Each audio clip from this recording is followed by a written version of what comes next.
Y'all see what I'm doing? No, good.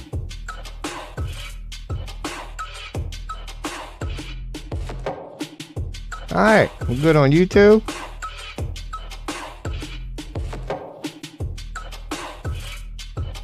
Get going on Rumble.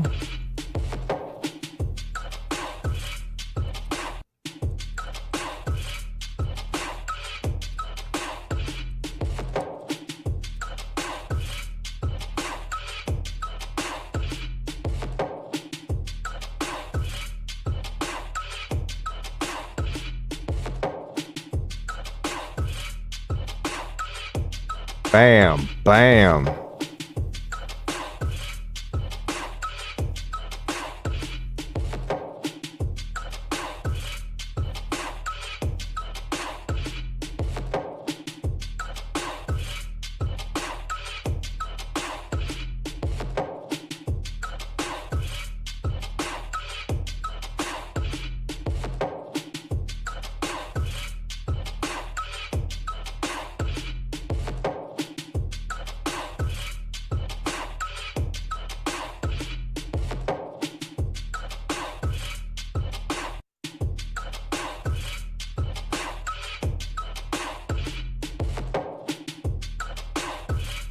Alright, we're good. We are now live. I'll turn it down to my headphones too, man. Just a little bit of a background bezel is what that ought to be. Okay, welcome to your boy's wonderful stream. I mean, it's I don't know, man. It's like, God bless people who check in on your boy, man. I'll be the first one to admit, ain't nothing like watching somebody do 20 years of research and put that into a presentation, whatever, and 20 years later have it well broken down and they can lay it all out. I love watching shit like that. Not necessarily when that person is in the act of doing that. That's pretty much what this stream is here. So if you're into researching, not actually like the end product, but if you're into the act, the art, the science of researching, this might be a decent stream for you, man. So welcome to your boy's stream, man. I'm at the point in my day where I'm about to sit down and do all this anyway. It's pretty sad when you come to, yeah, man. What are you going to do today? I'm going to go home and try to figure out the secrets of life. Why? I really can't answer that question. Oh, man, but when you hear old Randall Carlson break it down, dude, he's very specific. That's the nature of esoteric and metaphysics. It's like, it's a tree with so many branches. And every single branch is a rabbit hole. It's a rabbit hole. It really is. Like, good luck encompassing, what alchemy is. Good luck encompassing what tarot is. Good luck encompassing what astrology is. It's like, dude, these are just the branches. I've only mentioned, God. But there's definitely some shit going on in the world, man. And it is. It's fascinating. We all know it, but we really, when you're a conspiracy, it helps being a conspiracy theorist. Because it helps make sense of the, if this was true then, where the fuck did it go sort of thing. If this was so important and everybody was on board and it was so cool and it blew everybody's mind, where did the way humans used to be go? And it just leads to fascinating conversations within theirself. And I'm not going to show it now, but like when I logged on Rumble to get my popped out chat, make sure things are working and stuff, maybe it's because of what I've been streaming and the couple of follows I've added over the last couple of days that it's kind of knows what I'm into now. So the algorithm is starting to suggest it. But I'll be damned if I don't go on like pages like Rumble, which aren't like Twitch, which is like you got to go through 50,000 damn streamers. It's just such a massive list. When I go on Rumble now, I'll see a lot of streams like me. Like, it doesn't matter the amount of viewers or views they got. I'm noticing a theme. It's like what your boy's doing is kind of becoming more and more popular, and I love to see it. Because it kind of seems like the evolution of streaming. Because the art of streaming is very young. So naturally, let's just say, technology released today. You all can do it, humans. Boom, here it is. I could see it turning out the way that it turned out. All you had to do as a gamer at that point, go, shit, we can stream anything on our computer to the rest of the world? Okay, games immediately, yeah. Because everything everything that comes with gaming. In your very first, fresh out of the womb state, known as streaming, a very new technology, naturally, gaming would just dominate from the front. Like, that doesn't mean streaming is based in gaming or vice versa. So you could see during the infantile first decade or two of streaming, gaming had the crown from the beginning. Gaming took the crown right from the start. But it's not, like you can quickly see it's losing its vibe. It was cool to a certain generation because of the new car smell. Wow, this is cool, this is new. And every year it becomes more and more normal. And we all hear every year more and more about how mainstream media is being replaced. So your boy is loving to see that. That people who are just curious about this stuff like I am, and it's been for whatever reason, you can't say kept from us, but definitely suppressed, has been like big pharma commercials and commercials for the latest movie and the latest game and shit like that are what we get bombarded with. It's not, I said it's a human thing. If we would promote these things on the levels that we promote sports and what we currently promote at the moment, pills and shit like that, yeah. But anyway, yeah, it's a long way of your boy saying, I'm seeing more and more people, like this streaming thing, like what I'm doing now, I'm ahead of the game is what I'm trying to claim. Like, and y'all should jump aboard too, really. I don't care who's watching this stream, like, because many people, well, I don't know, just chatting is starting. Yeah, they're like, how can I be a streamer? You default to like gaming or whatever.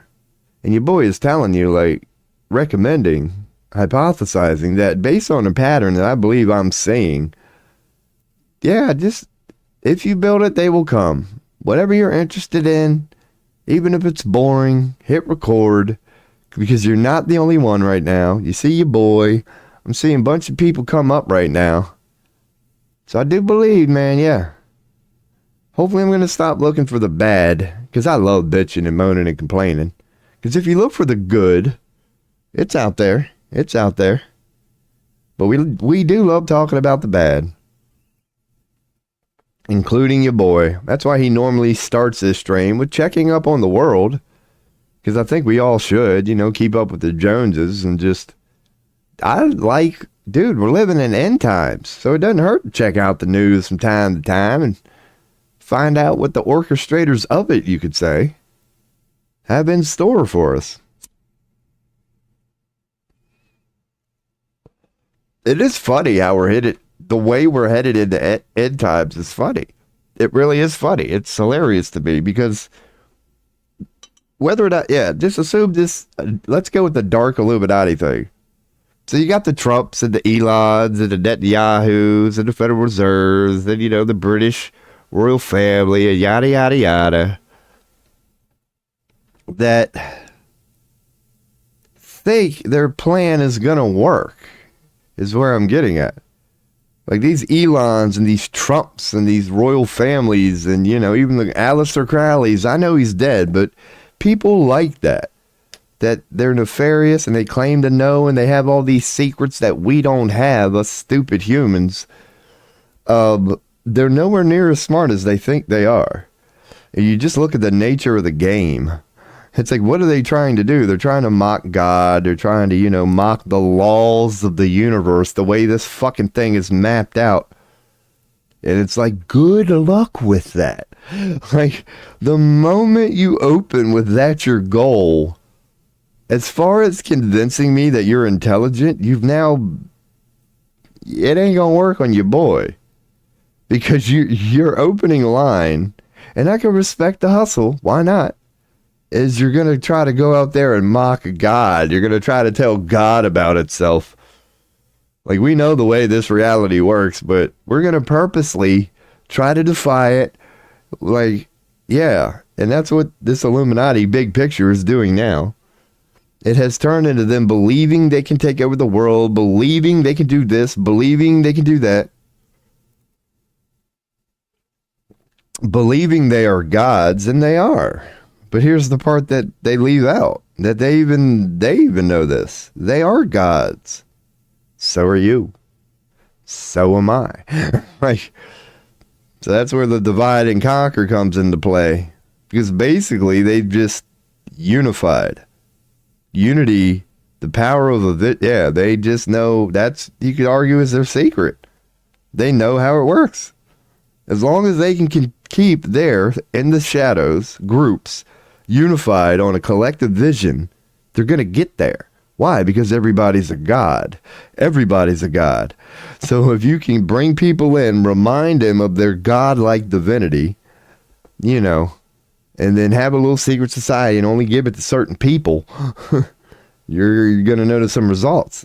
Especially if while doing that, this is where you got to throw in the Illuminati thing. You're setting the bait for the rest of the world to do the exact opposite, to not unify under one vision, to not come together as one, to not be a cult in just the one. You give up your individuality for something greater than yourself. It's what joining a cult is about, really. You join the cult, and every cult will tell you, yeah, when you join this cult, we basically own you. It's like you live for something greater than yourself. And it's kind of might sound like selling your soul. But then again, man, the slightest sleight of hand. This is why these people consider themselves magicians. That's all it takes is the slightest change in perspective where you're basically using the preachings of God. You change one thing. You invert it, whatever, you mold it. But yeah, that's the nature of the beast, is it not? Though, it is what it is, you could say. These laws of the universe are what they are, and you are free to do with it whatever you want. And I don't know, man. I don't know. Dropper.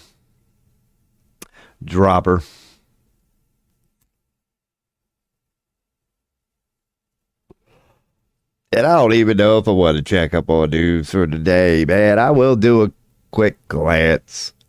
Let's go straight to browsing. I do have a browser open, so let's remind. Is this it? No, this should be it. This is it. We'll tell OBS to look at a new browser. I do have a notification. Someone liked your comment. Oh, wait. That was my comment on old Sean Atwood. What the fuck was that about to do? Oh, yeah, what I do not recommend anybody do. I'm going to check the news for today. Wow, X is down. Hey. X is down. There's some news right there. So apparently X is working. X is down. Or X isn't working? X is down. Is this like been a thing all day sort of thing? It's the Chinese. It's the Chinese coming in and World War III done started. Because I'm telling you, when it does, I'm not saying that's what this is. But, yeah, here we go. 2 hours ago. was a status from X that they were down. But it works? Didn't I already sign into X? I don't even know, man.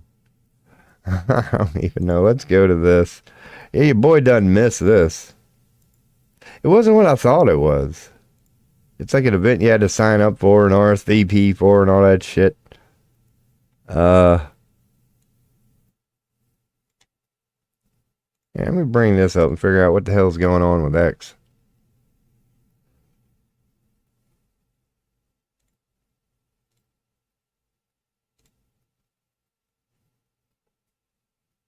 Okay. Now it's working for me.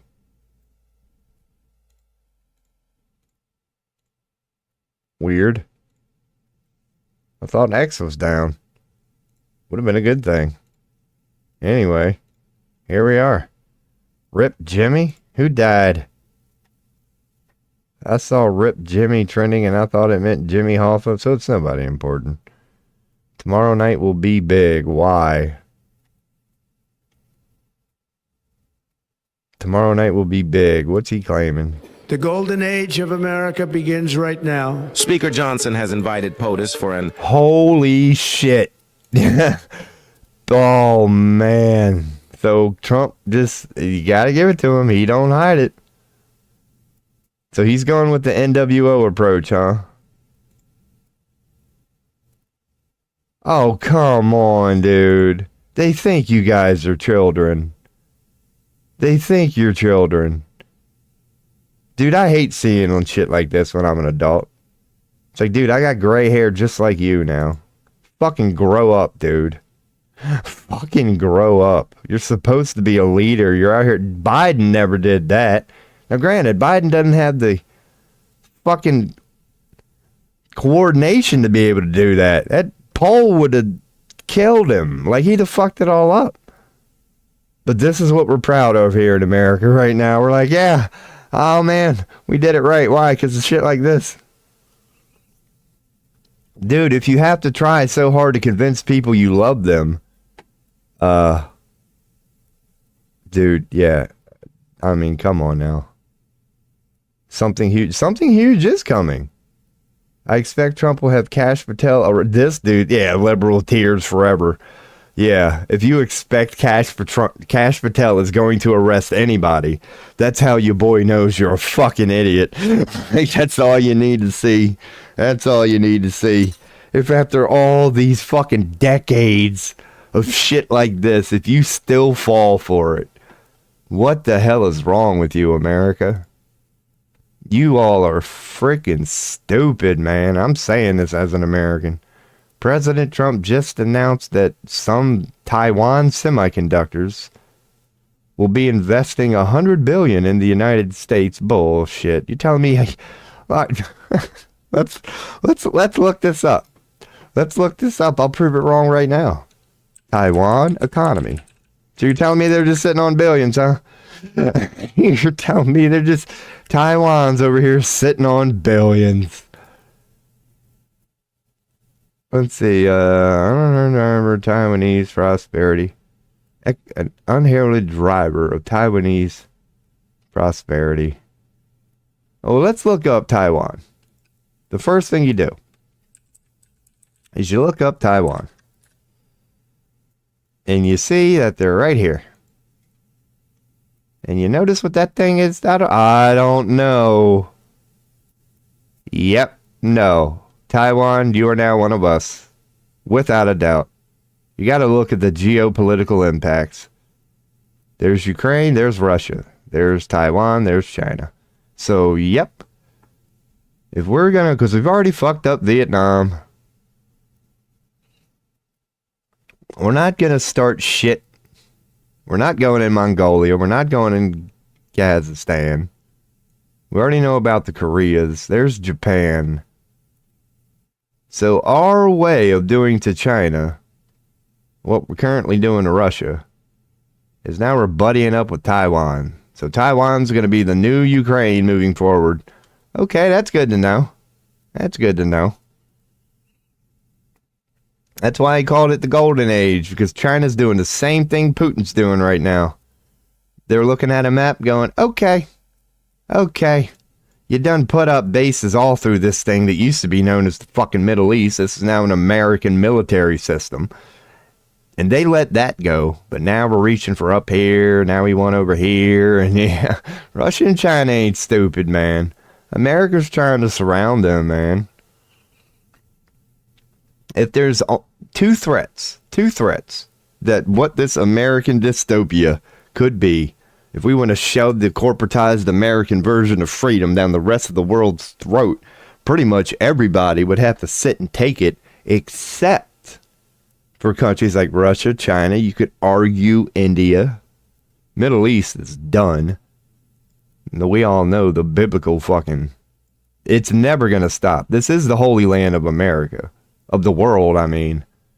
So there's going to be constant under this current what the fuck are humans doing paradigm. That's going to be constant. What the fuck is DRC? It's like the Democratic Republic of Congo. Okay, so it's the Congo. I was about to say, there's a company or a country called DRC. Like Brazil, that's another one you ain't fucking with. Thank God for South America, dude. I mean that. We've pretty much ruined every fucking continent on this planet except South America. Old Greenland. We are in the middle of a warm age. We really are. This is a warm age. It ain't gonna last much longer. It's honestly not. I don't know what's gonna happen. But yeah, all this used to be ice caps not too long ago, man. It ain't anymore. Like, we are experiencing global warming. If you want to know what's causing it, pick up the zodiac calendar, dude. The fucking universe has cycles. It's that simple. It's that simple. It's not uniform at all. Fuck, man. If you picture the universe and you just picture some, like, still flat lake with no ripples, you're freaking stupid. Like, the universe is in a constant state of weebles, wobbles, back and forth, this and that. Through, you know, long periods of time. Basically, the sun is doing woo, woo, woo. Like, it fluctuates, man. It's not a steady, oh, the temperature is going up. It clearly must be humans. Dude, the first no shit thing you should go for. The temperature of the world's going up. It might be a little thing called the fucking sun, dude. You ever think of that? That dude, if this sun, decides to 0.1% change anything. 0.1, like just the slightest to the sun and to the universe, it's not even measurable. It's not even noticeable. But when it's 10 degrees difference on average on your fucking planet, dude, yeah, that's why I love Carlson. For whatever reason, that's definitely, clearly, the only thing debatable is what's the reason. But it's clear that the constant resets that this whole planet, including us, go through, the Take It Down Act, non-consensual sharing of intimate images, including deepfakes. What the fuck? The Take It Down Act? Dude, what is this? What's the fucking Take It Down Act? Here we go. Hey guys, we're going to save you from censorship. I butchered that. But within the first 2 months, we're going to come up with something called the Take It Down Act for anti-revenge porn bill, of course. It's only about the porn, don't worry. Dude, this is fucking... I love being alive. We are just bullshitted on levels that make no fucking sense, man. So what is the Take It Down Act? Let me ask that. What is the Take It Down Act? I don't give a shit what they're telling us it is. Let me see it for myself. The Take It Down Act. Apparently the problem, revenge porn, in large part from a new... So they're saying because AI can fake it, it's now a problem. Okay. Why nearly area 20 states. Why is legislation needed? That's all. Yeah. Trump wanted to, he's walking around parading about how he's gonna, he's limiting government while giving them power to infiltrate you more than any other time in American history. While nearly every state has a law protecting whatever, these state laws vary in classification, blah, blah, blah. The solution, this legislation would protect and empower victims of real and deep fake NCII while protecting lawful speech. Oh, that's a great claim there. It criminalizes the publication of NCII or threat to publish NCII in interstate commerce. Okay. So the main thing we need to pull from this is what are they defining as NCII? Because apparently NCII is now going to be illegal. Non-consensual intimate imagery. Or the National Center on, or the National, or, okay, or. So what is that? Because this or is worth looking up. So what is this? About DBI. Intervention program. Data-based individualization. Is a research-based process for individualizing and intensifying interventions through the systematic use of assessment data, validated interventions, and research. Again, they are so vague. They love doing this no matter what. They hit you off with of course it sounds good, but give me the fucking details sort of thing. DBI is a technical term for what many good teachers do naturally. So it's a technical, so you admit you're just fucking micromanaging this. Okay. So what do they offer? Access to interactive online model, intensive interventions, and applying DBI. You may complete the course in one sitting or return. Introduction to intensive intervention.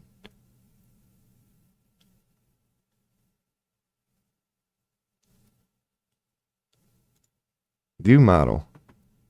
All right, you want me to say this might be interesting if it's what it's related to. Because we're just trying to look at what's in. So I think we can go with non-consensual intimate imagery. I don't think we're on anything here. It is the act of sharing. So where did they get this from? So according to these people, I hope. Let me see what this is. What is I hope?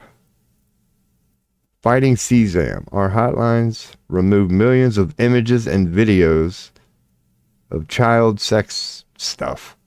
So I hope. Who knew? Dude, if I hope is so important, and it appears to be, why don't I know about it? Apparently I heard a chime. Whatever that is, I don't know. InHope. InHope is what it's called, not iHope. The Association of Internet Hotline Providers. I didn't even know this was a thing. But, alrighty, back to the old. Spirit Oyster, what's up, my man? How are you doing today? I don't know where I'm going with this. All I did was check news. I'll catch up real quick. How are you, good sir? I went to check news for the day, and the news is apparently Trump made a big announcement that the golden age of America begins tomorrow. It's very similar to old Bush Sr.'s New World Order. He's doing the New World Order thing. He's calling it the golden age, and here we go. And that's a pretty big announcement because, take it for what you mean or what you will. whatever plan he thinks he has. I'm doing not too bad, my man. I had my interview today. I hope you're doing well. Feel free to chime in on how you're doing. I had my job interview, and I guess you could say it went well. It appears like I'm going to get it, but they're going to finish out interviews for this week, and they said you might not start until April, if not May. So that really ain't helping regarding the whole money thing, because I have enough money to, it's going to be pushing it. I might have to find something. I just need a few hundred type thing. I would like to have like $1,000 if I do have to wait a couple months. I've seen Melina naked, my dude. What's your opinion on Melina? Because my opinion on Melina, and it's just an opinion, because I'm big on the transvestigation thing. I want to say it's a man done very well. Like, because there's even times, even believing that, I'll see certain angles, and I'm like, that is beautiful. And then they'll turn just a little bit, and I'm like, no, there's is that a hand? Is that a shoulder? I'll start looking for them man traits. But you've seen Melina naked. Of course, there'd be no way I'd be able to look it up on the stream, because if it is out there and I find it, then I'm banned. There'd be some naked woman, because that's kind of what I'm looking up now. Ironically. Because you have a Trump announcing the golden age, and then I see old Melina, this thing here, this questionable, beautiful yet there's something there thing. I'm here with you today. I don't know, man. It's like hopefully, maybe it's just me. It truly is an opinion. But when I stop it, like, here, let me go on and make sure. Here we go, browsing. I'll show you what I'm looking at. Like, when I stop it here, and this is a poor, blown up image. But you see what I mean? Where it's like, if I want to see the man in that, I can. I really can. The head is big. The head's big. It's not in proportion with the shoulders, in my opinion. Because I'm not saying I know, but I'm always on the lookout for things like this. Now, granted, it was like 20 freaking degrees that night, but if you go back and rewatch the videos of Trump's inauguration, there are hours of them. It was a whole event. And just watch, I'm going to say her standing next, just watch the body language. Like, there's a lot of like weird stuff, as in like, it's like it looks like it's zoned out until Trump says something and it goes, hey, and it's like back. I saw that a lot. It's just little things that I don't usually announce them. But when I watch videos, I'm constantly looking for the body language and the tells, and I don't know what to think about Melina. I've seen an anti-Trump rally on YouTube, and someone wrote, I've seen Melina naked, my dude, below her naked image. That's funny. I didn't know that. I will look that up later, because, I really can't look it up now. Because you never know where it's going to go. I'm going to start, I'll see titties, and just next thing you know, I'm tossing. And she wore the hat to not kiss him. She hates his guts. I love you, man, because because that's the sort of shit that I look into. Now, I respect it. I'm not saying your opinion's wrong, but what I was noticing was things like that. Like, to me, what I would notice would be, it would seem like out of it, but once she connected with Trump, it's like she came back down, almost the opposite of what you're saying. Now, that doesn't mean, there ain't MK Ultra, that she really hates him, but under her hypnosis state they put her in when they parade her around, that Trump has some weird, because that's the one thing I would notice, like when she's staring off in the distance, she's acting different. But when would lock eyes with Trump, and they would have their, out of nowhere, it's like it's back and it's acting normal. So I love it, man, because you're looking into that stuff too. Does she hate his guts? Because if it is just a Illuminati thing, I'm with you on that. She's under his control, and even she agrees to it, because that's what the Illuminati would say. It's like, all right, you're powerful, you're 34 third degree, whatever. But old Trump, he's 34, therefore he owns your ass. That's how every secret society works. That you have to respect authority above you. So yeah, man, great chiming in. But yeah, because apparently that's what I started getting into. Regardless, old Melina here, the old first lady, the first whatever it may or may not be, made an announcement that the Take It Down Act. And that's where I'm at now. That's where I'm at now. Because Wiki gave me a reference, and I like clicking the reference. You know, their little number that showed this thing here. It's like, we got it from here. So I like clicking on the link to the wherever they got it from. Oh, man, you didn't even see. You didn't miss nothing. It was just me catching you up, man. That Melania made an announcement for the Take It Down Act. So I'm just now in the middle of trying to develop my own opinion that what this Take It Down Act may or may not be. Because you already know it's coming from government. It's like, dude, I know it's under the guise of taking down child porn, basically, and who wouldn't be on board with that? But you know the government, man. I got a feeling that it's going to be something they put in there. It's going to be one sentence. Like all this child stuff, and at the very end, it's going to be or similar content. And that's the shit that you boys, that's all they got to do. Is give you 99%, it's all about the child porn, and throw one little line in there that goes with, yeah, that's the shit your boy likes looking for, them little tidbits. So I've seen a compilation of when Trump tries to kiss her and hold her hand, she declines. That I could look up. That would be, I don't think I'd toss anything, because I love looking up things like that. Because like you were probably like me when that Kanye thing happened. Now, granted, you know, you look at that beautiful woman, but for the rest of the day, it was that. How was she reacting to him? Who controls who? I saw the fear in her eyes. He was clearly running that show. I'm not the only one that pointed that out. That he was basically going, stand here, do this, do that, and she was under his control. And I looked for the hypnosis thing in her too, the MK Ultra thing.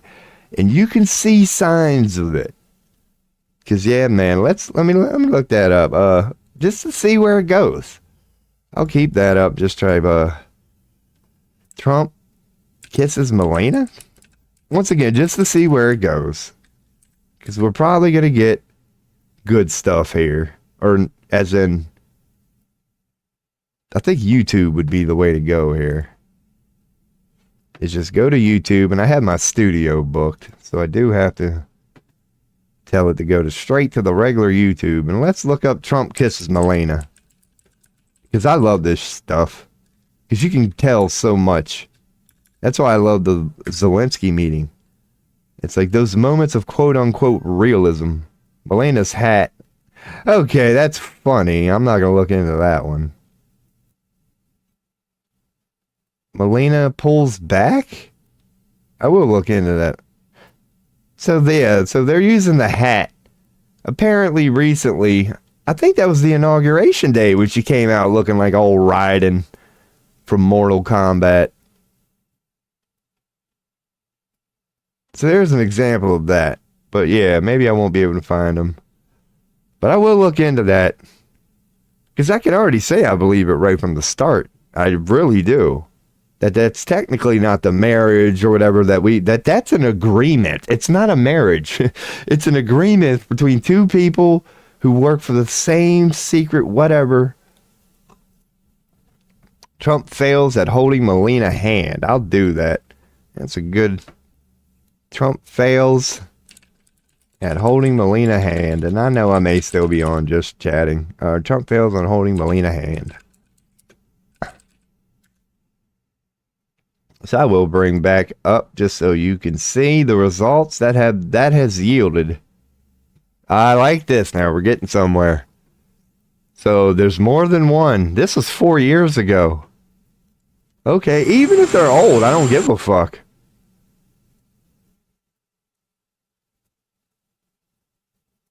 That's a definite refute. That's a pullback. That's a turn the shoulder, fuck off. No doubt. That's you could say it's just the wife, but I can already tell there's a lot of examples of this. Yeah, he's reaching out. He's still reaching. I'm watching his reaction now. He's still reaching. He told her something. Now he's going with the hand on the back. Yeah, she don't want to be there. It looks like from the start, it's like, fuck this. Here we go again. Why'd I sign up for this shit? I got all these diamonds and, oh man, it wasn't worth it. Oh, did she go to grab her damn penis there? Let's look right here. Her right hand, right there. Can't wait for it. There it is. Oh, I had to make sure the old pecker wasn't. Okay. Oh, I love it. Can I post a link? You most certainly can, my man. If it don't let you, let me know. You should be allowed to. Hell, you can DM it to me if it don't. Beautiful. I'll click it. Bam. I ain't questioning my boy Spirit Oyster. Melina's hand swats on Trump. Yeah, another example. Another example. Good find. She doesn't like holding his hand. That could be whatever, of course. Yeah, okay, they're just mocking it now, but that's great. I got that from the first one, too. That's not an awkward, just sometimes, when your boy wants to go to shake your hand and it's weird, you just abandoned it. No, that's not this ain't gonna work. I don't even give that a like. Oh, that's old Colbert. That makes me want to question it, because, fucking Colbert.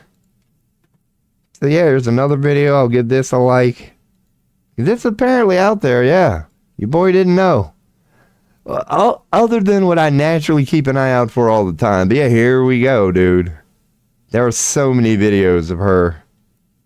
And there's even compilations at this point. Let me hit mute. Yeah, there's even compilations now of all the moments that wife and husband, apparently they're just in a constant 8-year, what is it, no Biden had for. They've been 12 years of fighting. So this is cool. I will keep it muted. Am I on? Yeah, y'all can see what I see. But Melina just has a weird look. It's something to do with the eyes. I don't know whether to call it beautiful or psychotic, and I mean that. There's something about the eyes that always catch me. I'm like, oh, it's beautiful, but then you look into it, like right there. Right there is exactly what I'm talking about. It's borderline Asian. It's very mystical. Melina has eyes. That don't even look like the same Trump. I'm not implying nothing here, but you know how I've even seen pictures of myself when you're caught in a certain moment. It don't even look like you. Yeah, that's Trump when he's about 20 pounds heavier. At some point. That's funny. Yeah, just look at that. Stare. Again, hold this. Yeah. I know this is only a couple seconds. But it's shit like this that I was talking about. The awkwardness. It's things like that. Just the way Melina looks. The whole inauguration day. I couldn't turn that off. I'm like, what's going on with this fucking thing here? That even I don't know if it's a man, if it's a woman, if the eyes are beautiful or psychotic. Yeah, that's a great catch. That's a great catch, that little one. It's like, dude, they do this shit all the time. Even when you're standing there. Yeah, the hand thing is a legit... Look at that ass. That's what I'm saying. Come on now. Even if that's a man, I would tear that up. Like, come on. They are awkward. I appreciate that. Because I've always known it, but I've taken notice to it or whatever. But number one, didn't know it was this frequent. Like, just whiffing there. Yeah, it didn't even hit. Didn't even hit. Oh, man. But that is fascinating. Because even they know it. Even when they're sitting there. Yeah, he's doing the pinky thing. Like, hey, honey, you want to do the weird, awkward hand thing today? Like, I know you don't like it. Like, there's one with Obama. Nailed that one. Hey, he shook. Now, that one ain't deniable right there. Old Michelle, come on now. She's broad. She's got more of a man frame than Trump or Obama. Like, that whole Michelle thing. But that's what I'm saying about Melina. I've always known about, transvestigations, and sometimes they fucking stick it, and other times it's pretty damn obvious. I don't know who dropped the ball that day, or I imagine it's a year-long process. I'll keep this up while I check what you said. You're just LOLing. Cole, demonic eyes. That's what my man Spirit Oyster said. Yeah, it's some sort of eyes. There's something going on there. And you're on board that Michelle is a man, and yeah, you said Michelle is a man. Because I want to say that even saying it now, it's like I'm on board, but I'm still not 100% sure. I'm going with man, but if you could somehow, quote unquote, prove, that was a good one indeed. That was a good one indeed. This little thing here, I'm happy, and dude, you don't even go to neutral at that point. You give up the smile and go straight to this fucking sucks. You're not even like the guy in the back. You're not even trying to hold neutral. It's like, okay, I'm just whatever. She immediately went to, I'm fucking emo. I hate this. But she knew when he looked at her, yeah, don't tell him that. It's almost like being at work, even when you don't want to be there. I got to look at this text. Oh, here we go. All right, it took him 6 hours to answer the one I sent him, so turnabout's fair play, my man. So yeah, man, this is cool. Where it takes us, who knows? Because the ultimate thing now, it's like, okay, yeah, what do you do? Or whatever. It's like, now we've accepted it. Let's just hypothetically say this thing is a man. There's probably some NK Ultra going on there. This ain't no man-wife thing. It clearly appears to be some sort of an agreement. And the next logical question is, yep, what is that? Let's assume all that is true. Then what the fuck is really going on? Why would you parade out? Honestly, why would you? It's not like, yeah, why? Why?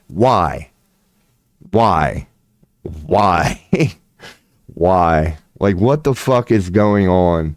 Because he's been with this Melina thing a while, so you can't say it's new. And then it brings you into the question, like, does Trump know? Once again, this is assuming all this is true. Does Trump really believe he's dating a woman right now? Maybe, like, he really don't know. Maybe he's not a conspiracy theorist, and he's never entertained this transvestigation thing. Or he knows. Like, does Obama know? Like, it brings up fascinating questions once you accept it. Once you go, okay, let's just go with this for now. I'm not saying it's true, but let's go with it for now. That this is indeed a trans. Let's just go with it for the sake of conversation. How in the fuck? Like, could Trump not know? Could Obama not know? It's like any Modern Family. They might have had an argument, and you know how women are. And I wouldn't disagree with that.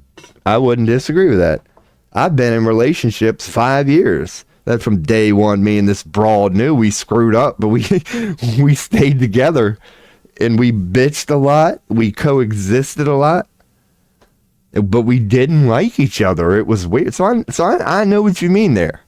You still tell them you love them, but yeah, I'd be open to that too. I really would.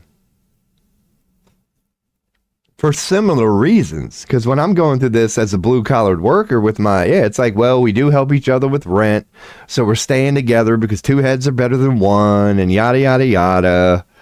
And you don't really love them. You're not going to say they're your soulmate, but they're your intimate partner who you can put up with, but you really don't like them. So I could see that.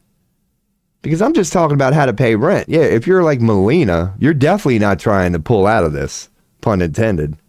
Because it's fucking Donald Trump. It's like, that's what women seek. Security, money, and power. So, yeah, many women do that. Based on how successful the guy is. Yeah, it'll be 10 years of bitching, but she's not going to give up on him because she wants security for her children. And she's like, I hate this son of a bitch, but he does have a lot of zeros in the damn bank account. And I do love my children. So I'm going to put up with the occasional punch in the face and whatever they have to put up with. But I just cannot abandon this guy because maybe I'm open to that. that Melina loves but then again, it would have to be a woman. But then again, not really. Even if you told me that it was a trans who was allowed to adopt kids and now is madly in love with them, I wouldn't deny that. But yeah, there's so many possibilities, man. I just like talking. Like, God dang it. What if they are trans? Who knows? Because there's no way you're ever going to be able to prove this. We all know it. But it's great to talk about it. Other than Trump spilling the beans one day or Obama spilling the beans, we're never, ever, ever, ever going to be able to tell. But I appreciate you having you in the chat, man. I appreciate having you in the chat. Because I brushed up on news. Don't know where I'm going as usual. I'm just sitting down on my computer for a few hours like I tend to do every day. And I've been bringing people along for the ride. But yeah, I'm definitely giving this a like. I didn't know. I thought it was just me sort of thing. Like when during my stream, I'm talking about it and pointing it out. Hey guys, if you watch this, just watch. Yeah, it's weird. But apparently people are on it, man. It's been going on first term. But here's where I'm at now. To brush back up to where we were or whatever. Apparently we got a Take It Down Act coming on. And it's based on this thing called NCII, which is also the National Center on Intensive Intervention. That's what I'm saying. I immediately looked into that. And it doesn't appear to be related to this at all. It does just share the abbreviation. The NCII that they're talking about is a thing. It's called non-consensual intimate imagery. But that's what fucks me up. But then again, maybe it's necessary. Because I would be looking for something like sexual, but then again, intimate could be appropriate. Because the fine line between intimate and sexual, I would have to agree that it's equally as important to crack down on people parading 6-year-olds around looking like prostitutes. You know, it might not be the actual act of sex, but if you're dressing them up like a prostitute and parading them around like that Netflix special called A Bunch of Heat for. Yeah, I wouldn't be against. It doesn't even have to be sexual. It could only be intimate regarding a child. And yes, we would need protection from that. That it doesn't have to be the actual sexual act, but just going that way. I guess intimate would be a proper way to put it. But I'm just looking for, because that's how law works. As you know, you have to look into the terms. Because when you're in court, it's like, what do you mean specifically by this term? It's how they legislate stuff. So I don't know. Because this could be much ado about nothing. I guess that's a good way just to probably not dive into this. Because they're announcing that, because it's censorship related. I mean, and everybody would agree that, you know, let's start with the child porn, you know, censor that. Nobody would disagree with that. But when our government is going, hey, we're going to give ourselves some more power. Trust us, it's only about, you know, children and child porn. Your boy is always cautious. Now let's lose the conspiracy theory for once in my life and assume this is true and there's no ill intention. That's a good thing. But my next question would be, where the hell has this been? Why in 2025 are we now finally deciding to crack down on child porn images being shared? But then again, a possibly not Illuminati answer they're giving is the rise of AI is why they have to now do this. And it would make sense. Because if you had, I'm not saying you could do it on Canvas, but you know there are programs out there that if you got a picture or whatever of your next door neighbor's 6-year-old child, you can tell AI to make, you could easily start to, not on the public things that we all have filters, but if you have an unfiltered, it will try its best, to deep fake child porn is unfortunately very easy right now, thanks to this recent blow up of AI. That you can make AI, we know it. AI can fake news at this point. They can fake wars at this point. So an unfortunate blowback with that is they can fake child pornography, you could say, deep fakes. That's what they're calling it. And that's what I mean. If I want to lose the conspiracy theorists for once in my life, I could see this being an appropriately timed bill. Thanks to this thing called AI, we now have a new thing for these sick pedophiles to roll with, and they're already rolling with it. That there now is the ability that even though your child has never been abused like that, you can create using AI a video, and that just opens up a... Dude, you might send parents, you know, just imagine if they... yeah, here's a video of this parent, you know, creating or doing that to their child, and none of it's real. So there needs to be systems in place now. We need to come up, now that we know that AI can do what it can do, we need to come up with ways to ensure that we're not getting faked. Because we know it's possible now. That it used to be like, oh, if you questioned it, look at the video. And the moment you saw a video, you were like, well, if there's a video, it's clearly real. But we are in 2025 now. So now you can no longer say that. Just show me a video of it so I know it's real. You can't say that anymore. Like, how do we prove it now? So maybe it's a big bill nonetheless.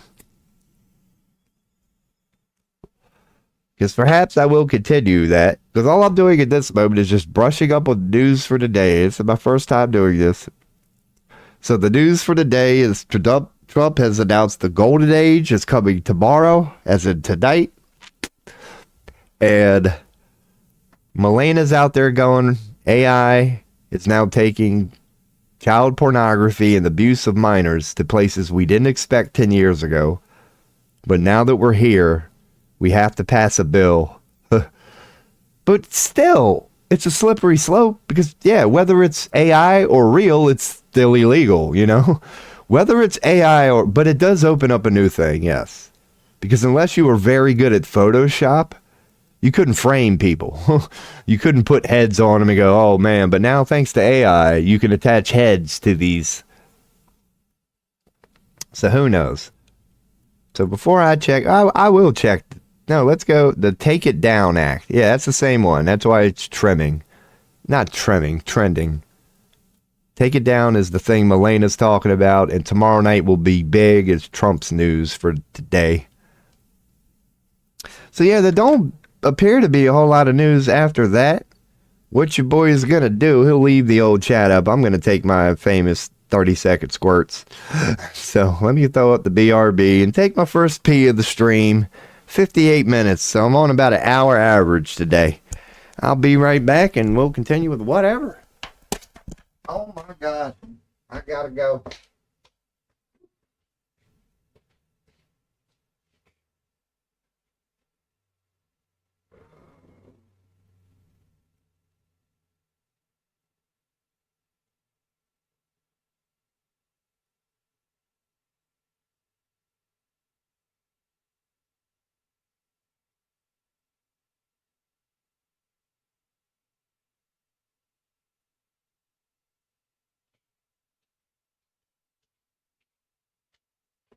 Alrighty.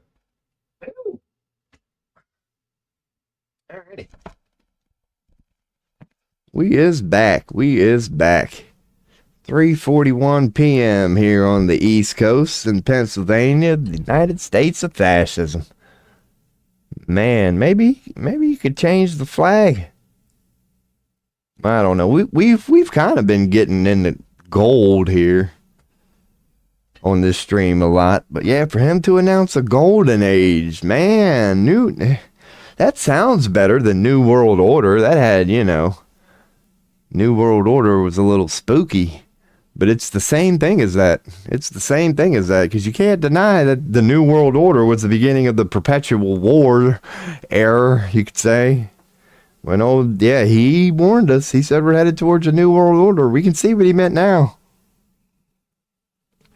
But that's when they brought back, that's when they brought back terrorism. That was the New World Order. It's time to go with terrorism again. And it hasn't stopped. Ever since Bush Sr. announced to the world, because he didn't say New American Order. He said there's a New World order. I'm sure he got that from the Romans, who have done that before. You can prove it through history. The Romans have made announcements to the world, little things like the calendar, where they're going, this is the new world order, this is your new calendar. So this whole golden age thing, hopefully it is the whatever. We have Julius Caesar over here, Donald J. Trump.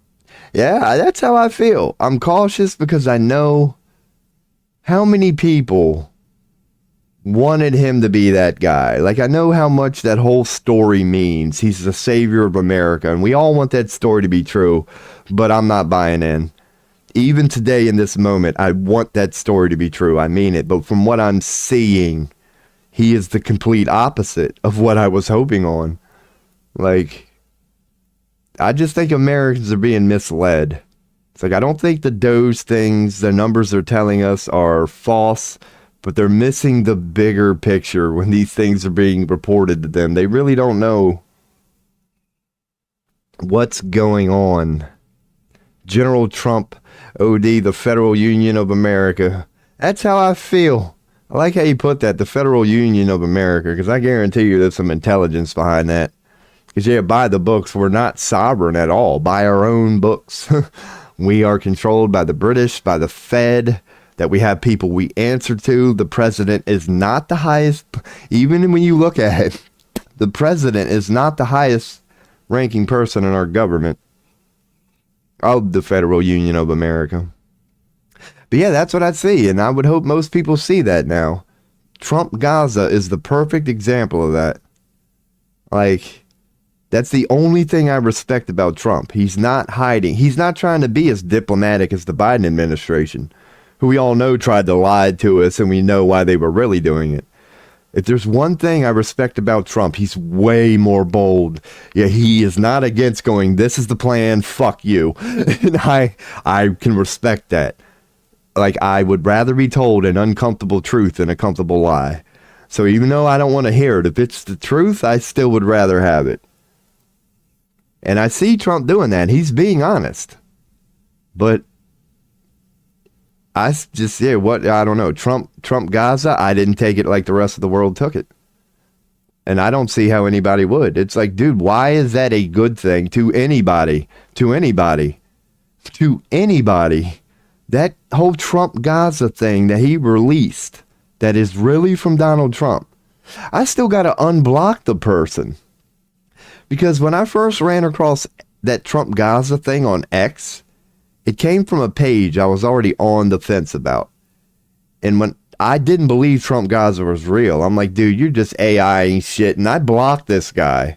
And then later found out that Trump Gaza thing was real. I was like, no, this really came from Trump? It was that bad that when I first heard about it, I blocked the page that reported it. Because I'm like, dude, I don't want to follow you now if you're releasing shit like Trump Gaza. Come on now. But lo and behold, that really came from the Trump administration. That's sorry about that thing called genocide and ethnic cleansing. But now that it happened, we just want to create Las Vegas. Yeah, we took down Palestine. Why? Because hotels, casinos, can you imagine the money we can make off of this? I respect that. I don't get how anybody can see that as a positive. So, but some people are. Some people saw Trump Gaza and really were like, oh, this is amazing. This is clearly what Palestinians want.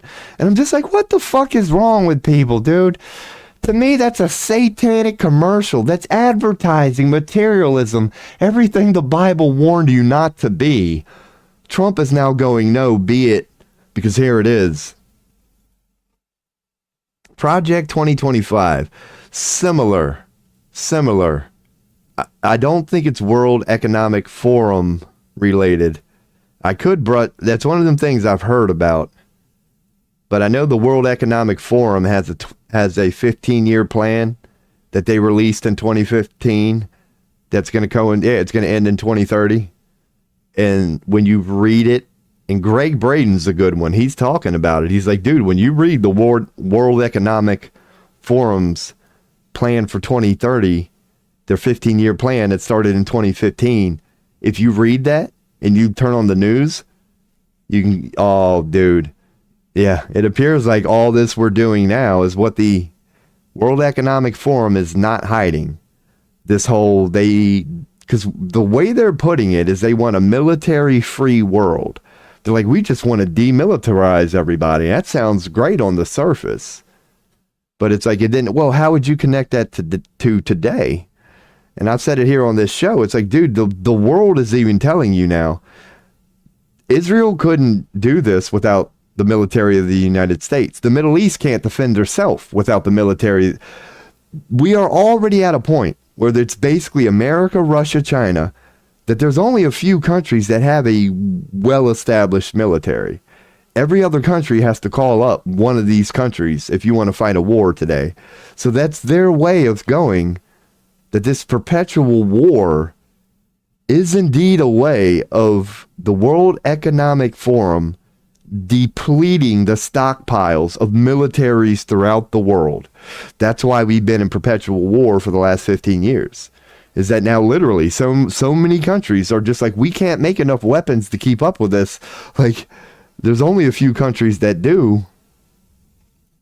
And that's just one example of, yeah, you can see, let me look up the Project 2025.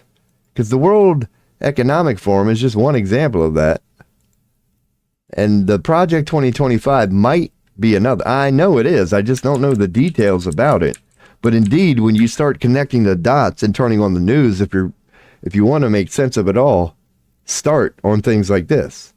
Because when you see what their plan is and what they're openly telling us all, you can see they're in the act of doing it now. It's unfolding right before our eyes. To take down the deep state and return the government to the people. Oh, okay. So this doesn't, is it infiltrated? Who knows? But I have to look into this more. This comprehensive offers, I would definitely have to look, because the 180-day playbook, that's short. We need a plan. Yeah, no shit, 180 days is not long. Is a 180-day transition playbook concrete of each federal agency. I'd have to look into this. Because, make sure, okay, yeah, y'all can see what I see. Glimpsing at this, of course I would want to be a part of this. It would all depend on, I'd have to properly look into it. Because I'm an anarchist. So, it's like I'm all about tearing down government. My concern comes when you go, okay, it's torn down, now what do we replace it with? My answer is always anarchist. It's like, because why would you go through the trouble of tearing apart your government only to create a new government? It's like, dude, I don't care what the fucking name is, how you're saying it works. It's the general concept of a sea of people willing to give their power away to the few that throughout time we've been shown is a horrible fucking idea. That's why your boys tends to go, dude, I'm an anarchist. Because, and it is a structure, you could say. But my point of view is that if you want to structure a proper society, yeah, you can't have government. And that's the basis. Training. What do you mean you can get training? You can get training on how to, if you are former political appointee, something to learn, covers topics, ranging on how to identify appointee positions, who should attend. If you're interested in serving in the next, if you are interested in serving the next conservative president, no, I'm not. So you've lost me right there. Because from this line, you're asking me to bend a knee with that whole president thing, and I'm not willing to do that. I'm not saying that this Project 2025 is not a better version of government than anything's a better version than the current one we currently have. But if they're still going, oh, we're going to come up with a new government, but it's still the general fucking idea of a pyramid scheme, and the lower you go down it, the less power you have, then I'm just like, well, we're going to end up in the same fucking boat if we end up doing this. Because throughout history, it's this pattern. Going, our government doesn't work, let's create a new one. It works for the moment. You wake up 100 years later, going, holy fuck, the Egyptians did it, the Romans did it, the Greeks did it, the Israelis did it. Government has never, ever worked. There's never been a time in recorded human history that they went, let's create a government, they got it right, and it's now standing thousands of years later. That doesn't happen. 100% of recorded human history is let's create a government, and then a few generations later, it's always without fail, how do we overthrow this government? We're in the same situation now, and this is what they always do. You let it get so bad, you realize and then you tear it down only to what? Rebuild a new fucking government built on a pyramid scheme. And we even gave it the best shot here in America. Even before we did it, we're like, okay, before we do this, we're coming up with a Declaration of Independence. We're coming up with a Constitution. We're coming up with a Bill of Rights. There is no way in hell federal government or the idea of government will ever get out of control based on these principles. And here we are. Here we are. Even though on paper, technically, government has no say over any of us, we all have no choice but to answer to this system. So I'm on board with this, but as long it's just if they're just trying to repackage what man knows as government, your boy can't get that's why I'm an admitted anarchist. Because I'm with people on the let's tear it down. I'm just not on the let's rebuild it thing. I'm the let's tear it down and never do anything that remotely resembles that ever again sort of person. As in let the people police themselves. That's my honest answer. Have as many states as you can. Have as many territories, whatever you want to call them. Diversity, the spice of life. If these people think this way of living is right, let them do it. Because reality is going to play out. In 100 years, if they were right, it's kind of the pattern I was just speaking of. If that civilization is right, don't worry about it. Because in 100 years, you're going to go meet them, and there's going to be nobody sick. Everybody's going to be living a great life. They're going to be happy.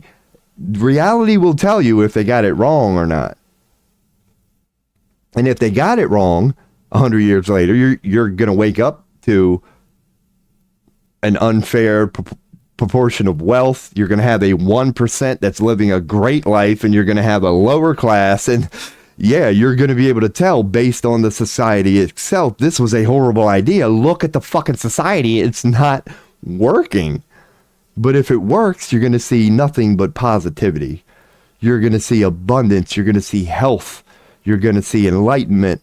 You're going to see magnificent buildings. You're going to see life, nature, birds. Everything is going to be happy within that society who got it right.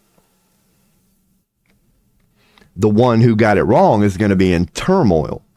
And then when you find a society that got it wrong, you need to ask, how did they got it wrong? And 100% of the time, it leads to them giving their power away. It's you end up following a certain people's point of view of what the fuck the world should be. And when you have given them power above you by books or whatever, it don't matter at that point what your opinion is. You're going along with it. Right up to Jesus Christ. That's the story of that. That you had the entire world going, oh my God, don't do this. But based on the laws and based on this pyramid scheme, people have the power to go, we see all of you and you all don't want this, but you see this crown on my head? Now sit back and watch as we sacrifice your fucking Messiah right in front of you. Based on a pyramid scheme, you all gave us this fucking power. But that's your boy's long-winded way of shitting on government. I just see the pattern that I see throughout humanity is just, we can't. We're too stupid to come up with government. We really are, because for whatever reason, it never works. It never works. We haven't gotten it right yet. Because if we did, that kingdom would be 10,000 years old, and it'd still be standing as the prime example of what to do and how to do it. It just don't happen. The moment you start giving your power away, absolute power corrupts absolutely. So it might not happen during your generation. You're 60 or 70 years, like the birth of America. They didn't know what they were participating in. We know now. But if you were alive, and so you didn't know what you were building, you just knew you were building it, and it was fun. And then, yeah, the bigger government got, the worse it became to be an American. At one point, you were proud. There was no flaw in being. Everybody across the world were flocking to get here. And now that government has gotten bigger and more powerful, it's not as fun to be an American as it used to be, is it?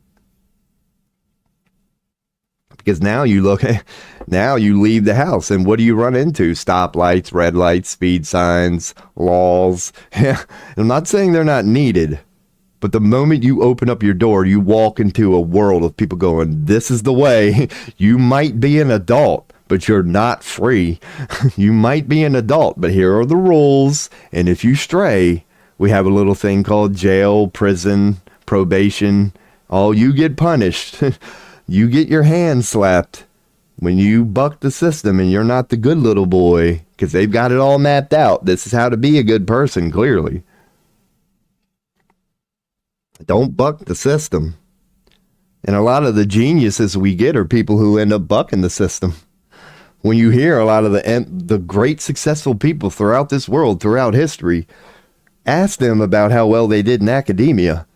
Most of them tell you from childhood, I could not participate in this system, and I went out and did my own thing. And they're called Steve Jobs. They're called Albert Einstein. They're called Nikola Tesla.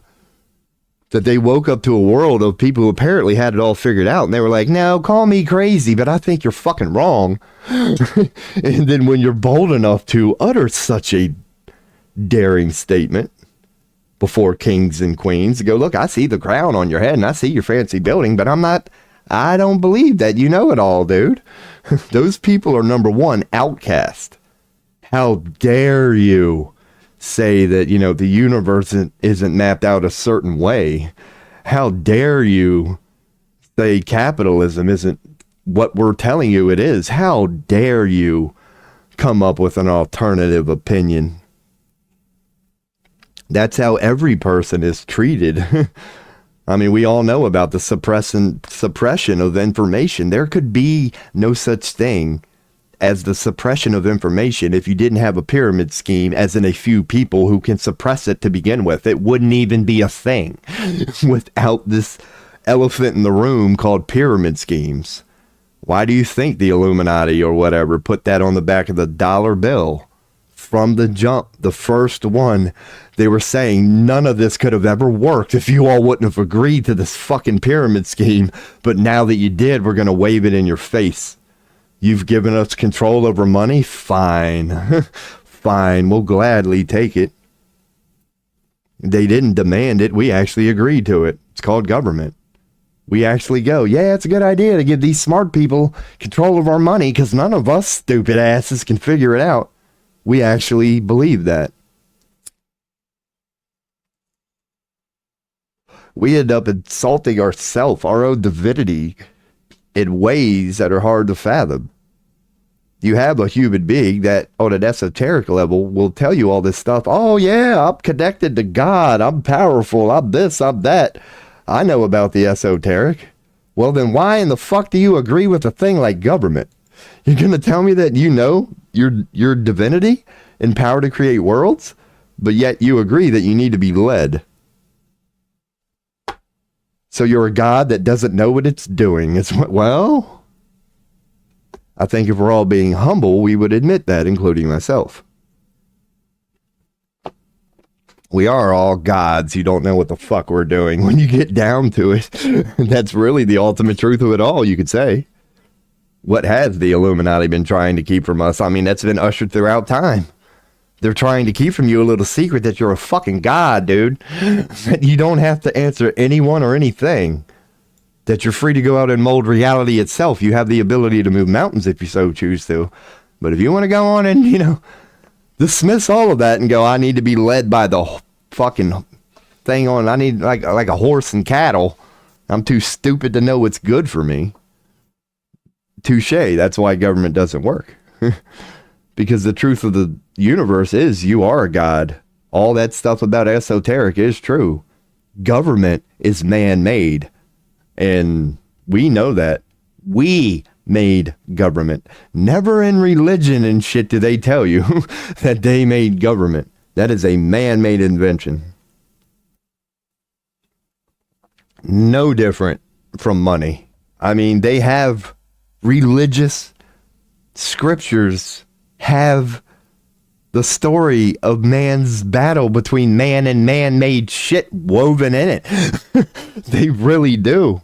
They go, God, the only thing you're going to fall victim to as a human being is man-made shit you're doing to yourself.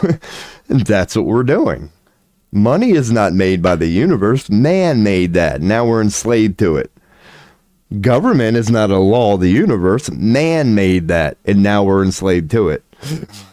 These systems that we've made, there's a reason they're not laws of the universe. Because if the universe tried it, there wouldn't be no universe. They'd be in the same boat that we're in now. It'd be the universe sitting back watching this beautiful thing called the universe being corrupted by the few people who they agreed were allowed to fucking say how that thing should be run. And you better hope to God they're right. Because if they're wrong, the whole universe is now going to go away. Just because these people you've given control of it, who thought they knew how it worked, ended up fucking ruining the whole thing for everybody because they wouldn't listen to somebody's opinion. As things were going wrong, they were like, perhaps you might be wrong. Look at the rest of the world. And that's where we're at now, man. The rest of the world is burning and being destroyed right before our eyes. Why? Because the people that we've given the power to do it. And is that not what they're telling us right now? They're like, sorry that you all noticed that whole world burning right before your eyes. But we got it figured out, so just sit there and take it. And we do. We do. It's at the point now that this whole thing of authority has gotten so out of control that something like Palestine can happen. That the rest of the world could be admitting this is horrible, just like Jesus Christ. Please don't do this. But just like Jesus Christ, thanks to a thing called power structure, these people in power can do it and go, well, cry about that shit all you want. But Jesus is dead and the Palestinians are gone and the fucking machine continues. How would you stop such a machine? Maybe that is why, mercifully, the universe sends an asteroid our way far more often than we are so stupid that even the universe knows a volcano has to go off every now and then. We got to give them an asteroid. We got to fuck these people up because they always think they got it right. And it always ends in Armageddon. So it's basically the universe coming to send them. I mean, if an asteroid hit now, what would it do? It would save us from ourselves. We're about to blow ourselves up in nuclear war. So maybe now is a good time for an asteroid. Maybe the heavens do just save our ass from our ass frequently. That even the heavens know what we all know. Yep, they're headed towards World War III. Those fucking dumbasses. Here's another asteroid. And then society resets everything, starts all over, and then the heavens are up there going, maybe they'll get it right this time. We got to reset these motherfuckers every 2,000 years. And I'll be damned if they don't always revert back to government. So who knows? But that's what we're about to get into here. I'm sure nobody is still in chat at this point, but my boy Spiridoids, everybody, they're just coming to chat and say something. I'll veer off to I don't even know where. But it's a good way to segment into what I'm gonna get ready to go into now. Let's get a little deeper on this. Let's go to the esoteric. Let's try to figure out what this hierarchy is and who is at the pinnacle of it all. So far from what your boy has been able to tell, and I don't believe it's the answer, but so far I'm at the Pope. In my pathetic research, on paper, look at it as like law. Who's running this bitch? So far, the Pope has the most stroke out of anybody I can tell. That he has the most stroke. which would mean the Roman Catholic Church. And yeah, it's a rabbit hole, man. Because, yeah, clearly it's just one person. So the Pope is not running it all, but he's the figurehead of a collective, you could say. But anyway, your boy does have to pee. It's a good time for a transition. The chat doesn't seem to be too active right now. And since this is just the BRB, I'm just going to go on BRB the whole thing, man. Your boy will BRB. That's why you see BRBs. I'll BRB. Oh, oh my God.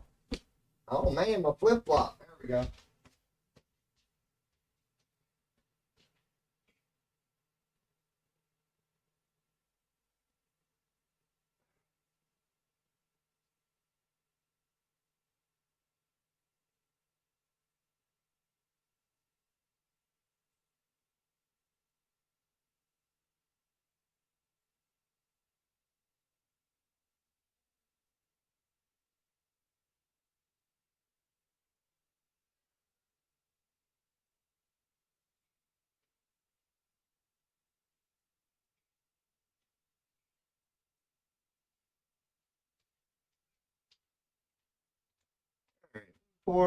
Pouring a little coffee here. I'll be back in like 10 seconds.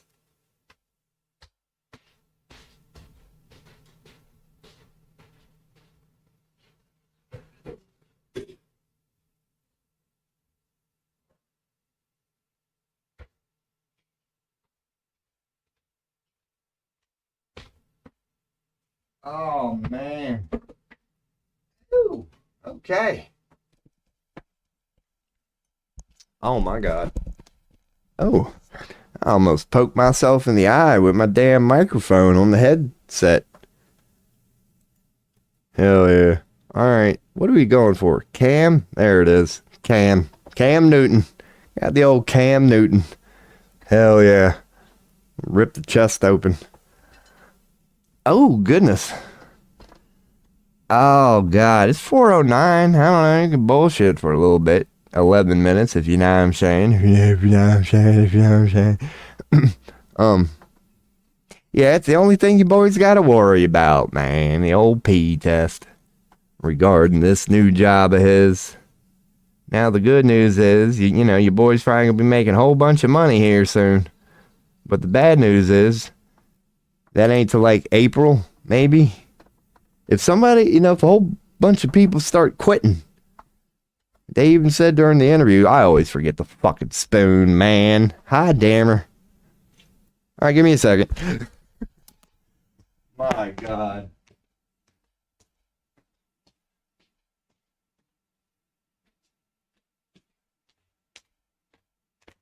All right, I'm back. Oh, man.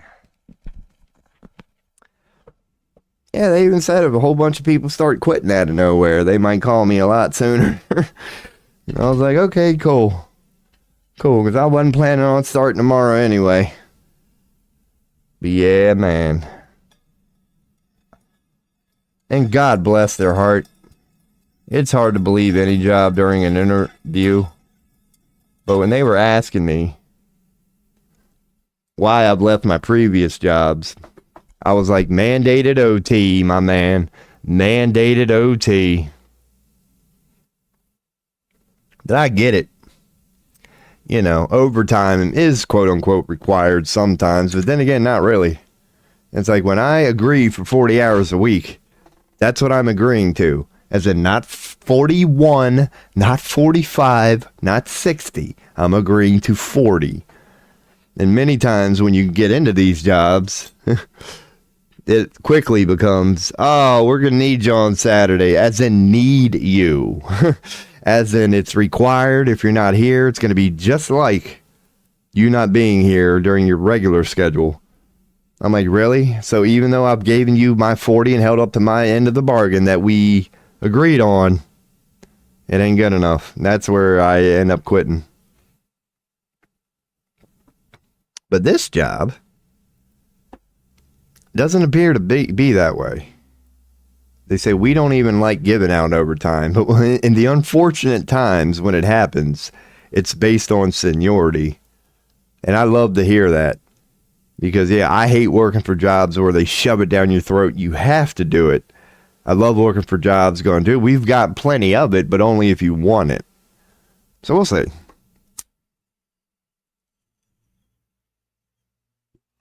But that would definitely have impacts on this stream. Because if I could start rolling in the money again, like I was a few months ago before I had no plans of streaming, and I didn't know what to spend my money on other than give it away, yeah. No, I got some shit on my list now, man. You boys, yeah. I need a new mic, clearly. This one ain't horrible. There's my donation one that I never even put up. That was cart before the horse. Like, dude, Rob, you ain't... Hey, we do have a chatter. What's up, Spirit Oyster? Oh, my God. Good, I didn't screw up. The bucket list. I'm at the age I'm going down bucket lists. I am going down bucket lists. Somehow, I don't know. I went wrong, man. Why did I think warehouses were going to keep me happy for 30 years in my life? I tried to get out of it, man. But if I get out of the warehousing thing, I'm going to, go somewhere with no experience. I'm going to make shit money. So I'm just, because I have qualifications for warehousing, that's where I can make the most money. But yeah, we'll get ready to... I'm kind of trying to wait on 420, man. Maybe do a little news browsing here on this stream. Work sucks, man. I fucking hate work. Your boy is not... Yeah, my interview was honest, kind of funny. Because they were asking me about overtime. And I was like, man, honestly, my overtime is based on the weather. I said, if it's summertime and it's 80 degrees and sunny that summer and you start coming at me with overtime, that would be the only time you're going to get attitude from me. I'm like, dude, it's sunny. What are you doing here? But I'll be the first one to admit, if it's cold as fuck, you might as well go to work.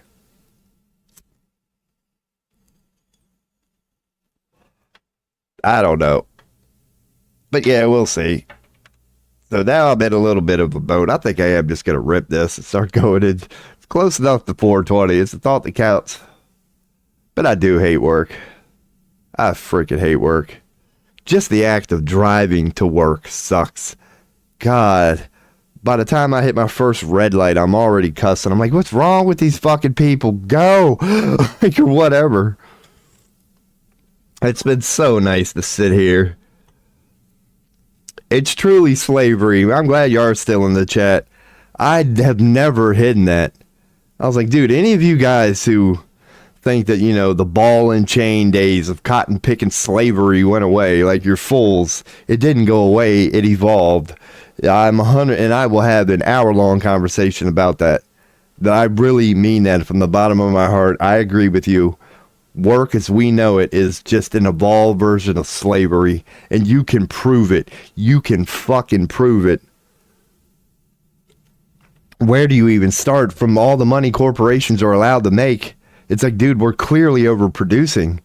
Like, they're profiting millions, if not billions, per year.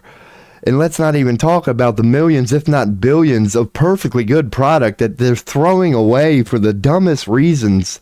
We are just we don't need to do any of this.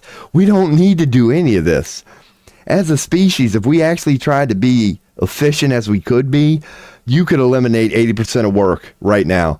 And I know that doesn't make sense to a lot of people, but dude, you can prove it. You can literally prove it. It's like the only thing that would happen is, God forbid, corporations aren't allowed to make...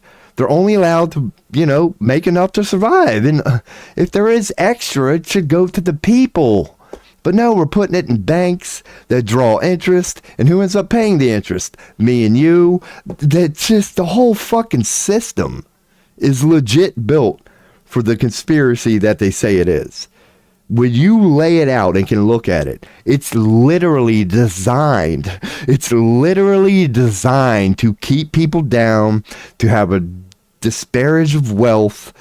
It's designed to inevitably yield a 1%. Inevitably. There's no way around it. Like, and why people don't talk about that.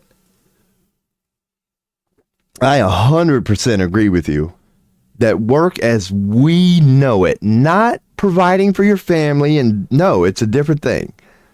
Man created our current system of work, and it is flawed. It's a flawed foundation from the first brick to the ceiling. It don't work. Well, it does work for, the CEO, for the 1%. It's a great idea. But for everybody else, it's slavery. Like you're telling, and we agree upon it. We all know it. We all go to work making pennies. It's one of the great sayings here in America. My boss makes $1.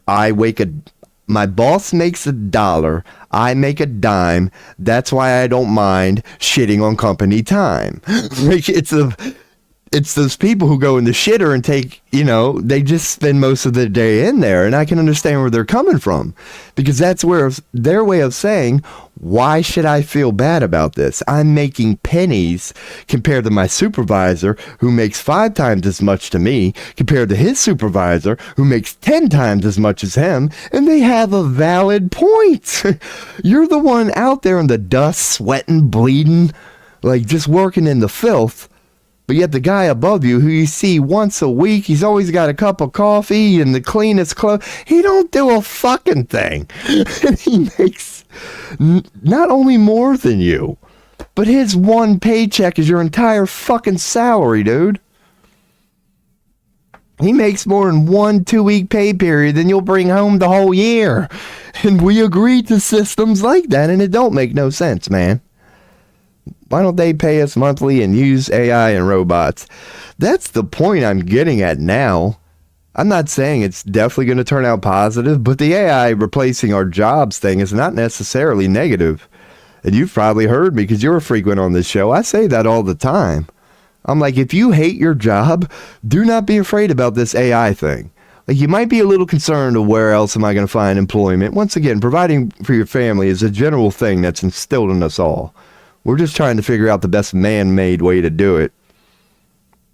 And I don't see this AI takeover necessarily being a bad thing. Yeah, why not?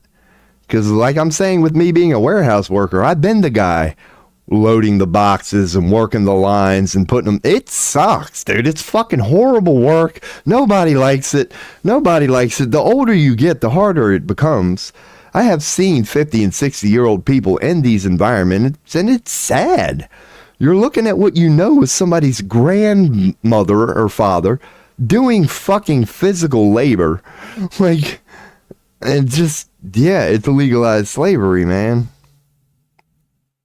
And the whole system is just broken, man. But if AI would have, in some way, if it can free us from that, that's not necessarily a bad thing. Because AI ain't gonna mind. It's 420. All right, I'm BRBing for a hot second. But yeah, it's like it's not like AI is affected by dust and cold environment. It's a fucking computer. So yes, if we can get them in them unpleasant environments that sucks for a human to work in, if AI can do it, that's definitely a good thing. Because then that person, it's like the coal miner stories. Like there are people through many industries that you're pretty much guaranteed to never be able to breathe for the last 10 years of your life. It's the old coal miner stories where it's like by the time they're 50, like they die at 50. And they knew it the whole time. If I keep doing this job, I'm going to end up in an early grave. Cheers to you, brother. I'm 421 at this point. But yeah, man, if AI can free us from the blood diamonds of Africa sort of thing, then let's do it. Because if people are dying and early or on the job, if we can eliminate that.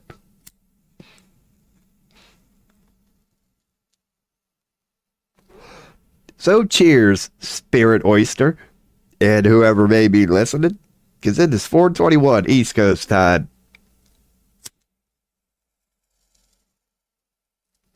And your boy does not promote it. That's why I put up the BRB. That's why this channel is flagged. And I know it ain't no big deal, man. Because these days, as weed's becoming more and more lax, 21, 22 here. Oh, you go for the old Navy time.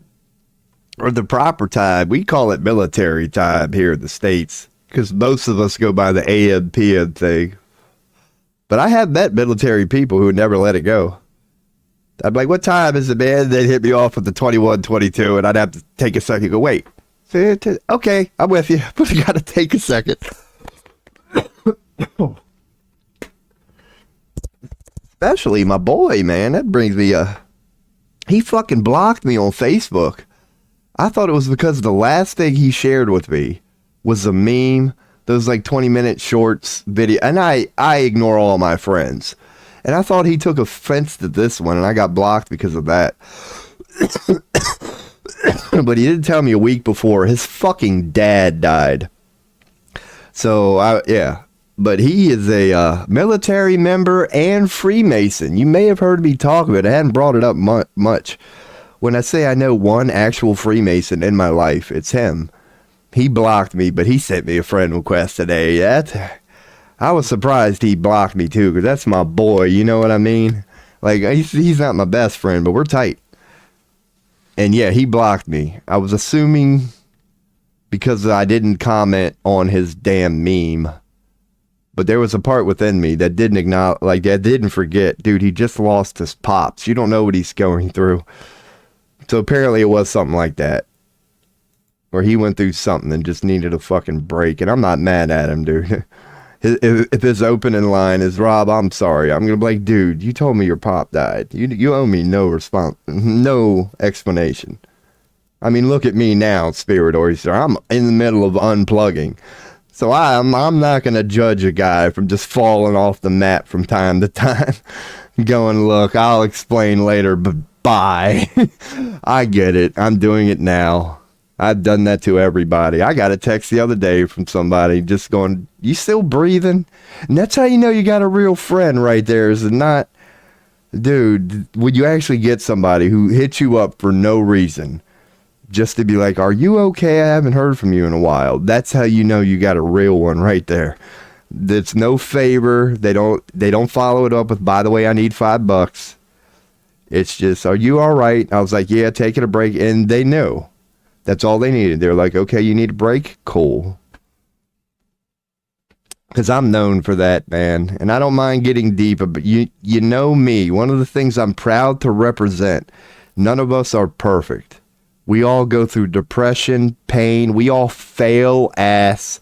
You will fail again. Spirit Oyster, you're going to fail again. I'm going to fail again. It happens. It happens. Sometimes we give it our best shot with the most skill, our honest best we've got, and we still fail. And when those things happen, they suck, and I love talking about them. That is indeed life, man. That is indeed life. I throw it in now. Yeah, this is depressed. You could say I'm depressed. That's why I'm smoking weed. That's another thing as a pothead. I am numbing the pain. I am. I am. When you're on a roller coaster ride, at the moment, you're not reaching for your pipe because you're in the middle of having fun. Like, I get that. I am in some way numbing the pain. But that's why weed is, good when you're at home with nothing to do. But yeah, man, that is indeed life. This is end times. And again, Spirit Oyster, I know you're on a keyboard or whatever. Yeah, I hope you're doing well, too. Because I know it's not easy for any of us right now. There's no way it can be. And that has nothing to do with money. Because money isn't going to shield you from the chaos. Yeah, money, we know. It's crazy for all of us right now. And I hope you're hanging in. Because this is special and all this craziness. It's like, holy shit, dude, this is end times. I don't care how you look at it. You're like, I don't believe in that religious shit. Well, this is the end of the lunar cycle, my man. It's like, whatever you want to call it, it's here. It's happening. And damn, it ain't easy. How do you wake up to what we wake up to, knowing what we know, and still find a way to not kill every son of a bitch, to not succumb to it, to acknowledge you're within it, that you too are affected by this, that you are not the angel you know you could be, that you are not the best version of yourself right now. But you also know that God loves you that much. It don't care. You do go through that. I just gave my insurance some medical papers today. Well, I hope that's going good. I hope that's going good. Because I'll go in and throw that in there now. The most important thing when you're alive is your health. We all lose sight of that until you pull a back muscle and then you can't move for a fucking week. Or till you get a bad... Yeah. When you're really sick, as in everything stops. That's... Yeah. Your health will stop your reality. So I hope that is going well. Because health has to be the most important thing to life itself. Being immortal, you know, being us. If you're a spirit, who knows? But as people who, have a thing called health, I really mean it, where I hope that goes good for you, man. Because I am not guilty. I am blessed with that. Other than a few pains here and there, not having any teeth, thank the Lord I am healthy. Because God, just being in a wheelchair, I could imagine, man. Like just things like that. Even just being deaf, you know what I mean? Just losing one of your senses. Gonna switch to tablet. Feel free. I'm gonna take that as a sign, man. Because I just took a pee and I don't really have to. But since my man Spirit Oysters are going to do a little BRB here real quick, I'm going to go on and do one of my infamous BRBs. Let's just go on and get this squirt out of the way. Come back, chill, and keep rolling. I'm going to go to main. No, I can do it here. All right. So anybody, other than YouTube and Rumble, Twitch and Kick, if you want to say something, the floor is yours. I'll be right back.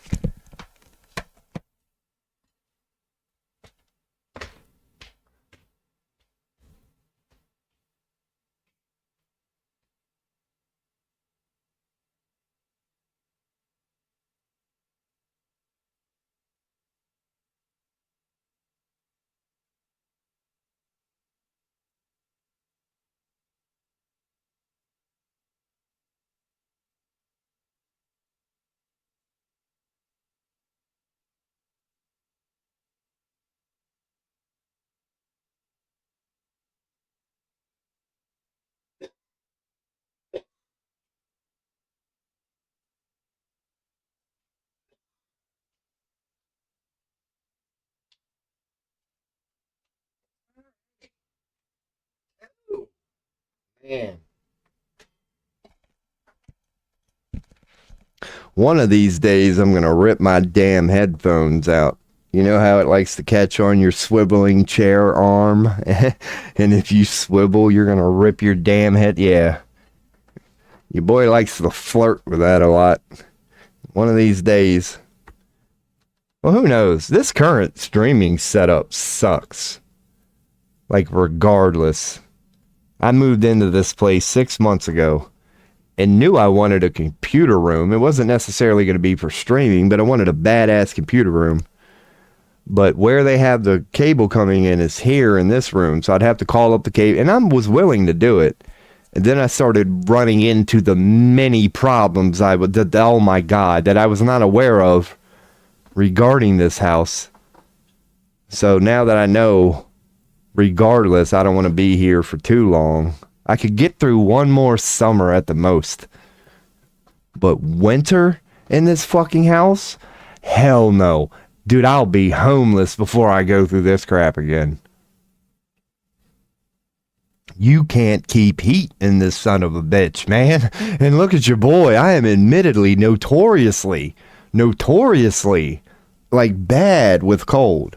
So I basically rented one of the worst place I could rent regarding cold. I have never in my 44 years on this earth had, but then again, this is a 3-bedroom house, and that's another thing I fucked up on. I'm like, well, I got enough money to afford a 3-bedroom house, and even though it's only me, and I clearly don't need 3 bedrooms, since it's not too different from renting a 1-bedroom, let me just go in and rent a whole damn 3-bedroom house. And anybody may be listening to, yeah, that's not a good idea, okay? Unless it's summertime. But definitely just think of winter. And I'm telling you, it's bad. Like, it's bad. You now have to keep a 3-bedroom house, which technically you could say is colder than it would be. Because now you have empty rooms that are just tend to be a little colder, or maybe it's just me. Like, the more shit you put in there, I don't even. Why do people buy the house? Yeah, I'm not buying. I was going to, and I'm glad I didn't. Because I was watching one of my news stations here in America the other day, and it's provably one of the, other than like Great Depression, yeah, one of the, if not the worst time to buy a house in American history. Like, the market is just dog shit right now. So bad they're going to be talking about it like, yeah, it's a bubble, except the other way. We're in a depression, a bad one regarding the whole housing market I know nothing about. They end up putting it in a mortgage. And that's the ingenious of the bank that that was part of their game, because, yeah, the mortgage, you don't own it. The bank still owns it. You're just the dumbass paying for it. But if through any time during that 30 years you default on that mortgage, you're renting. You are. You're renting to buy. That's what a mortgage is by the books. The bank's the landlord. They own the deed to that bitch. And if you're willing to pay, X amount of money over X amount of years, it's called a mortgage. Yeah, that's the only difference from renting.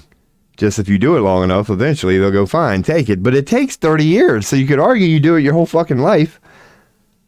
But yeah, man. At the moment, no. And it's kind of a weird piece I can find in end times. I'm not saying I want the system to collapse, because nobody does. We all want stability and an easy life. But I'm ready to kiss it goodbye, as in life as we know it. The banking system, just everything, governments.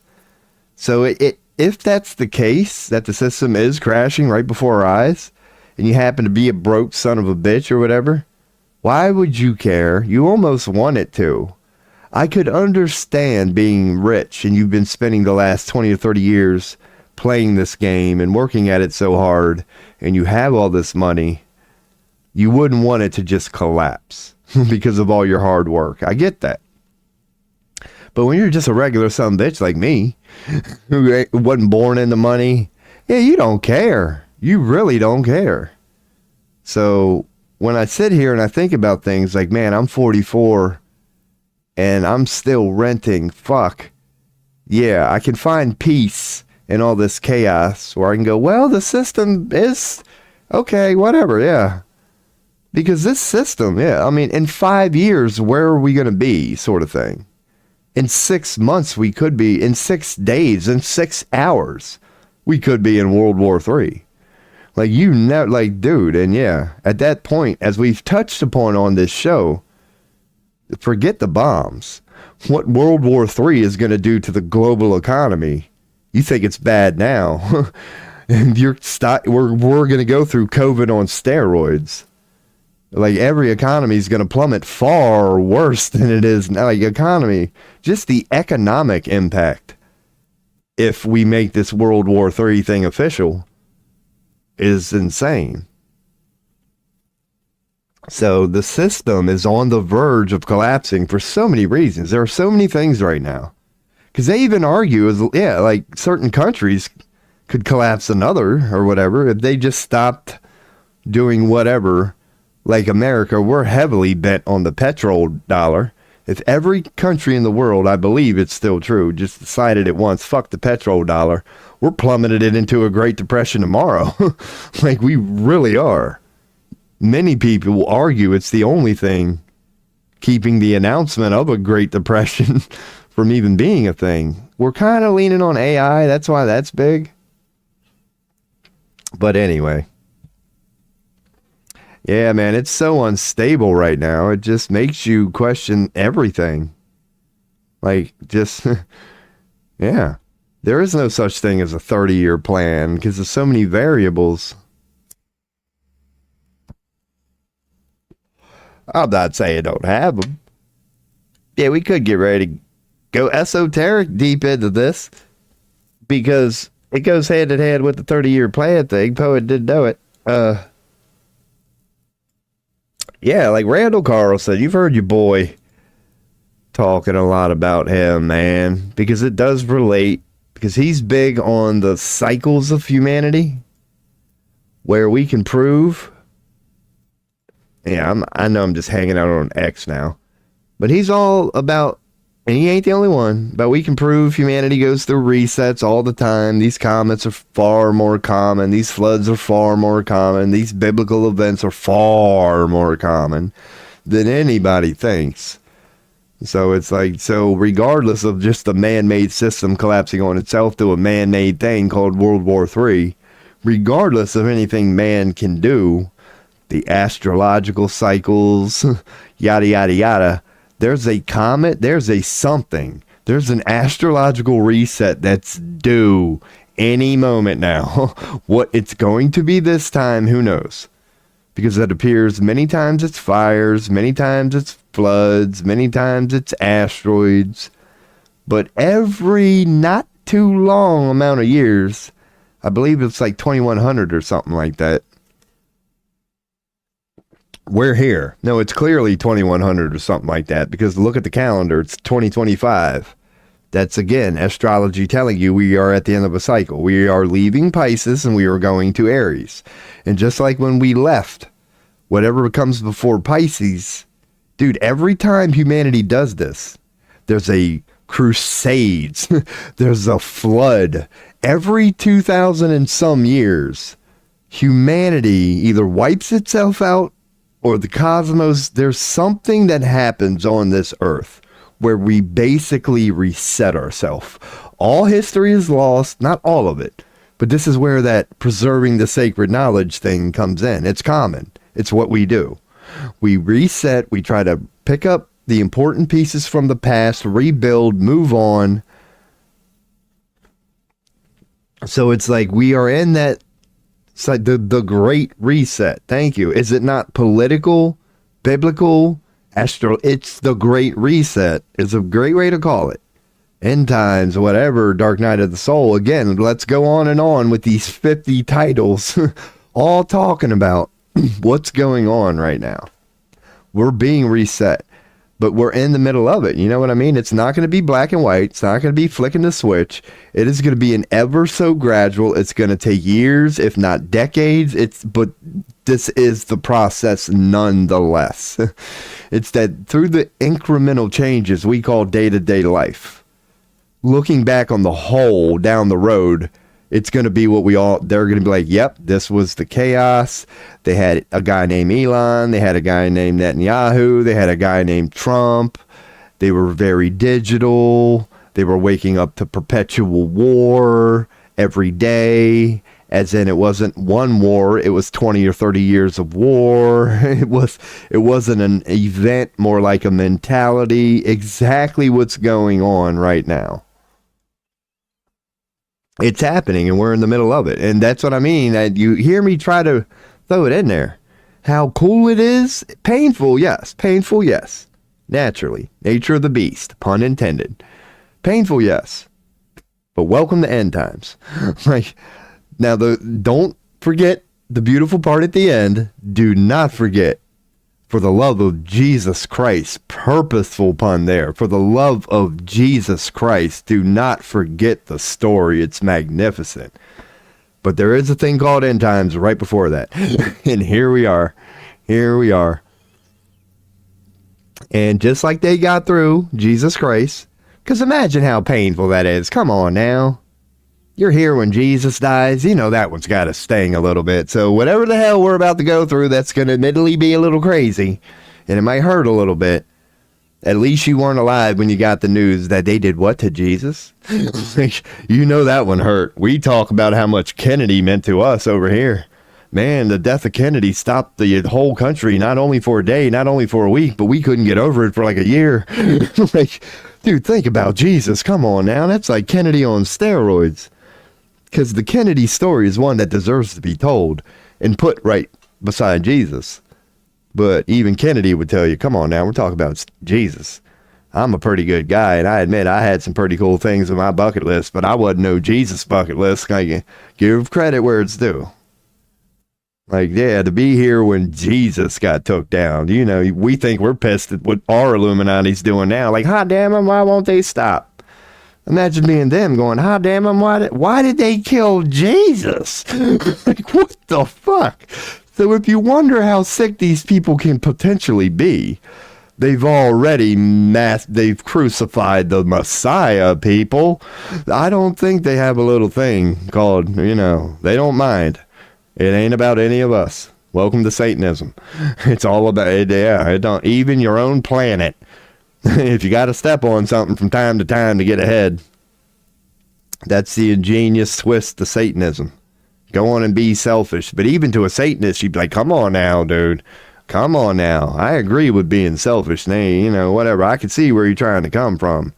But just because you can doesn't always mean you should. You're going to have to inject taking a moment and making a more isn't so wrong to take the high road every now and then again.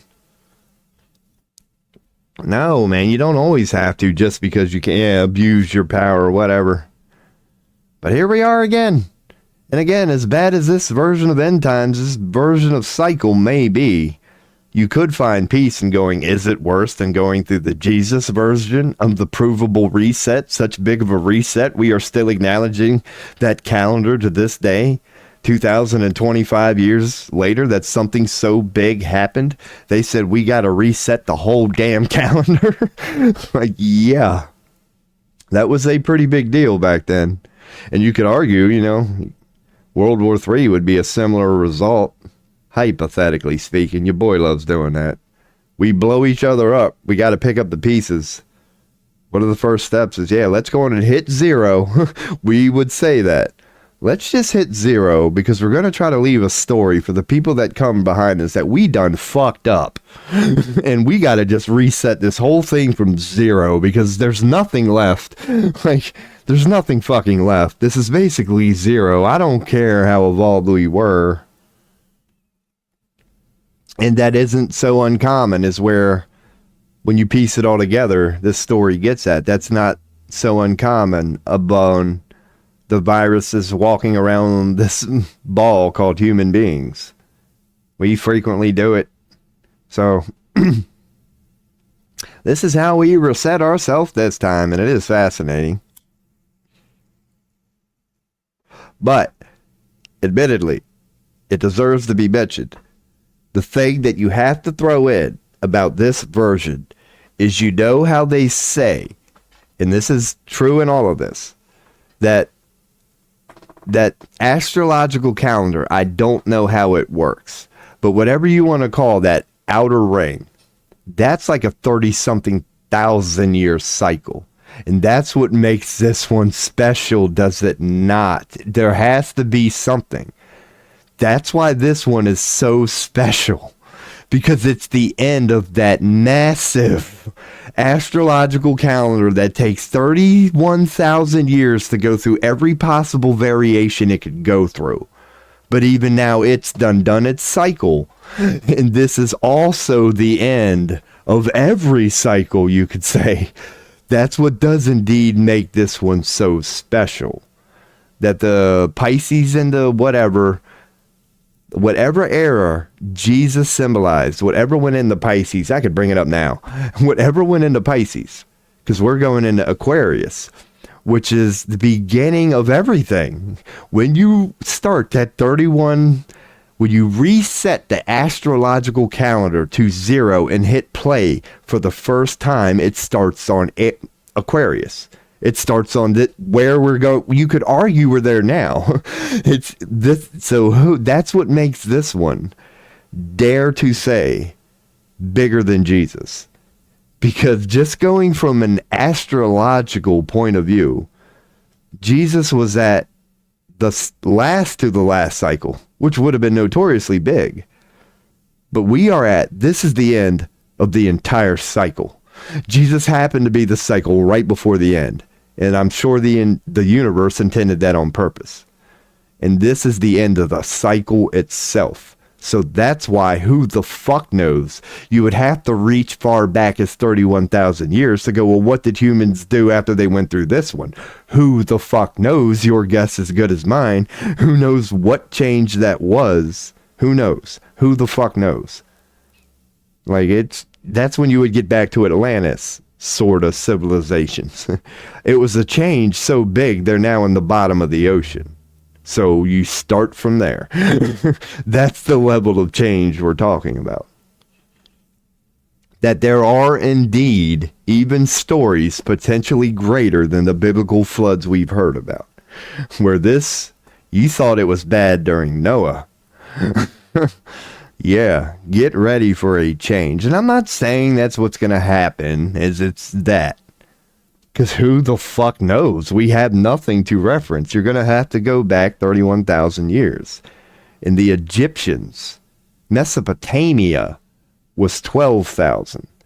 So double how far back, plus a little more, triple. Yeah, literally triple. Mesopotamia is credited for around 12,000 BC. So if you triple that, you're at 31,000 year cycle. So picture how far back you got to go to Mesopotamians and then triple that. Those would have been the people who went through this. That astrological 31 some thousand. Yeah, that's what makes this one holy fuck. What is going to happen? My theory is the end time is the day you die. It happens for all of us one at a time. That's a good theory. Because even what I'm saying now is based on what, because who's to say that the astrological calendar, according to the universe, starts on Aquarius, but according to how we've mapped it out based on whatever, that's how it works. So it is a theory. Everything I'm saying, I always throw that in there, is a theory. Because who the fuck knows? But your theory is the end time is the day you die. I love that one. You're not lying. Randall Carlson covered that. And I'm going to try to, make this quick, but I know what you're saying. He covered it as there was some big fire, and apparently this is provable through American history. There was some massive fire in some forested part of America that killed a fuck ton of people. Admittedly, this is what happened. It happened in a very religious part of America, like Idaho or something like that, where religion means a lot to them. And that's exactly what happened. They believed in end times. And when this unexplainable fire happened out of nowhere, many people evacuated. The ones who didn't were telling their people that. They simply believed it was end times. They didn't realize what was going on, that they could have ran to the nearest river, found some water, they could have got through it. They fucking died in that fire because they really believed it was end times and they didn't move. So I know that's what you're saying, because they went through that. In that moment, they were like, this is end times. It's supposed to happen this way. And they didn't run. They didn't run based on their religious beliefs. And another thing I'll playfully throw in there, that I've always said this, because I was here during Y2K and the end of the Mayan calendar, 2012. And during both of those times, it was kind of apocalyptic. Nobody took it seriously. But Y2K, you were like, oh no, apocalypse, here it comes. And Mayan calendar is, oh, they knew it, here it comes. And I've always playfully said, just imagine being somebody the day of Y2K or the day that the Mayan calendar reset, and you naturally died or something happened. You would be going, holy fuck, they were right. Y2K was the reset, because you're not going to see tomorrow. So in that moment, yeah, that's what you're saying. In that moment, who's to say that what I'm saying isn't true? Who's to say that somebody who died on December 31st, 1999, the day right before Y2K, they died in a fire, whatever, they died in a flood, it wouldn't be far-fetched to think that right before they died, they went, fuck, Y2K was true, and then they were dead. It's not far-fetched at all. It's not far-fetched at all. Because in the end, because you're right, Spirit Oyster, you are right. You can't argue what you said. I don't give a shit what you believe in. When you die, it's end times. It's all out the toilet. It don't matter at that point. It truly doesn't. It don't matter who was right because you're gone. So, and it happens to all of us one at a time. And that's the holy grail, is it not? You're searching for this thing, and God bless you. But there's no way you're ever going to, I'm telling you. It makes you question life. There's technically no point. There's technically no point. If you want to look at it from that way. Even God will tell you you're going to be born and you're going to die. So you're temporary as fuck, motherfucker. But no, God ain't that cruel. And then, yeah, luckily there's a story. You're going to come back home where we all will understand what you were going through when you were down there going, what's wrong with these people, man? Perhaps that's why they send us here, sort of thing. Because heaven, there's one thing I don't know about heaven, or there's one thing I do know about heaven. There's not a whole lot of bitching, moaning, and complaining and fighting going on up there. But if you acknowledge you got to do it from time to time, yeah, you would have to do it somewhere else other than heaven, or by default it wouldn't be heaven. Because you're going to fucking ruin it for everybody, man. You wouldn't be able to enjoy heaven if motherfuckers were over there just causing some shit. So you got to kick them out. You got to go do that somewhere where you're not going to bother us, because we're trying to get our heaven on. So maybe you inevitably need a little ball on the earth. So maybe, yeah, it is. They were like, blip. They just put a little drop of chaos with a pinch of ether. Because according to Wiki, that's how we're all here. It's chaos with a pinch of ether. And, yeah, they just did that and said, here, now y'all can go just fight amongst yourselves, man.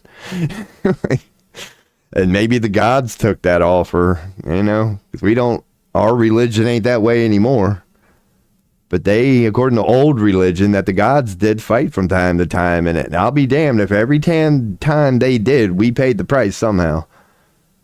So maybe when they got a little dispute, even they agree. We got to go in the room and shut the door so they don't bother heaven. But we happen to be in that same room. So, yeah, it's just an agreed upon room to do fucked up shit in. Like, here we are. But at least we're not bothering heaven when we do it. And at least when we get back, we got great stories to tell. And like I always say, it does feel good healing. Because you could say a realm like that would give angels something to do. Because there's not a lot of people who need healing in heaven. So let's say you just like being a doctor. You're Doogie Howser. It just fascinates you. And you like being a doctor. And you like working on people and putting bones back into place and shit. It's fucking fun to you. It'd be a damn shame to be in a reality where that never happens because everything's perfect. You're like, hey, anybody need a doctor? No. You're like, oh, fuck. Happens to be my passion. That kind of sucks. So you need fucked up people from time to time, you could say, because if not, angels might get a little bored. That it's not a bad idea to have people with broken arms who just fell off a mountain, or just, their mother, or God forbid, their child just died right before them. God, that does suck. But at least it gives an angel a chance to get their angel on, because out of nowhere, you got a very willing participant. They're more often than not in that moment praying to God, asking for an angel. So it kind of just works. It kind of just works. That the angels are more than willing to pick up the call. They're actually sitting there kind of fighting amongst themselves. They're going, dude, I'm taking the next one. And they're like, no, you're not, you son of a bitch. And then they got to go to that room to get it straight for a second. Then the one who didn't fight ends up getting the next call. So, see, they learn. Bitching and moaning don't get you nowhere. They just got this shit figured out, man. The one who was sitting there getting his Gandhi on done got the call because you're in the room that we're in, bitching and moaning. Hell yeah, we out here. I love it, man. The stream about nothing. Hey, it worked for Seinfeld, man, and I don't know. Stream about nothing. Where we're going, who knows and who cares? Fucking, we can talk. That's what Seinfeld was all about. The 20, 30 minute entire shows about the most ridiculous damn thing. Like, what are they talking about? So-and-so wore a certain collar today, and God, Seinfeld. I will throw this in there because your boy knows he goes everywhere. When I was a conspiracy theorist, I didn't want nothing to do with no Seinfeld. I knew about him and I'd watch a show, but I was with that whole Jewish plant thing. And I gotta admit, I was wrong. I'm not saying based on who he knew, he didn't have a couple advantages that other people didn't. But Seinfeld is a funny son of a bitch, man. His understanding of comedy, what it is, how it works, it's second to none. It truly is. I was with you there on Seinfeld is overrated. That's what I'm getting at. There was one point I'm like, don't give me any of that. But then over the years, I heard him out. But the thing is with me, my bias, admitted bias, is my admitted love for comedy. I got tickets to a comedy show in 2 months from now. Whose line is it anyway? He's going to be playing about 20 minutes up the road, and your boy done spent good money. I love comedy. So because I naturally, I have a bias where I want him to be the good guy. Not at first. When I was full-blown conspiracy theorist, I was like, fuck him, because of the whole, what I believed was Jewish at the time, which I now see are Zionist. I thought he was a Zionist, and even I didn't know that then. But, yeah. What do you feel about his boy, Kramer?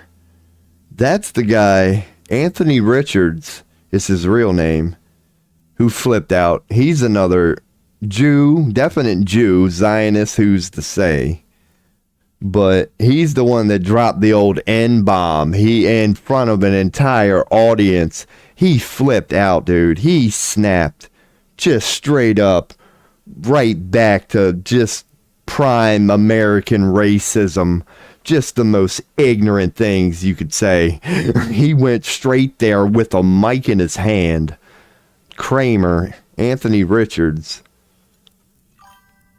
He's funny. Everybody loved him before that. He's funny as hell when you just let him go. He's very Robin Williams-like. He's so crazy. That's part of his comedy. But after that, you couldn't like him. Everybody had to go, yep, you're done. You're done. You've seen the meltdown. Okay, so you're aware. Yeah, he did melt down. He melted down. Yeah, he's Seinfeld's boy, who he admittedly had to distance from. But he interviewed him later. And all that guy Kramer can do is apologize for it. And it's like, honestly, what do you do? Because this is where I would ask a wisdom question. And you are a very wise man.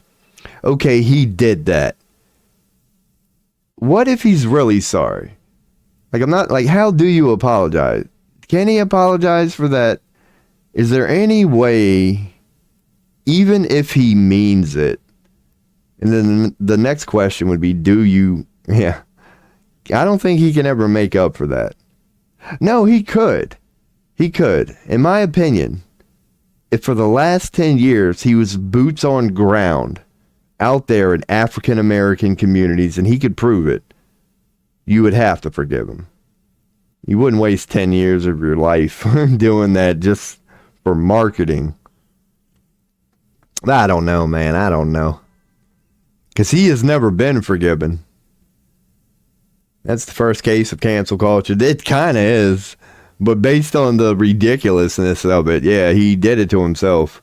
But that was a low-hanging fruit for cancel culture. And perhaps that was in big part why they promoted it. Not just because it's out of the box, just derogatory and offensive. But that was their chance to go, see? This is why we can't trust you humans with that thing called words. Then you could get into a was he a plant thing. Are they that genius? They're definitely that sick. But are they that genius to foresee that and go, let's just have you say, just flip out one night. Because when you do that, we're going to follow it up for the next couple months. So this is why you humans need to be put in check from time to time. Is because God forbid you might hurt someone's feeling. It's like, it does suck that we all have that ability too, but you can't outlaw enough words to remove our ability to tell a sumbitch about themselves based on how mad we think we are at them at the moment. I've said some ignorant shit to people that had nothing to do with racism at all. It's just like, dude, I'll slit your, you just start reaching like for just Hannibal Lecter sort of sick crap that you can say because you're trying to let this dude know if you step one more close, if we continue with this, I will summon a demon you don't want, I don't even want nothing to do with. Yeah, we all can rip a sumbitch apart if we want to. And then, I will admit this, even if you do, it don't always feel good, man. Like, you snap, you owed their ass, and even though you quote-unquote win, it still ain't a good experience. You go home, and somebody's like, how was your day? You're not talking in it like a good thing. You're like, this moment, it just sucks. But anyway, hell yeah. Again, we out here. I don't know how, but we are indeed out here. I never know where I end up, and that's what I love about it. It's like, yeah, man, don't seem to be a whole lot of news going on. No, but there is big news. So get ready for the golden age tomorrow. And Trump's in a position, I'm sure much of the world would agree, that I don't care where you are, when Trump says something, it's kind of like Netanyahu and Putin. There are certain people, when they say something globally, you might want to listen. And Trump done said we're starting the old golden age tomorrow. So you know damn well this is the guy who just said Trump Gaza. So who knows what his version of golden age is. But it's coming tomorrow, so get ready, buckle up. If you didn't like cheeseburgers, football, rock music, and casinos, get ready, it's coming, like it or not. So hell yeah, man. Hell yeah. If he's doing it to Palestine, dude, he's doing it to the Holy Land. Thank you. We do have an asteroid coming. Thank you. I just taught myself something. Dude, if that is the Holy Land, and I like to believe it is, according to evidence, that, dude, we might not hold anything sacred, but that's not saying the universe don't. If you're about to turn the fucking Holy Land into a damn Americanized shopping mall, oh, there might be something it's coming to stop your ass that ain't even human be. You might have really insulted the gods at this point. They said there was one area of the world we asked you not to fuck with, and look at you now. Okay. We gave you all that land and told you, could you please leave this one? Oh my God, here it comes, people. Get ready. Oh, if you let this Trump dude fucking... No, get ready for the golden age. Yep. But then again, he might not be lying. He knows the thing about end times. It's coming, whether his evil ass likes it or not. I don't give a fuck how Illuminati you are. Who knows? So get ready for the golden age. It's coming. And another thing called the NCII. That was the big news out of America today. And on the surface, it seems like a good thing, but like we were kind of just saying about cancel culture, apparently the government has given themselves more power to make sure that this, pedophilia doesn't get out of control. Now that AI is a thing, they got to address it a new way. So they're giving themselves new powers, and that by itself is scary. But if they use it just for that, it's a good thing, and there's no news there. AI can now fake it, and we got to come up with a way to, once again, I don't know what the point is. It's always been illegal. They're just making it more illegal, more specific, you could say. That land was the focal point of so many religious conflicts, Christian crusades, Jewish and Muslim. Indeed, you're not lying. Jewish and Muslim. And let's look at Egypt, which is right next door, part of it, you could say. Like, that's where Moses freed the Hebrews, gave birth to man as we know it today, speaking from that very general umbrella. And, but yeah, we all know about the Egyptians. So even when you look at the neighbor, and we will bring that up while I'm sitting here, something crossing my mind. Let me just bring up Israel so it'll take us to that part of the world. We'll do a Google map thing here. Because where my mind is going at the moment, it's like, look who surrounds the quote-unquote Holy Land. You got Egypt here, pretty important damn history, you'd say there. Greece here. Pretty important damn history, you'd say there.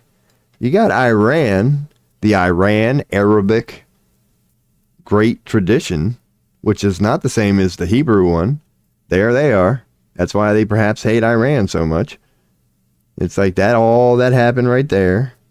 Greek and all the great thing that came out of Greek mythology happened right here. All the great things that happened in Egypt happened right here. Saudi royal family. You could go there with going, there's big ass Saudi Arabia. And yeah, man, it's like this is indeed, even its neighbors. Rome, here's Rome. Which now we're getting kind of out there, but not really. Big old sea. Turkey. I don't know much about their history, but I do know, thanks to this stream, I've looked up their architecture. It's fucking beautiful.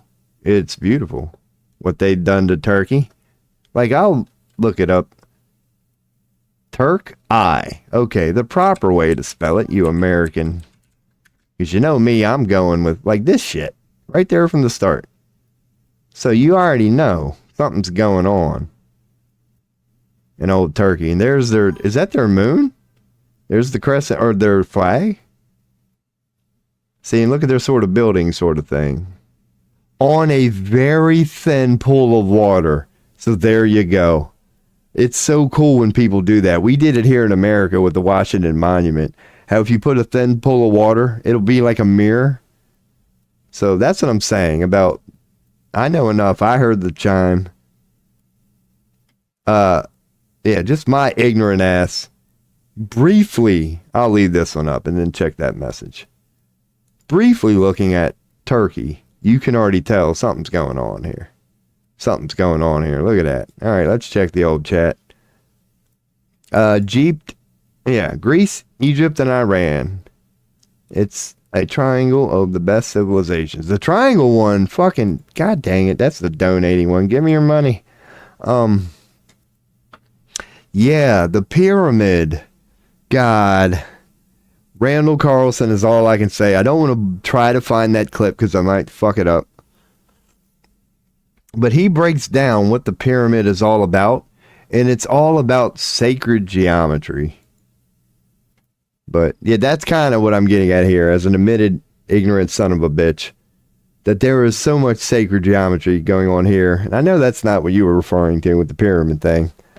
But just going with my whole, Turkey. Because they don't have the reputation as the countries that I was pointing out and you agreed to. That, Egypt, Greece, Iran. Because Iran is just Arabic, you could say. Because I noticed Arabic is similar to Hebrew. They'll call them the ancient Arabic people. So they're not going to call them Iranian people, but it's the Iranian ancestors who I can tell ignorantly, they appear to be the Arabics mentioned when you're around thousands of years ago. That would be, indeed, that part of the world. That whole Arabic biblical connection. That all those stories came from, the neighbors, you could say, of modern day Christianity, the Abrahamic religions would say, is the Holy Land. Because that's the thing, even Islam, according to Wiki, because Islam is under the same umbrella as Christianity, they do have slight variations on it, indeed. But regarding the whole Messiah thing, they believe in it too. Therefore, that's who I want to look up, because they're all called Abrahamic religions, and I haven't properly looked up. Okay, thank you for that. Persians aren't Arabs. Okay, because I've noticed the Arabs is there, but you're right, Persians are there. And you would know better than my uncultured American ass. We are so damn uncultured, because I admittedly fell in love with ours. I didn't give the other ones proper whatever until 44 years later. They are Muslims, but not Arab. Okay. So there's denomination, or not, okay, cool. So because the Persians are important too. And I only know that because of how many times I've seen them, along with the Arabs. Because I'll be reading about notorious people in time, and then I'll see Persian this, Persian that, Arab this, Arab that, which indeed is not the same as Islam this, Islam that, Muslim this, Muslim that. Reaching far back, I don't see Muslim a lot. I'm not saying they weren't there. I'm saying this is my ignorant, I'm just now looking into it. I don't see Muslim as much. Persian, Arab, yes. Islam, yes. But not so much Muslim. Muslim would be similar to Hindu. Like, I see Hindu here and there. I'll see references to the Hindu culture. But yeah, like the Asian cultures, God, they kind of be... Asian people in their self are... I might want to look into that. Like, what is the history of Asian people? Because I've gone over, and I'm sure I'm not the only one, like from a Darwin evolutionary perspective, slanted eyes make no sense at all. Why was the rest of humanity perfectly fine, but in that part of the world where it's not known to be extra dusty, like if anybody went with slanted eyes, you would picture Egypt, and they are kind of known for that. That would start to make sense. I'm like, yeah, it's a lot of dust out there, so your eyes that would make sense. But there's no reason that your boy can think of why humanity would develop slanted eyes. Like, and I'm such a conspiracy theorist that I'm open to the alien thing or whatever. They're different, you could say. Like, we came from beings of, there's something different in their DNA that implies God knows what. But I don't see evolution doing that. And that's just my opinion. I don't see why, the eyes would end up that way based on Darwinism. Because, that's what I'm saying, where it might be interesting to look into. Because that would be a great thing to, I could ask ChatGPT right now. Why do you believe Asians have slanted eyes? Like, what purpose? Because, Mother Nature don't do nothing for nothing. Like, it wouldn't have wasted, if the eyes work, they work. It wouldn't have just wasted time and energy morphing it for no damn reason, unless it thought it would make your survival better. So, I've never been able to explain that. I've never been able to figure it out. They act different too, but then again, that's true for any culture. Because like Indians from that part of the world, Pakistan, they're mathematical geniuses. It's common. They're very good at math. And Asians are similar. They love math. They're very good at it. They're very good at technical things. Like, you're not going to see them on a football field or in a weight room. They're not really known for that. But when it comes to like ping pong, they're an insane version of ping pong. They're known to be good at golf, precision games. They're good. Like, they're good at stuff like that. They're just, I don't know. But that's true everywhere. It's called culture. But it's tied into what I'm saying, I believe. I just believe they're wired a little different, programmed a little different. They tick a little different from every other version of man. African Americans, white people, Latinos, Jews, Muslims. None of them are Asian. But I could see the similarities. It's like, well, why are African Americans African? Like, how'd that happen? Well, dude, look at Africa. Like, they're out there cooking all day, literally. Like, so the first thing your body's going to do is go, we need, melatonin in the skin. If not, you're going to be like these white people. You're going to blister. You're going to do this. You're going to do that. But if you just load the skin with melatonin, you don't do any of that. You'll end up being an African American. Yeah, you can see traits of, whatever. English, why are they so damn white? Like, dude, you ever tried surviving in ice? Like, it's literally the opposite of Africans who are trying to survive in the sun. We're trying to survive on glaciers and cold tundra. That's where we started. Whatever. I could see that being a part of Darwinism. And then you go Latinos. Well, why aren't they? They're olive, they're brown, but they're not as African. No crap. There's way more trees. Look at the continent of South America compared to Africa. There's way more shade in that part of so that explains it. Same situation as the Africans. You add a little bit of shade, you would end up what? Brown. Not necessarily white, but you could see shade. You weren't out in the middle of a literal desert or African jungle, which technically seems to be wide open terrains where the cheetahs are known to roam. And just wide open football fields among football fields. Ain't no shade in any of that. Minecraft spawn point. I love it because you're exactly right. That's a simple way to put it. Yeah, your version of man or whatever. Yeah, at one point, you're a little pocket of son of a bitches. After these great resets we're just now learning about, where only pockets of certain people survive, and it always ends up that way. In that moment, you don't know who survived. You're in reset. It takes thousands of years before you start meeting each other again. And then you try to explain. You come together and go, what the fuck happened? It's what we do. It's Minecraft spawn points. It does. It is. Yeah, we're kind of like at the end of the game now. And we know it's coming again. This one might be different because it's the end of the astrological. Well, yeah, this one is whatever. It's going to be like none before. And that's either really, really good or really, really bad, if you know what I mean. Because it's going to be like none before, as in maybe this one doesn't have that whole destruction thing involved in it. Or maybe this one has the worst one in that 31,000. Who the fuck knows, dude? But yeah, it's a big one nonetheless. So I would assume the pattern somehow, it's going to have to.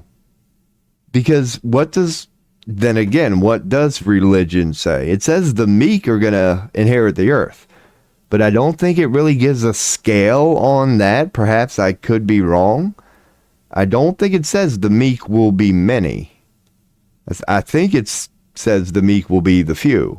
Which also implies, here comes another reset. Like, here comes another Noah's flood. Here comes another.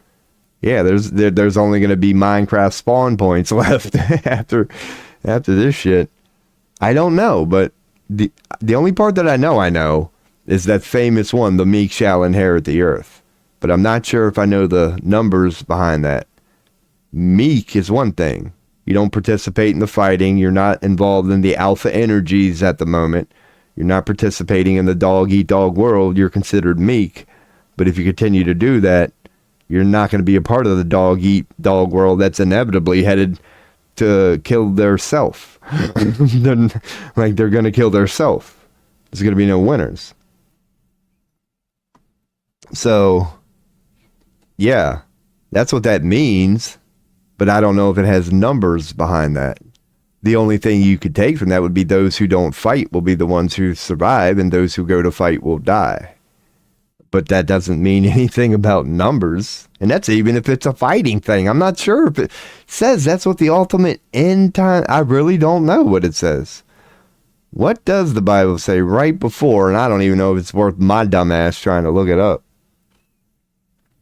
Like, it might be, man, because that's what we tend to do here. Just ask stupid ass questions. Well, not stupid, but very vague ones that lead you God knows where, according to, because we do have a thing called AI now, and it is fun to play with it. Because these things that used to be dumbass Google searches, would lead you nowhere fast. AI gives us an advantage now. It pretty much can understand where you're trying to get at. And it can sometimes at least lead you in the right direction. And that's all we ask for here on this stream of your boy here. So maybe that's not a bad idea. Just, who knows where we're going to go. But yeah, like, what happened? I'm just going to go and look it up now. What happened? Or what happens? What happens right before the meek? What? And I know you can't see it. What happens right before the meek inherit the earth? It sounds like such a stupid question. But let's test AI. Isn't that what they want you to do, right? Before the meek inherit the earth. They want you to test it because they're not going to know where we're going wrong unless we test it. So let's test the limit of how good this fucking shit is. If you can understand your boy RoBo,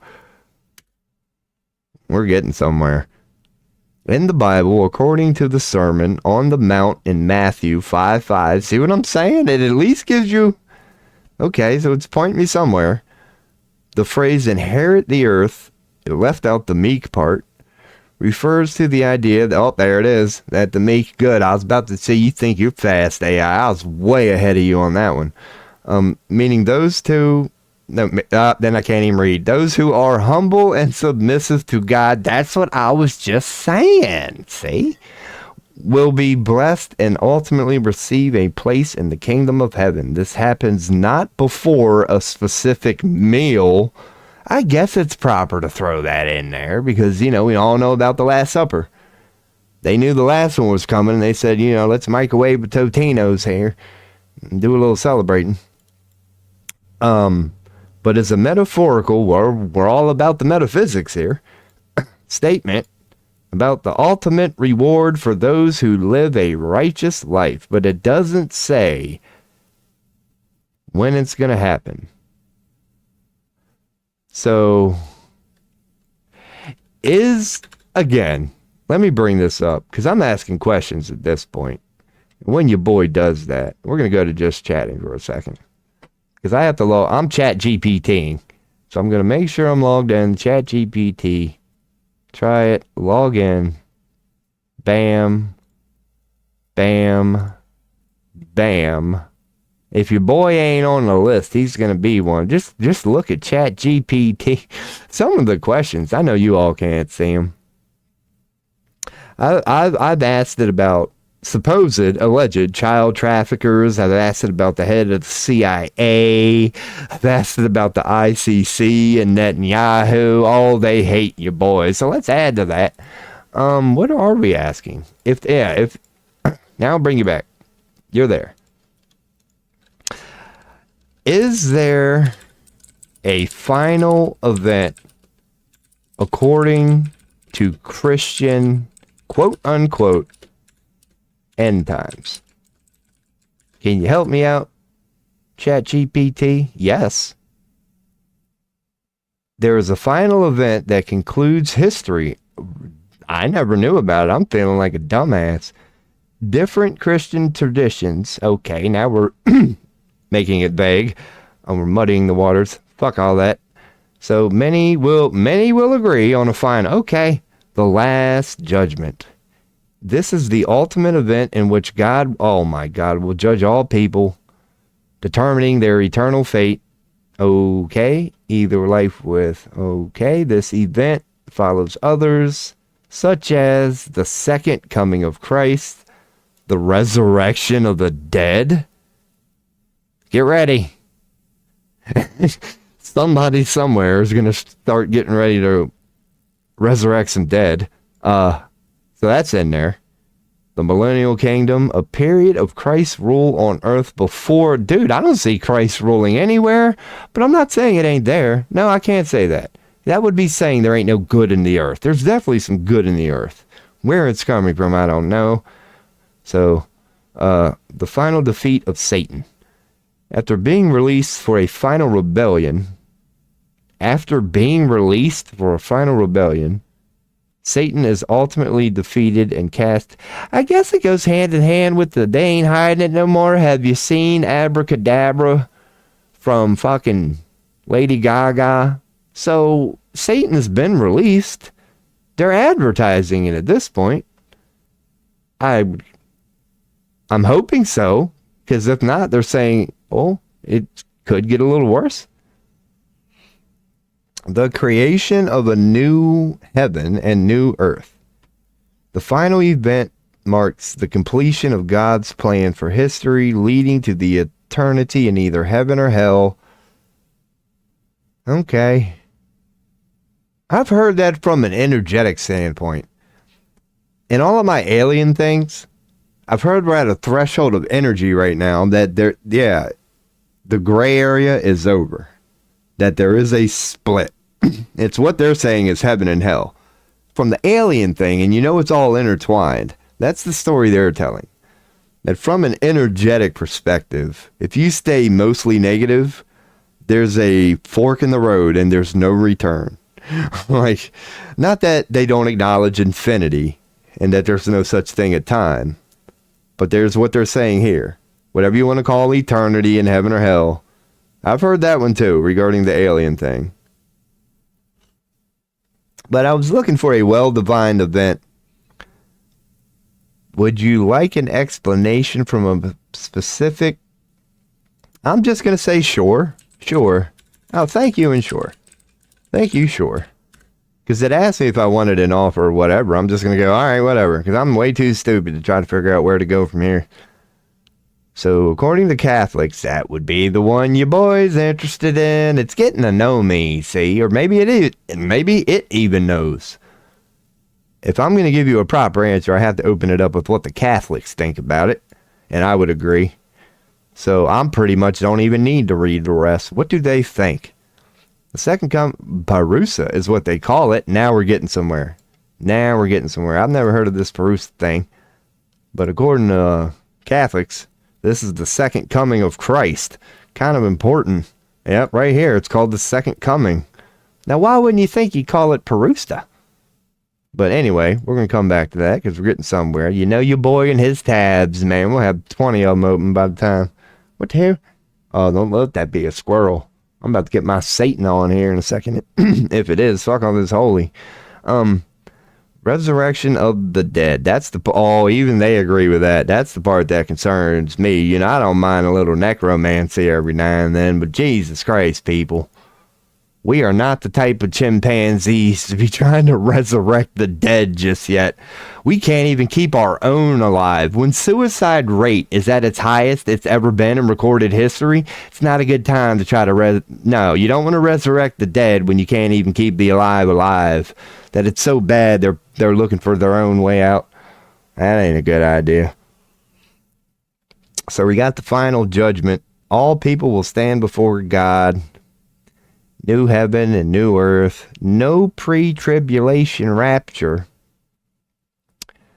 Instead, they all see end times events as occurring at the same time. So they have it figured out, basically. Catholics even believe it's not, or they're saying the same thing as our original question, that end times is a series of events. And they even agree. What are those events? The shit that they told us. The whole fucking raising of the dead shit. So, anyway, that was an impressive list. It ain't bad going back to. But I want to hear, what in the fuck the Catholics think is coming after this. Because just like Jesus, they knew it was coming, and we're here again now. Just like Jesus, they were acknowledging, here it comes. And here we are now in 2025 going, the same story. Really? Here comes the, it makes Jesus less surprising, doesn't it? But we're just not celebrating it as much. You would think if the next fucking Jesus is about to make an appearance, why aren't we talking about it? They agree. So they give it a name.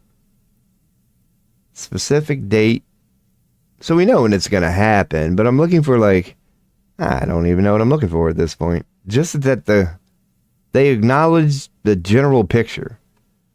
I find it funny it's called Parousia, and there's no actual, I wouldn't think wiki would word, dude, there's not a wiki for the second Messiah. It's just called Second Coming, yeah, but that's not, you would think we basically haven't given Jesus his own wiki yet. What the fuck? You've given it a name, and you're admitting that what comes out of this event is this human, but you won't even, give me a wiki on what this... That's kind of interesting. The idea is based on messianic prophecies. I mean, that might take you somewhere. The only thing it would take me to would be is messianic the umbrella of Christianity?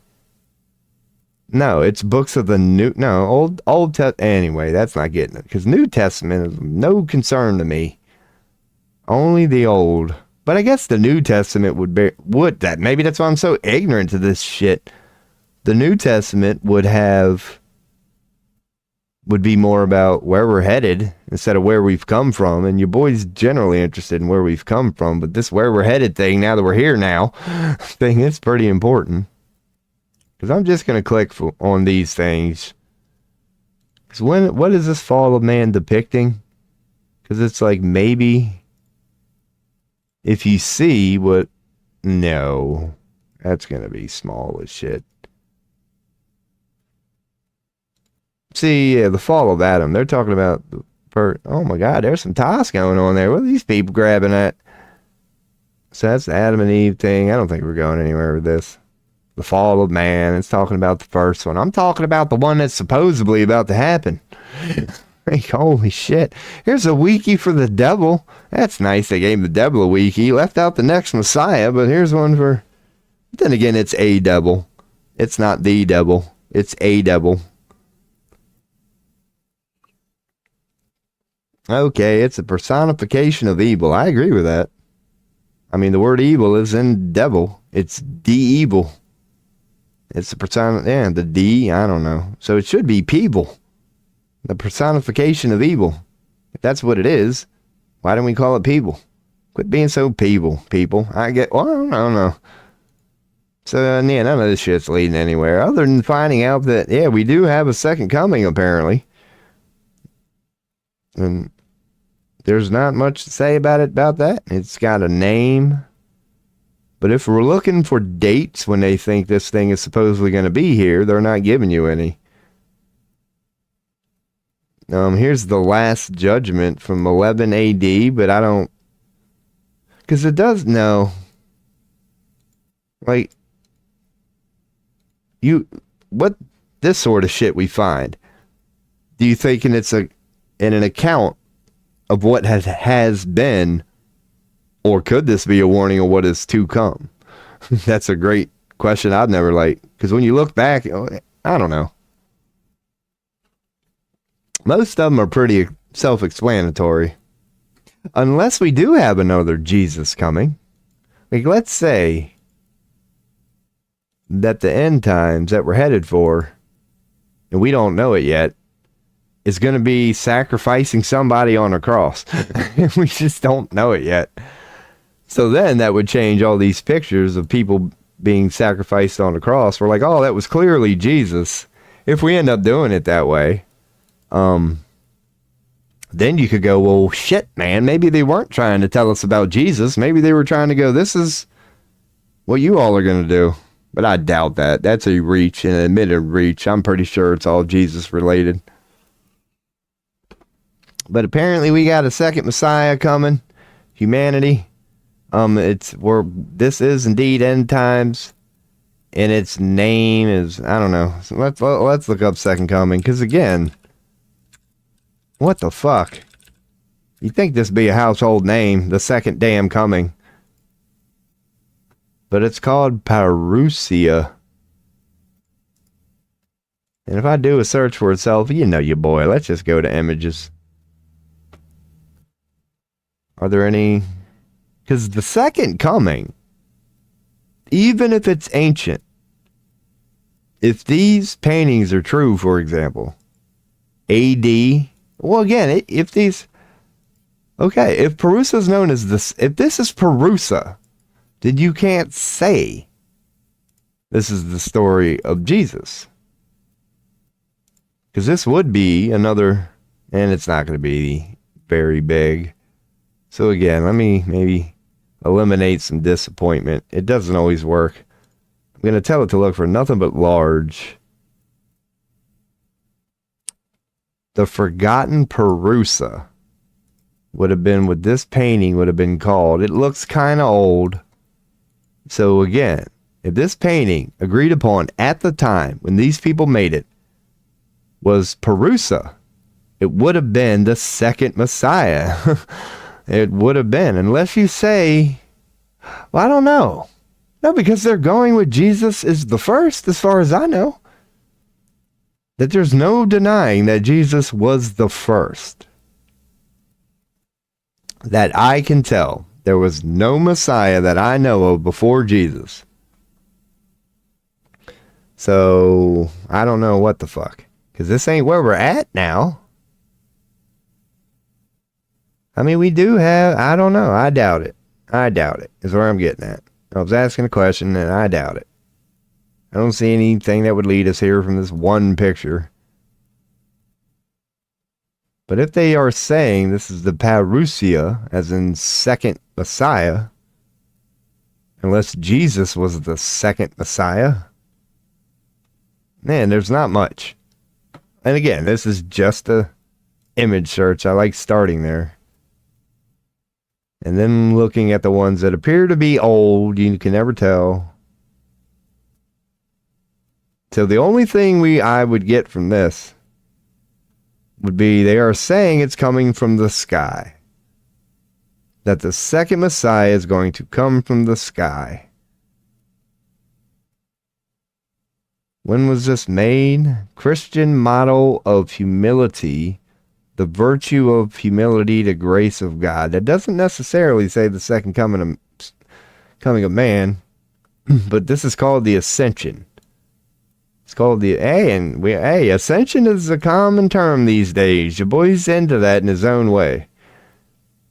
Parouso, so they acknowledge it, is a Greek word meaning presence or arrival. It is used to refer to the second coming of Christ, which the angels foretell at the ascension. I'm sure that means as the ascension. Well, no, at the ascension. So yeah, at the ascension will be the second coming of Christ. Assuming they're going with ascension as an event. Well, then this would be it. I mean, ascension is what? Ascend. So it would be something ascending from the heavens, which was a different way. It's literally a different way of putting the second coming of Christ. The second ascension of Christ. Coming is ascension. They ascend from the heavens. They come from the heavens. You're saying the same thing. So, I guess, yeah, it's just another way of saying coming. So this Jesus who has been taken up from you into heaven will return in the same way as you have seen him going into heaven. So the same way we saw Jesus going into heaven was what? Crucifixion? So by crucifixion, if I'm interpreting this correctly, I mean, Jesus will return in the same way as you have seen him going into the heaven. So you could say from a deep perspective that this is indeed the words of God. Let's not forget that word you. That Jesus will return in the same way you, the individual, whatever you believe is the way Jesus went out, you could say is how it's going to come back in your world. What that means globally, who knows? Come,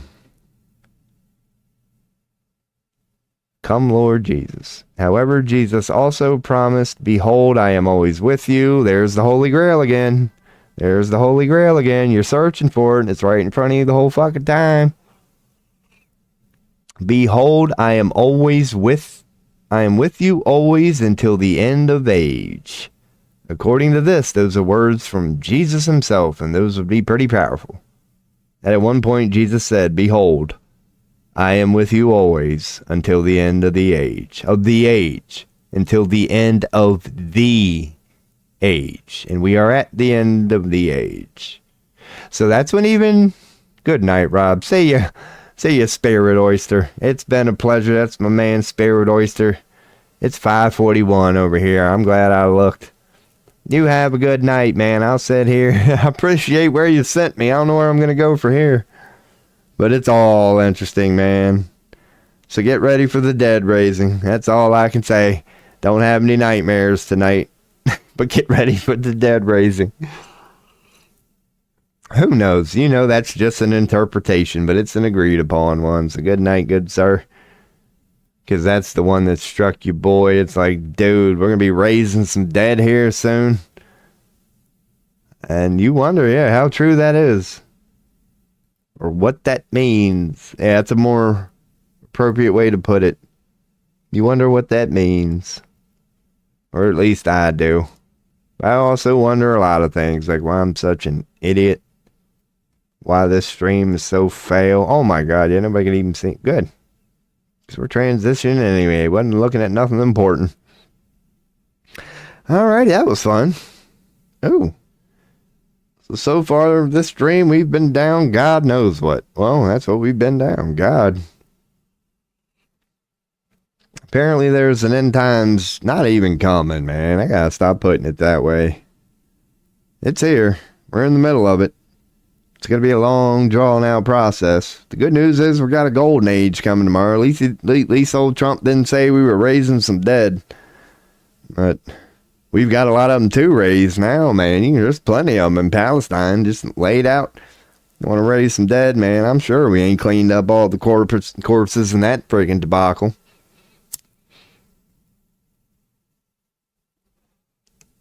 Did I say Palestine? Oh, let me correct myself. That ain't even the country that exists anymore. That little space of land, used to be a country. Man. So anybody born, a month ago? Up until now, will not know Palestine. So, it's cool. That's what we're doing out here today as human beings. We're just wiping out countries, even though we swore we never would again. Somehow we're okay with it. Don't make no sense to me. Anyway, my boy Spirit Oyster is going to bed, and your boy's gonna take a pee. I tend to do that on this strum. Whenever the one participant in chat usually pieces it out, I'll go in and take my inevitable pee, and just, I don't even know, man. This mouse don't even like me anymore, but that's kind of good. Anyway, I'll be right back. Oh, man. Oh, goodness. Getting up, walking around.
Fantastic. Ew, my goodness. We out here. Getting her done. Oh, man, I was about to say, why can I still smell myself? I done showered, shaved. That's right. I threw back on the old hoodie. Everything else is clean. This fucker here on the outside. Still smells a bit like armpit. Oh, I question even taking a shower today, man. It's so damn cold in my bathroom. I got my house blocked off trying to, make heating a son of a bitch as easy as possible. So my bathroom is cold. Normally I, warm it up a little bit. Here's the bullshit of it, man. I got squirrels in this house. And the only way I can get any access to up there is I had to take out the old fart fan. And, now I got cold air just pouring in there. Who knows? Hell yeah, so we out here. Getting ready to get into some research. Nobody in chat at the moment. So, your boy's gonna look up whatever the fuck he feels like. I don't know what that is, if I'm being perfectly honest. Couldn't tell you. Let's check X for a hot second. Make sure the world ain't done blew up yet. Oh, I'm playing it by the minute at this point. In the Israel-Palestine war, there have been around 46 million deaths. There have been a little over that many. We get it. October 7th, like cool, but I think you made your point. Apparently he sees the point and all that. I don't. Hell yeah, man. You ain't gonna get no likes on that one, old Louis C.K. That's a pattern your boy's been noticing, man. Oh, man, that's how I get likes. If I want to blow up, I know how to do it. Just start sucking Trump's... man, you put a pro-Trump or pro-Elon post on X right now. Watch you get likes from people you never even thought you'd get likes from, man. You would swear they're bots, but when you go to their page, they look real as fuck. But that's one way to blow up. Small streamers and content creators, I can promise you it will work. You know, ain't no shame in it either, man. Beat them at their own game, man. When in Rome, do what the Romans do. You ain't even gotta agree with them. Just hop on board with them, man. Just go, Trump's the man, Elon's the man. Ain't nothing wrong with Doge, and you will skyrocket to the top of every damn algorithm out there right now. It's if you do what your boy does, that's when you tend to stay on the bottom of the list. When you call out the BS every chance you get, they don't like that. They don't like that at all. He did that to his own baby mama, so don't think he ain't gonna do it to you. This is tobacco, people. It's so hard to get hold of Elon right now. One of his 15 baby mamas had to go out there on the old X and try to get his attention. He done shadow banned her ass. And it's funny as shit because you can prove it.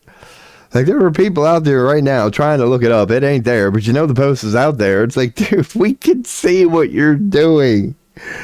How much of a piece of shit do you have to be? Number one, to be the richest man in the world, and you're neglecting your damn child so much that one of your 15 baby mamas has to get on your platform, tag the shit out of you. She has a bunch of people following her and watching her because they know she's one of your 15 baby mamas. So word gets out, people start talking about it. And what do? Go right to shadow banning the whole fucking thing like people are stupid. Now people are out there looking for it. It's not there. And they're talking about it. They're like, I know it's not there. Where can I find it? Because he shadow banned her. That's fucked up, man. Just trying to get your damn attention about your sick kid. Because you don't like the fact that people saw it and are talking about it now. You should have shadow banned her ass a while ago then, man. But then maybe he thought it was, you know, back when he had a little thing called ration and reason, he probably realized it wasn't a good idea. But now that he's, you know, a month into hanging around with the people he's been hanging around with, and they've all been telling each other about how great they are and how wonderful they are, man, he's getting Russell branded right now. He's slipping farther and farther into the old, yeah, man, bowing a bended knee in front of a son of a bitch. He don't mind that at all now, man. It's crazy what Elon... Now he's trying to go... I don't know, man. It's that Trump shit. Dude, Trump's been practicing this cocky, bold thing for like 30 years now, and he's pretty good at it. Now, you can tell Elon's trying to do it. Look at me, I'm all cocky and shit, too. It's like, yeah, the difference between you and Trump is you fucking suck at it, dude. Like, go back to being Elon, the little nerd. Dude, your first time on Rogan, we were all like, God, this guy is a nerd. You could tell. By the way he talked, the way he acted. You're like, this is the nerd of all nerds. And just because you put on a hat and a pair of sunglasses, start whipping around a chainsaw, trying to do awkward salutes, don't mean you're cool, man. It means you're in the middle of a midlife crisis, dude. that ain't who you are. That's worse than a white person going out there with the pants down around their damn kneecaps and just you see the draws and they're trying to walk a certain way. And you're like, dude, you're born in Idaho. What the hell? Why are you trying to look and act like you come out of Compton, man? The only thing you saw about some damn Compton was Station 47 on your TV in your damn town that didn't even get cable till 6 months ago somehow. And Elon is no different. He's no different, man. Just out there trying to be some... It's like, dude, that ain't you, man. Go back to the computer. And this is coming from your boy. They ain't got off his in about a week now. Just go back to the computer. Because that whole chainsaw thing ain't working for you, man.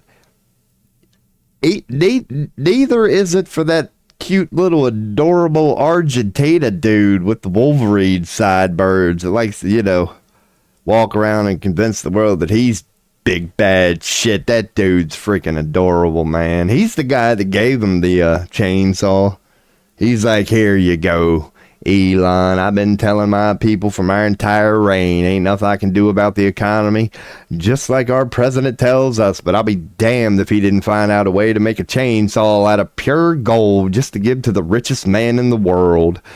Told his own Argentina people, yeah, I'm going to sacrifice some of your children's education right now and use a little thing called tax money to make a damn golden chainsaw for the richest man in the world. Oh, God, that whole damn situation was a debacle.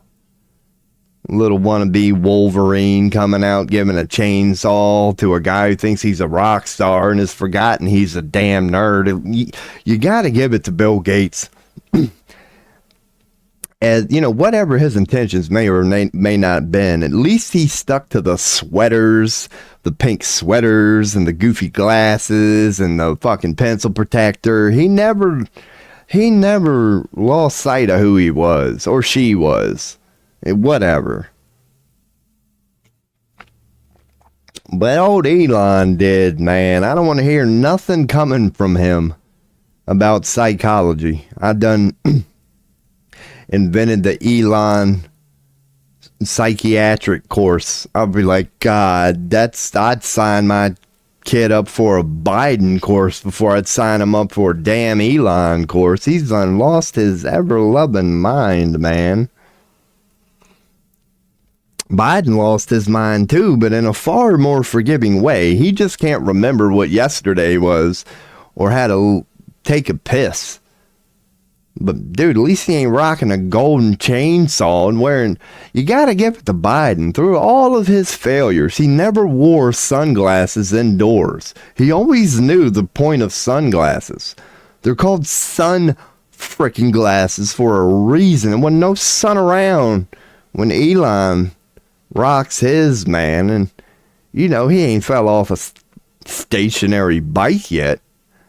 But you could argue, what's worse? Falling off a bike that ain't moving, or wearing a pair of frickin' sunglasses along with a hat when there ain't no sun around, man. Your boy's already been over that too. That's the point of a hat. That's why I don't understand them flat bills, son of a bitches. Just mocking the whole point of a damn hat, dude. It's called a baseball cap for a reason. American baseball players invented it. To do what? Block out the sun. Like, holy shit, it was later revised into the visor, but the visor ain't nothing but a damn baseball cap minus the actual cap. So again, when you remove the cap, you can't even call it a baseball cap anymore, especially when you're not even using it on a baseball field. Yeah, man, you don't see no flat bill visor, do you? There's a reason for that, you stupid sumbitches. What the hell y'all walking around rocking flat bill hats for? You're literally the only one doing it.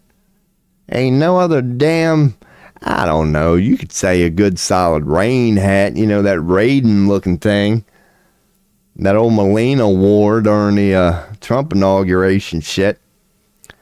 Yeah, that's a nice flat hat that serves a proper purpose.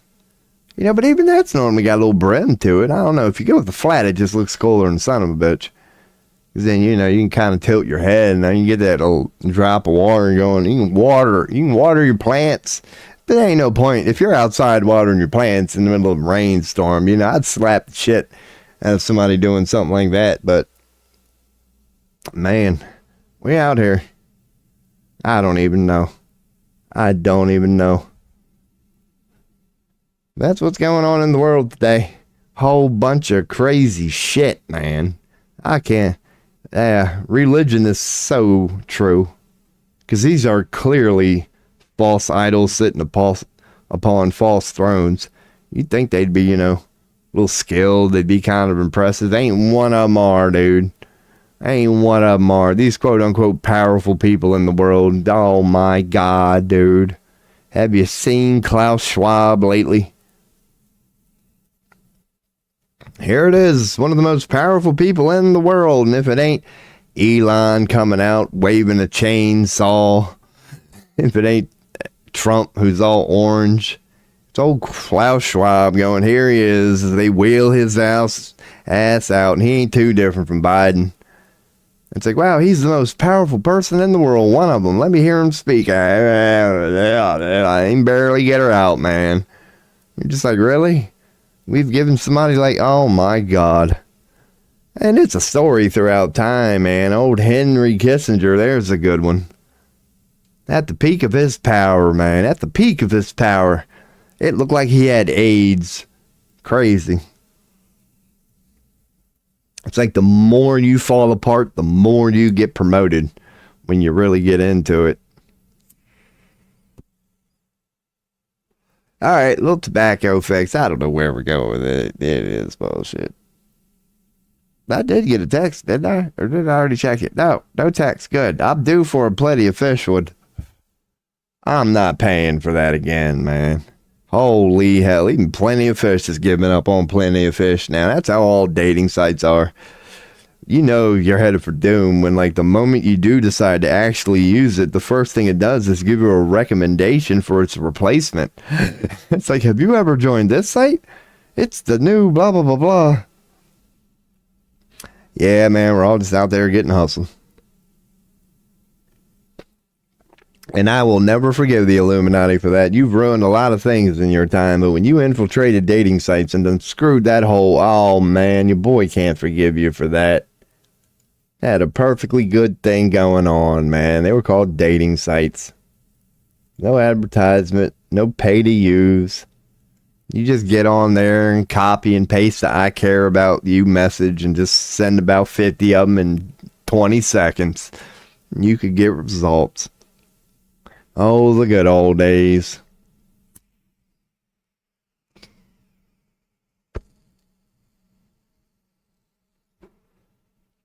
Now these days, even when you pay for it, all you get is bots.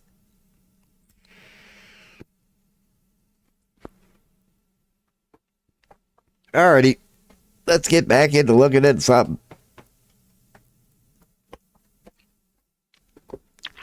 Ooh, I had to move my coffee before I knock it over, so let's go here.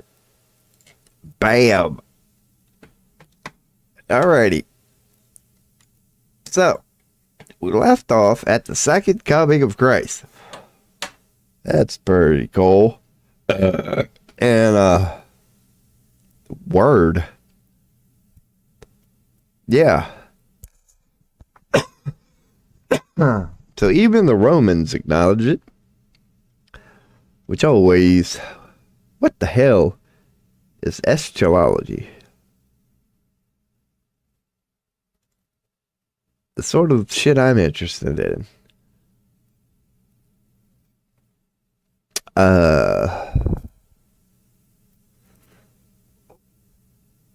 What does religion, specifically Christianity, caution? Rapture? The second coming. Well, the rapture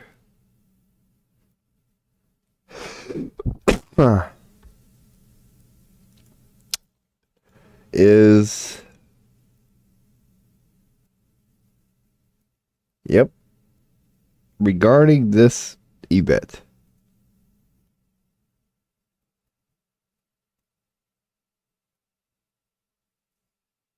Matthew 24, verse 40.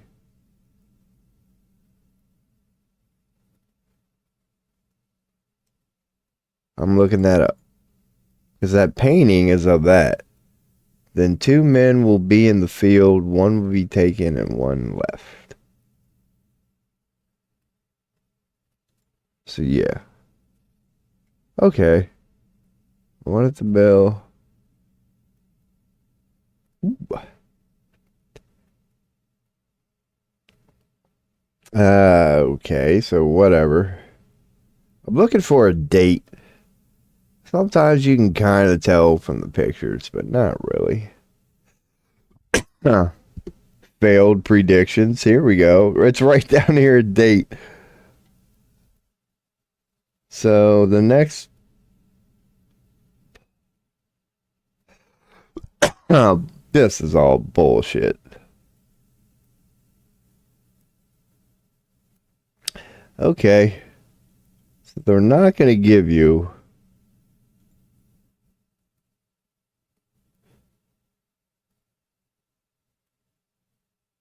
an estimated whatever. Tribulation. So do you think we're in the tribulation? Yeah. I'd say we're in tribulations. Well, that's when you would see the signs of end times. So I would say we're in tribulations, according to religion. So when you click time of ends, that takes you to, yeah, where we were. What the hell? Yeah, so this is actual Revelations. So that specific link took me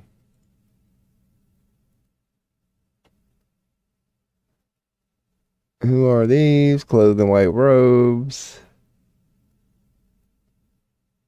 These are the ones coming out of great tribulation.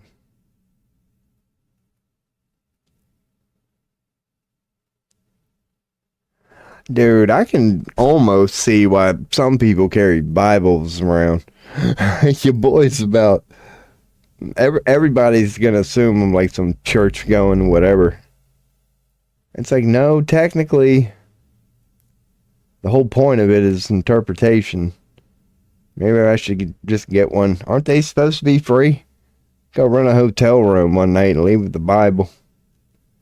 That'd be fucked up. No, it's not a good idea to steal the Bible. You defeat the whole purpose. Well, depending on what your intention is. Because for the rest of your life, you're walking around with a stolen Bible. It might as well be satanic at that point.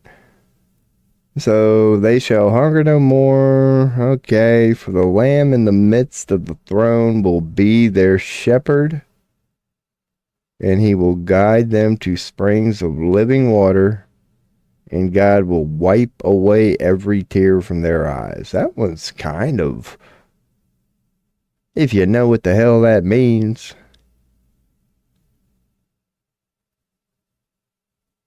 The seventh seal, there was a silence in heaven for about half an hour. You know that means something. That's an astrological implication. Then I saw the 7 angels who stand before God, and 7 trumpets were given to them. With a golden censer. There's that incense thing. That's the 3 wise men. At the altar with the golden censer, he was given much incense to offer.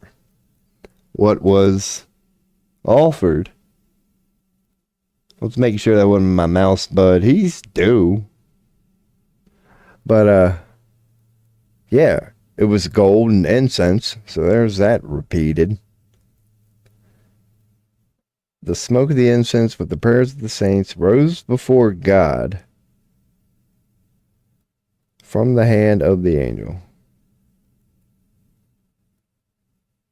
filled it with fire, and threw it on the earth. There were peals of thunder and rumblings, and an okay, this is it. If you believe in prophecy.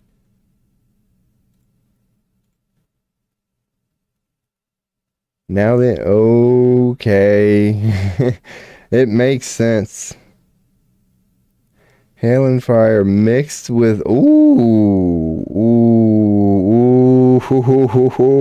it's getting good. Hail and fire mixed with blood thrown upon the earth. A third of the earth was burned up, and a third of the trees were burned up, and all green grass was burned up. A great mountain burning with fire was thrown into the sea. Okay, that makes sense. And third of the sea, and a third of the sea became blood. Makes sense. That's, oh shit. A third of living creatures in the sea died. Oh god. And a third of the ships were destroyed. The third angel blew his trumpet, and a great star fell from heaven. Oh, another one? That wouldn't be good at all. The name of the star is Wormwood. Holy shit. That's worth a search in itself for later. A third of the waters became wormwood, and many people died from the... Okay. Oh, shit. And a third of the sun was struck, and a third of the moon, and a third of the stars, so that a third of their light might be dark. Oh my goodness. Then I looked, and I heard an eagle crying with a loud voice as it flew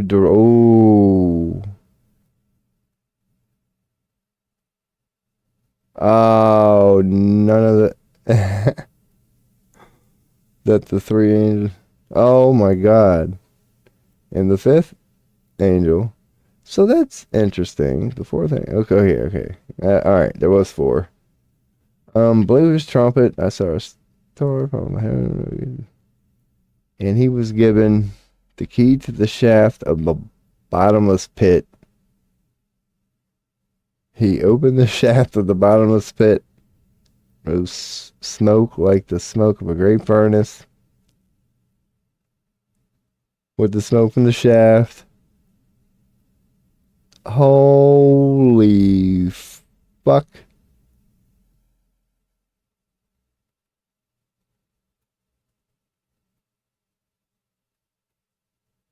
Wow. Oh my goodness.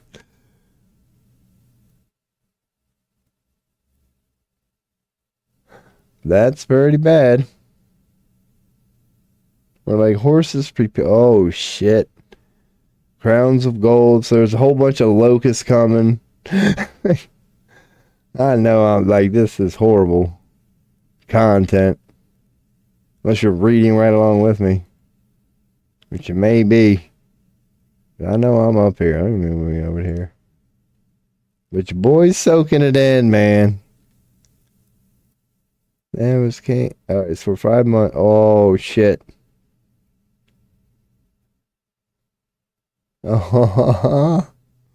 They have as king over them the angel of the bottomless pit.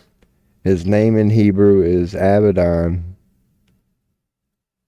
In the Greek, oh my goodness, that's another gem. I've already bookmarked this page itself.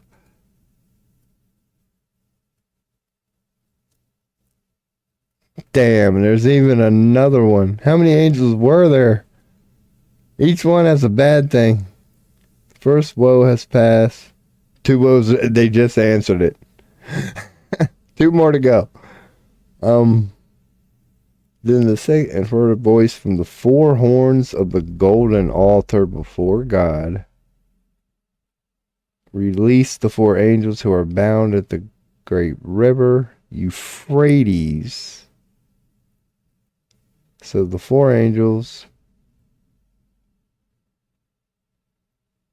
to kill a third of mankind. The number of mountain troops was twice 10,000 times. I heard their number. For these 3 plagues, a third of mankind was killed.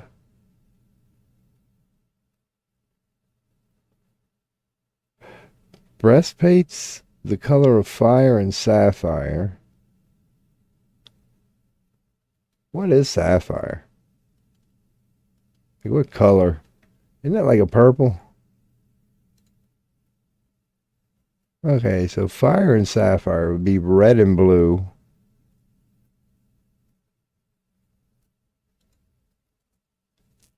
And of sulfur. Isn't that orange? Yellow. So red, yellow, and blue. Okay. Interesting. And the heads of the horses were like lions' heads. So it's lions' head. They got a mane. And fire and smoke and sulfur came out of their mouth.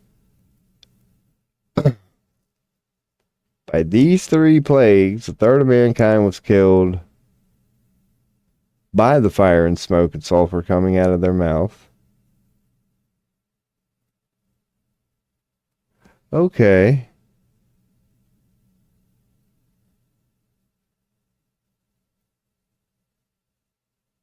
Did not repent of the works of their hands, nor give up worshiping demons and idols of gold and silver and bronze and stone and wood, which cannot see or hear or walk.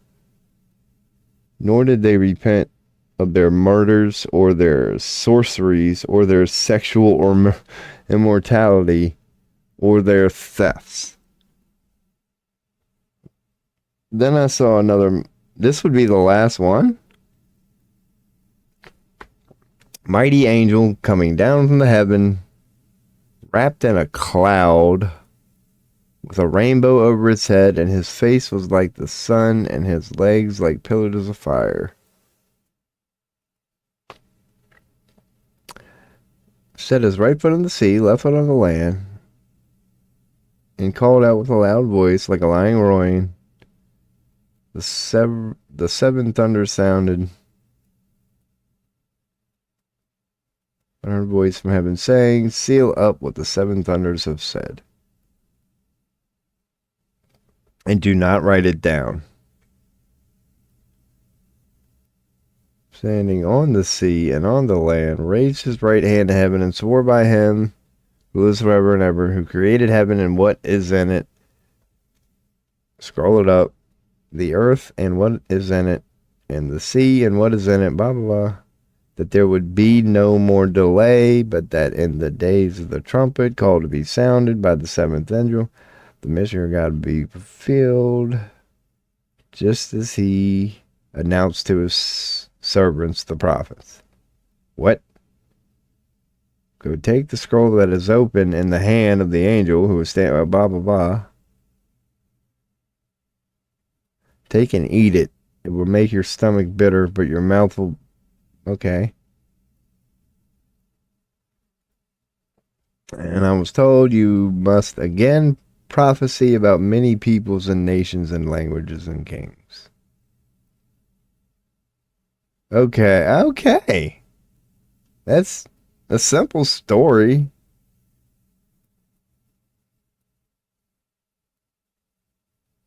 Rise and measure the temple of God and the altar and those who worship there, but do not measure the court outside the temple. Leave that out. but it's given over to the nations, and they will trample the holy city for 42 months.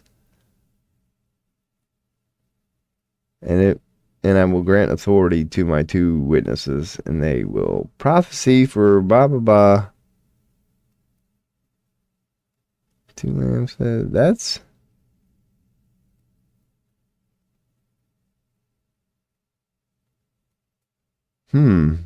This is all revelation in the Bible. They have the power to shut the sky. So yeah, man. It's fascinating to keep reading. I could. But I got what I wanted to get out of it. The bottom says his name is this.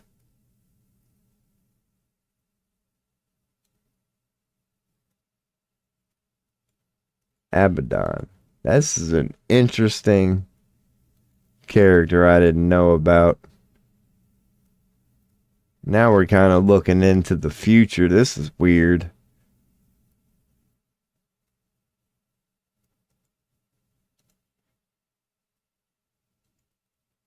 So this is what I wanted to get out of it. Well, not what I wanted to get out of it, but during that random just dive into that crazy shit. That was all Christianity. But where we're at in this God knows what stream, that's what happens after end times. It's where we're at now. I'm definitely leaving this up. I believe we're in tribulations. Dude, I might have to get a damn Bible. I'm not interested in the whole thing. But then again, you don't have to these days. But reading it is definitely fascinating. Like, oh my God, is it? Hell yeah. Well, that was cool. Not really. Not really. Not really. Not really at all. Oh my God. Not really at all. Holy fuck. When you read about end times, Jesus Christ, pun intended. Oh my God. Holy fuck, dude. I almost want to say there's no hope for any of us.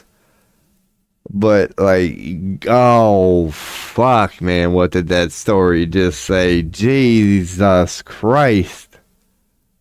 Like, we are at the end of an astrological cycle, yada, yada, yada, end times. I don't care how you look at it. But according to Scripture, which I don't even know, the shit is about to hit the mother trucking fan. According to Scripture, it's over. There's no coming out of this.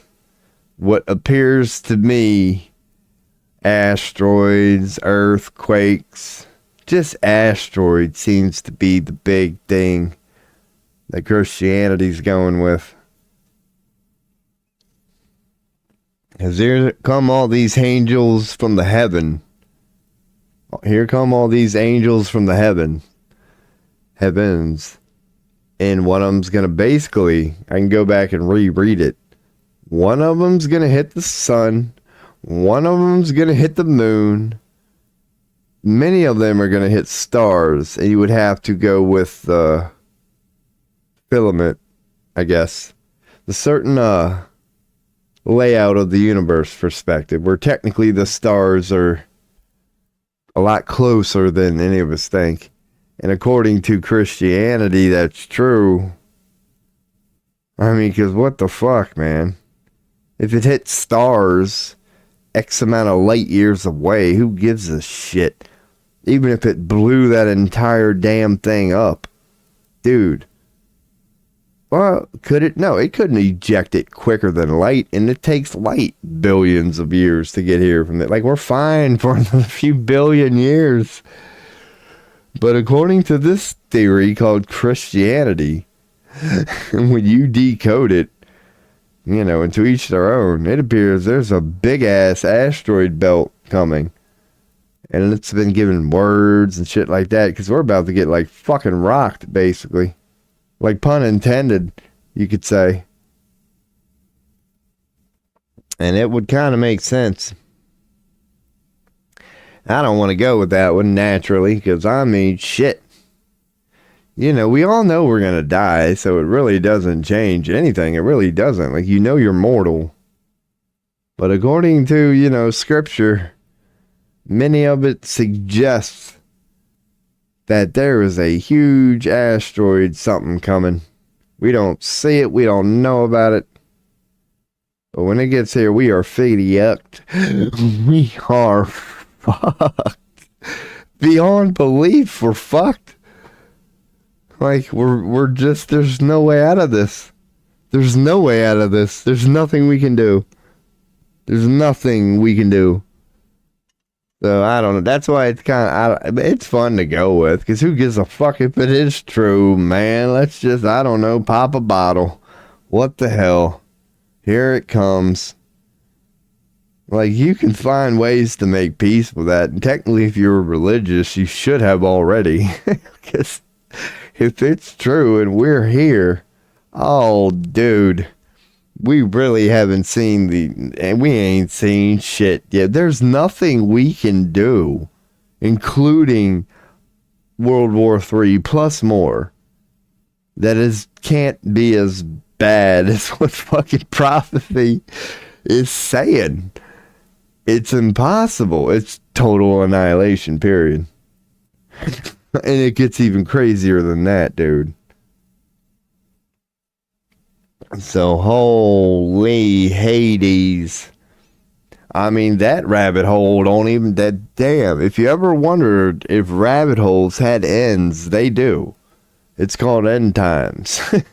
There's no rabbit hole beyond that. It's like, it's over. Kiss all of you mother effers. Goodbye. I don't know why you did any of this, but it was clearly for no damn reason. Here we go again. Bye. The only people who are going to give a shit about you is you. Rest of the universe is not going to miss your ass.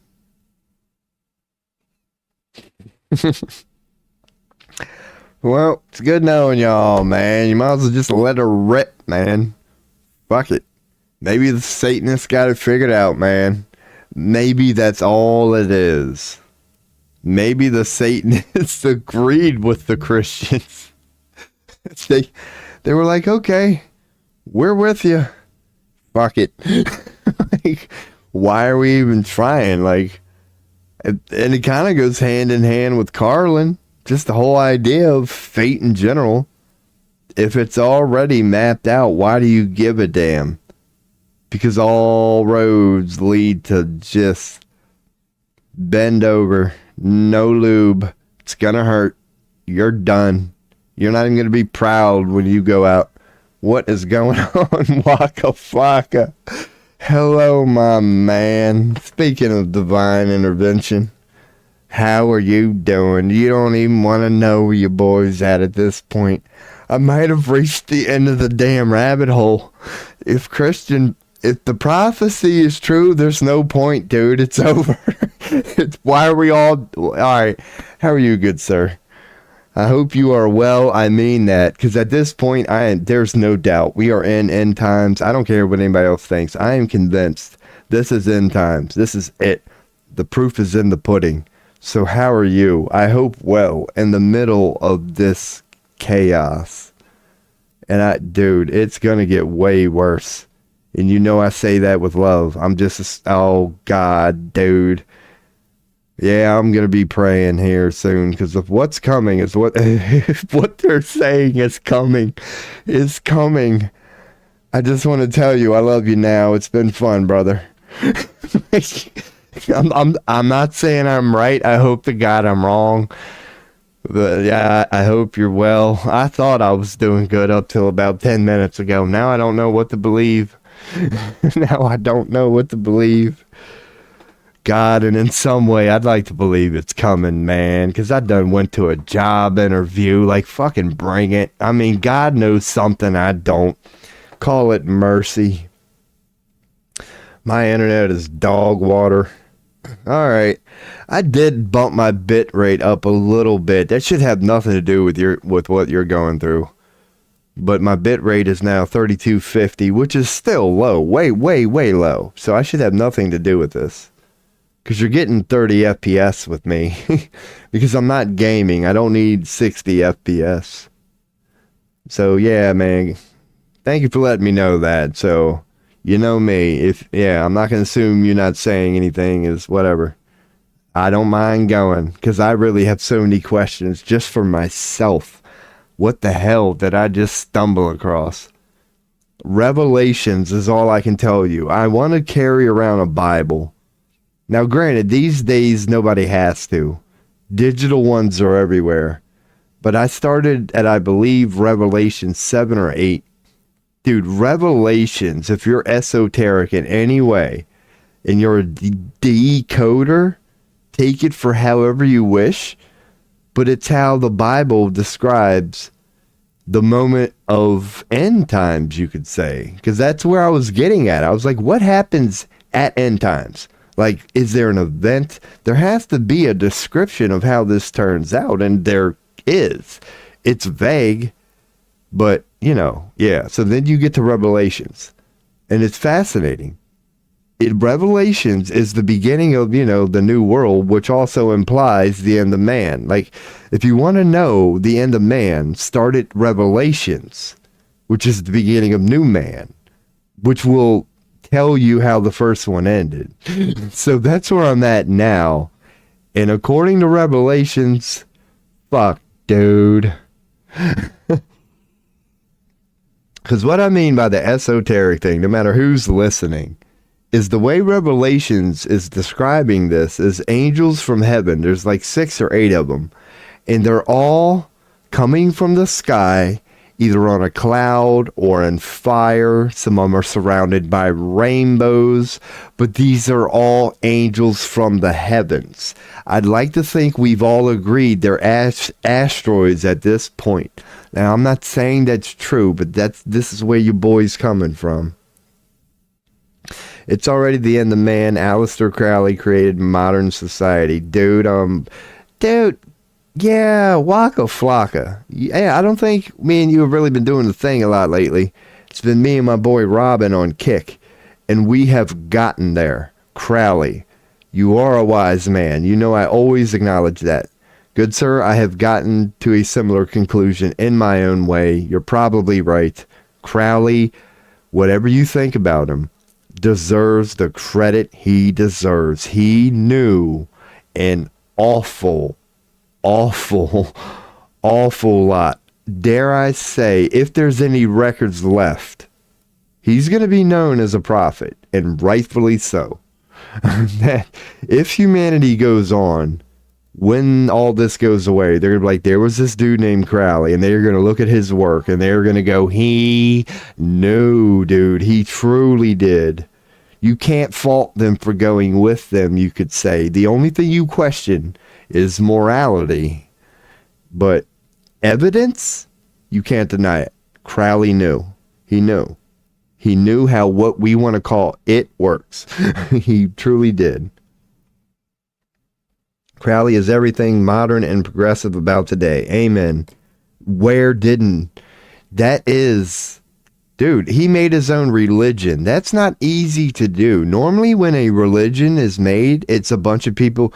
Crowley, he's the Elon of the occult esoteric world. We can't believe how Elon can do so. Like, that's how I look at Crowley. He just pens out Thelomina, and it ends up becoming a legit, you can actually try to go, this is bullshit. But even when you go into it, you can't prove it wrong. You can see why people agreed on it. Like, dude, Crowley was fucking good, man. Shaved head. Your boy finally shaved his. On drugs. Sex and magic. Dude, whoa, this your boy Crowley here screaming. He was the beast. But hey, touche. He's within us all. Yeah, maybe that's his eternal way. Dude, I'm with you on how good this dude is, man. Maybe maybe the reason. I love you, man. But I'm with you on the Crowley thing. And then he did the same with tarot. Because I went in the tarot for like insane hours on its own. And did he not take the entire thing, the entire world of tarot, like he did with Relate, just penned some shit out and done fucked around and came up with the best version of tarot that I have ever seen. Like, it's so well done. It's so well done. It's for layman's, you could say. That's the thing, the dark as fuck thing. That's the thing. Because you could say, oh, it's a shame that he took it that way. And you could, and whatever. But that's just a morality thing. Yeah, when you unplug and look at it as just pure science, like esoteric, the whole thing of it, a good place to start is Crowley. He will catch you up so quick. Once you learn about Crowley, you've damn near figured out. He's so damn good, man. He's so damn good. He made the emerald tablets, which consider a tribute to alchemy. I'm just now learning about all that. Like the squared circle, that's alchemical. The philosopher's stone, that's alchemical. All these things I've taken lightly. And yet, Crowley, thank you. As complicated as alchemy is, just like with tarot, just like with religion, Crowley is like AI. He goes, you want to know what it is? And then gives you a legit. God, he's good. He's so, like, dude. These are things man have been trying to figure out for millennia. And just like Elon, he makes it look easy. It's a hobby to him. It's a fucking hobby to him. My angel is Jewish mysticism. Is that what he said? Kabbalah has been coming up. Dude. Yeah. Kabbalah's been, geez. Because what is, yeah, that's alchemical. Thank you. Because your boy's just now learning. I'll admit it. You know me, I always titled this stream, Uncultured American White Dude from Pennsylvania trying to dive into things like the Kabbalah. Like I admit, so I appreciate, because I need to look this up now to refresh my own memory of that Kabbalah thing. Because I've just now been finding this out. And I love Wiki. I don't know why. Because it's the agreed upon whatever, you know. Hebrew. Your boy has just been learning how Hebrew is so important. Esoteric method. It's the tree of life. It's the tree of life. It's another way people describe the tree of life. Which again is an alchemical sacred geometry. It's not the same as the flower of life, which is impressive among itself. In my personal faith is the flower of life. But now that I'm learning more about this Kabbalah, you know, aka the tree of life, that's a good one. That's a good one. I've been researching Saturn, me too. I've been stumbling across that. You can't help it because it's all connected. It's all connected. Saturn and its importance, which the crystallization of matter. Yes. Because in alchemy, it's the ether. That's the missing ingredient. We know about fire, earth, water. Yeah, ether is the missing ingredient to create this philosopher's stone, which is the answer to everything. But where the fuck do you get ether? Like matter itself. And that's the thing. It's all around you. And you have to admit that. It's all around us. That's the quest of the alchemist. It's all around you and you know it. Why can't you find it? Like it's a great question. But what is it? The missing ingredient is ether. And it has to be all around us. Why can't we fucking find it? Yeah, above, inward. Yeah, it's Holy Grail-like. It's very Holy Grail-ish. The eternal quest, and once you find it, you realize it's you sort of thing. Because you're made of what?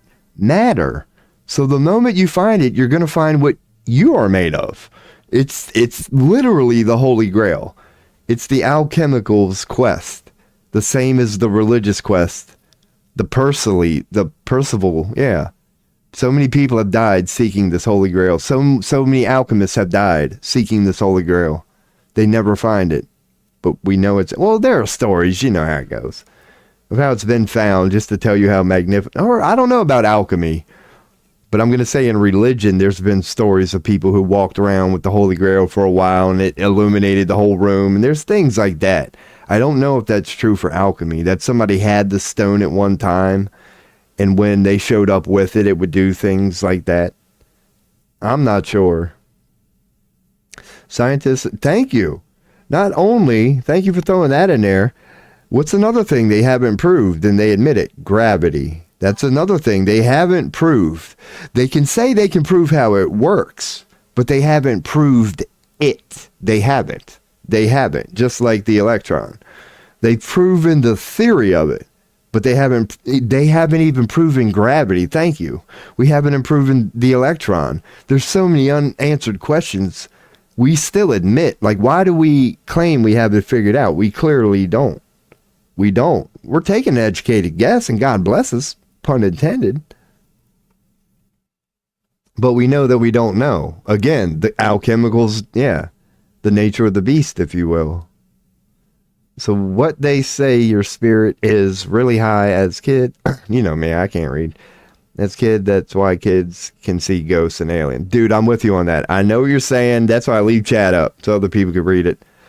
Yeah, that's why, yeah, kids are gifted. They can see what we can't see. Just like that one movie, you know, where the kid was like, I can see dead people. And the ending was great. Like, he was actually talking to a dead person and you didn't know it during the whole movie. The way they threw that in there. Not that I've seen it, but just hearing about it. That's, yeah, you got to give it to Hollyweird. Because you know that was a got you for many people. So, and as you age, you're able to bring life into the world through a portal of sorts. Call it wisdom. I'm with you on that. Because I've said that on this stream, that I do realize now that I'm getting older and getting more of these things, that wisdom is a thing. That it really is a thing of the universe, that you can't get it. So I know what you're, and that's what you're saying. It's a portal. It's a portal to another, call it wisdom. Just whatever it is to be alive. It's the same reason why elders, wisdom is a thing. Throughout history, elders are all, by the time you got some gray hair and you done been through some shit, listen to those people because they literally have something you do not. If you're young, you know, if you're young. But I don't give a fuck how old you are. Yeah, listen to an old gray-haired guy from time to time, and he might just school the shit out of you. But you're not lying. I'll throw it back in here with the young thing. Young people have a gift in their self, as you were saying, that you lose by the time you're that wise man. But they have their own, the innocence of youth, you could say. Yes, you lose that over time, and it molds into wisdom, you could say. But it is a unique thing based on the whole idea of being alive. When you're first born, you're going to have a form of intelligence. Yeah. So the soul wants to split like a cell. I'm with that. The whole, you know, vice pesca thing. That's the end of science too. You kind of get to that. The end of science is one thing that figures out how to duplicate, replicate, reflect, whatever. It's the Vesica Pisces, the foundation of sacred geometry itself is just two circles. When the soul finds a way to, you know, experience itself as itself, life is born. Because otherwise you're just yourself. You're just one circle. But when you can mimic yourself, that's the foundation of life itself, in a way. To see a reflect of itself like God to man. And I know, yeah, you're doing it, but you're saying what I'm saying. Indeed, all that is true. All that is true. And we are at a point. Now, here's the thing, my man. We got to give each other credit. Yeah, you would assume right before end times, it would be the peak of whatever you want to call evolution. Like, you would have all the tools, and like we know we have more tools now. If we're ever going to figure it out, now's the time. And I think people like us are. there are many of us out there now who finally see how it all comes. Like, we know what's coming. We know what's happening. So we know. We do. It's fascinating talking about it. Because it's so simple. It starts at a circle that can figure out a way to experience itself. And it can end up like, hey, Waka Flocka, how you doing? Do you think we got a bunch of asteroids coming here soon? That just none of this shit is for any reason at all. I don't care how well intended you are. It's over. It's been fun. I'm pretty sure time travel is going to create it. Yeah, I know. Yeah, me too. Because you know your boy with all this thing. Because that brings up this whole thing. Aliens that I'm showing here to everybody because I'm proud of my, passionate love for that whole thing. I'm bought. Ain't nobody changing me. I believe in them. That fucks with somebody like me now. Because I don't know, not really. Because I always pictured that, yeah, one day I will meet the alien. That it's going to happen one day. But that would mean that, yeah, goodbye, Rob the human, and I would meet him one day, just not the way I thought I would. Like, this guy might meet him. Like, I don't think that's going to happen, man. Who would get here first, the aliens or end times? But why would aliens show up right before they know that they might come up to fuck with us for a second? Like, just before you go bye-bye, we wanted to let you know that we were out here, but here come the meteors and see ya. So that kind of messes with me. That kind of throws a spoke in that whole wheel. Now that I'm going, holy shit, what if end times is true? I've never kind of considered that. What if end times is true? How do you think aliens would look at it? As in the stars that would be able to witness it, but not they wouldn't be going through it. But they would witness us being just destroyed. They wouldn't intervene. I don't think they would. Because they know it has to happen, sort of thing. So they use like a beam or sound to alter behavior like drugs and such. They know how we work. Yeah, clearly. They're looking at us like we look at chimps. Oh, they can study us. They know us better than we know ourselves. Whether or not the chimps know why they're fighting, we do, because we're looking at them going, yeah, it's over territory. They control it. They can see us from that top of the mountain perspective, you could say. I don't deny that at all either. They know how we work, if not injected their self in us, because that's what a lot of religion says. They love the daughters of man and they injected their seed in man. Those stories are in there. And God, whatever, they all admit they're from the sky. That's what religion chooses to go with. The gods could have came from anywhere, but most of them come from the sky. They say deaf people are immune to aliens' hypnosis. I've heard they have smells. That usually it's not pleasant. I haven't heard the deaf people thing. I would assume, yeah. Because no doubt, if they can control you, it's going to be through one of your senses. So if you don't have one of them senses, you eliminate one option for them. Bad dreams is alien manipulating fate or DNA or spirit. Shadow people are aliens. See Miami Mall incident. I've looked into many, like the reptilian things, because I do believe in that, I do believe there are dark reptilians out there, without a doubt. Without a doubt, you could say. Like, if you believe in aliens, you have to. You would have to. Okay. It might be very alien related. Because there are many themes like that out there. And I do believe that there are ones out there. And I do believe there are light ones out there too. We were talking about that with Melania, Trump's wife or whatever.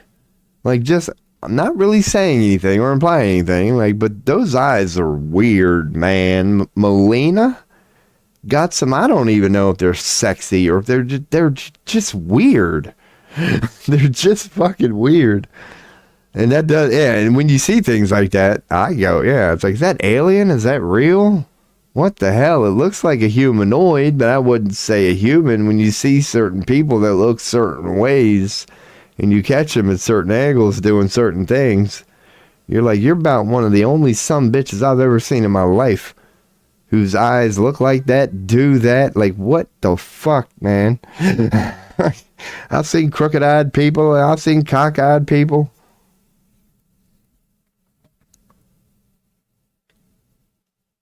Yeah, I mean, yeah, there are, I mean, question AI, always, even videos from like 80 years ago, but there's plenty of them out there, where it's like, you can see, like, yeah, people's pupils, people's pupils, that is not easy to say, teeth or no teeth, people's pupils, they frequently, like, morph and do goofy shit and get all big, if not their eyes entirely black for a couple seconds. Or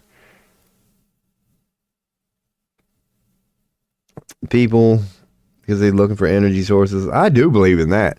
There are so many cultures that tell you about energetic vampires. You almost got to be, like, in denial to not believe that that's possible. There's something like that going on, that energy is a thing and certain beings, you know, whatever than us. Yeah, because we already know how dimensions work. We already can prove there's other dimensions, higher dimensions. So who knows what a higher dimensional being would be able to do to us. It's like, dude, do you know what a dimension even is? It's like, imagine going from being a period on a piece of paper to what we are. Like, you realize there's this entire reality out there, but until you leave that 2D piece of paper, until you go 3D, all you are dot is a piece of paper. But once you go 3D, you now become the being who can hold that entire piece of paper and go, why doesn't that dot know that, dude, I can clearly see. So just imagine being 4D, 5D, 6D. Like, this shit goes on and on and on and on. Well, up to 13 from what I believe. And I'd like to think even sacred geometrists would tell you that. That's why you boys RoBology 13. That there's something about 13. So, like Thelmina called Merkaba.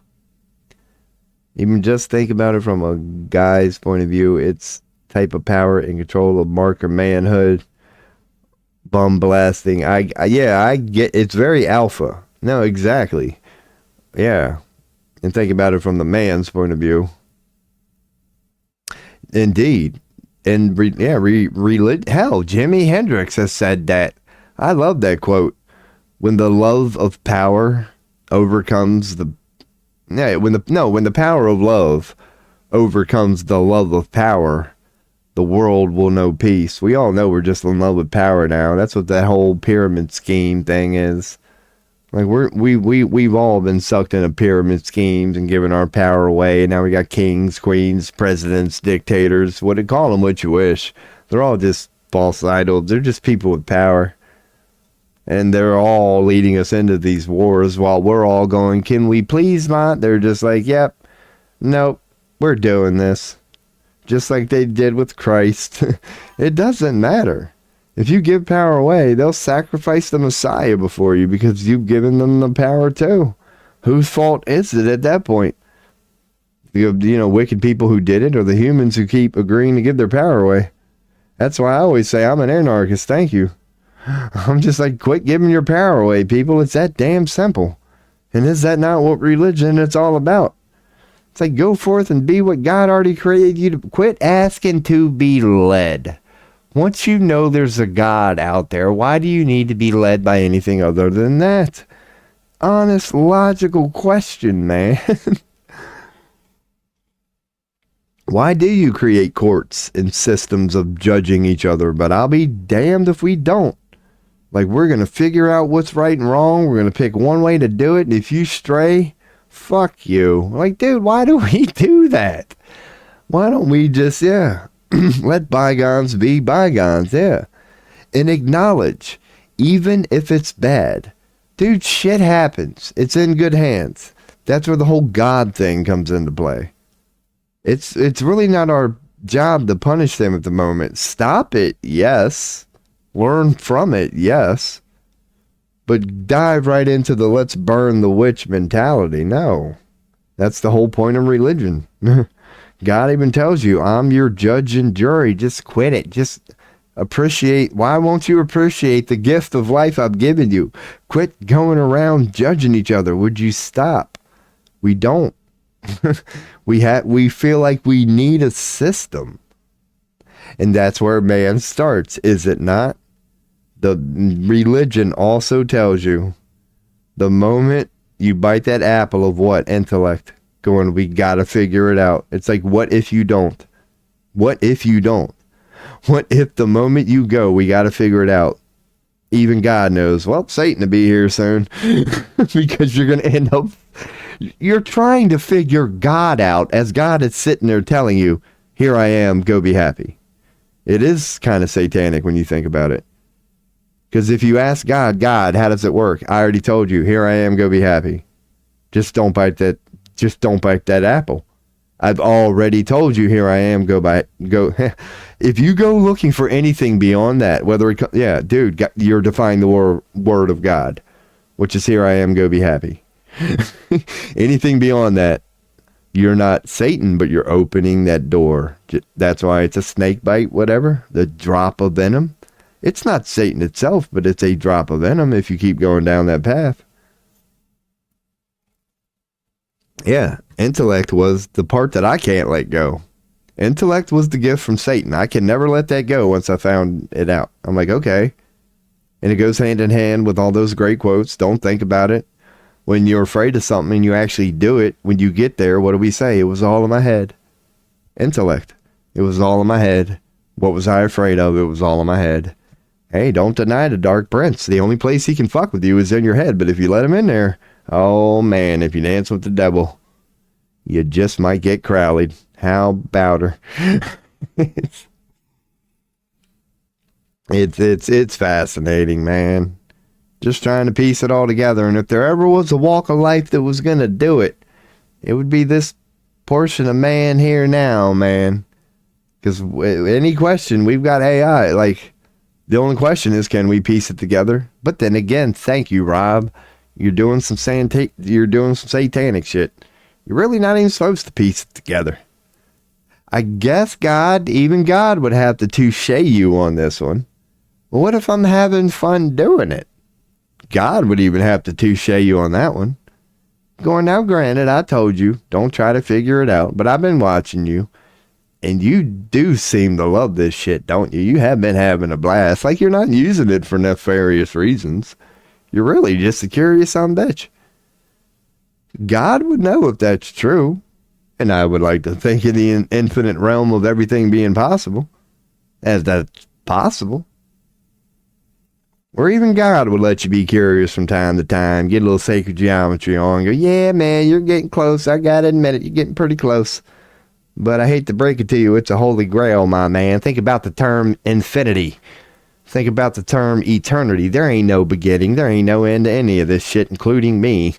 So, if you want to know what the Holy Grail is, just look at the word infinity. There's no beginning, there's no end. If you want to know what God is, just look at the word infinity. There's no beginning, there's no end.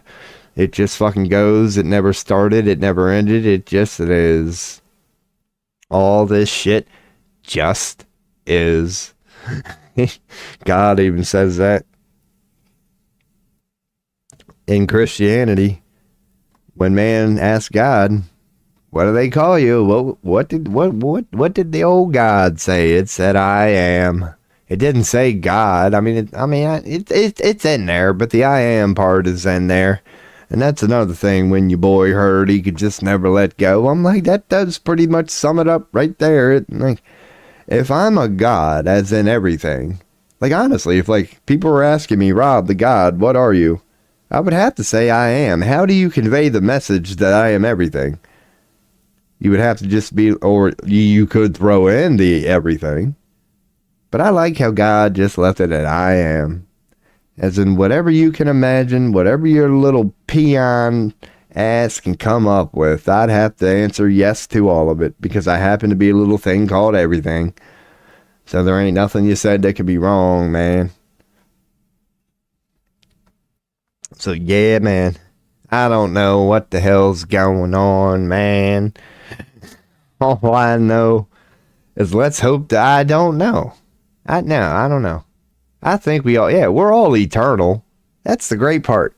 We're all eternal and we know it. Just what are we going to do with this life? How's this one going to end?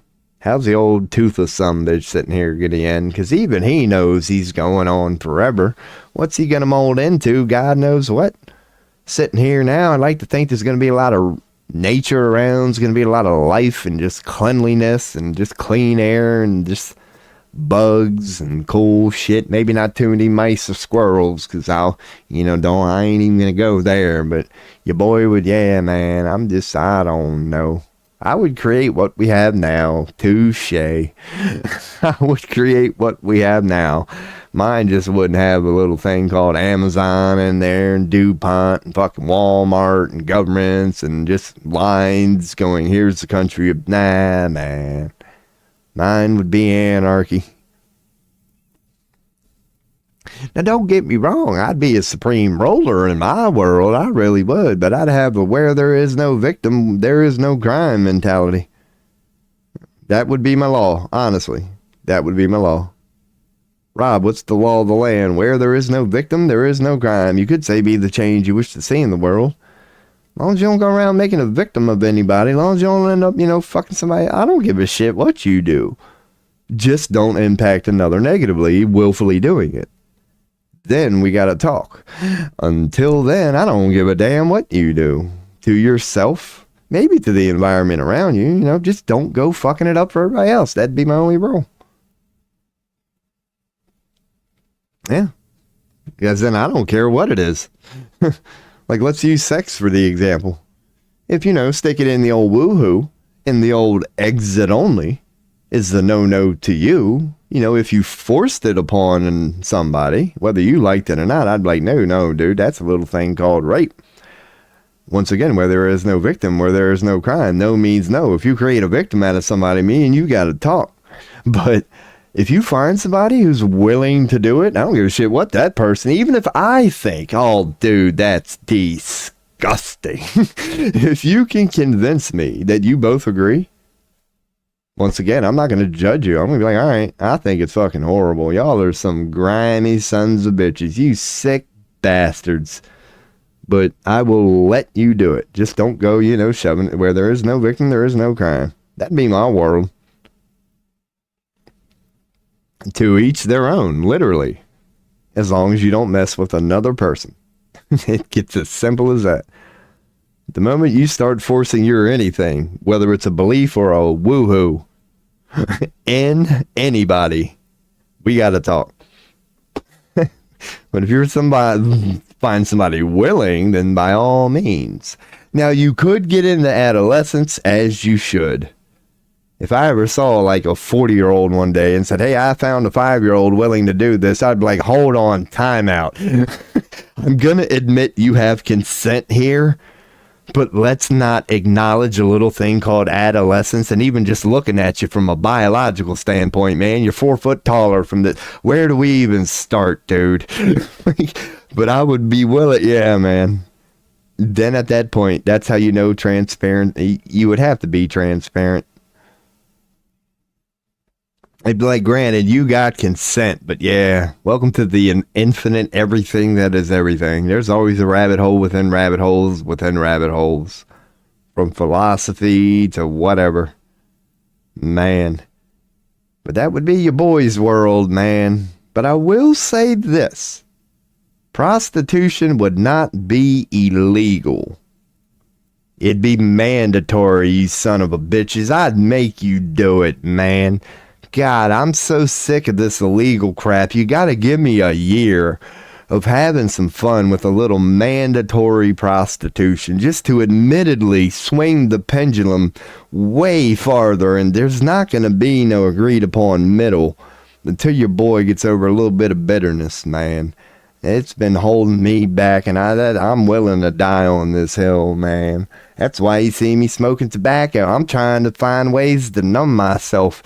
There's another option out there that I can't do, apparently. Even if I got $30 in my pocket, still can't do it, man. So yeah, your boy's admittedly bitter over that one. I guess you could say I'm a man. You know, don't hate the player, hate the game.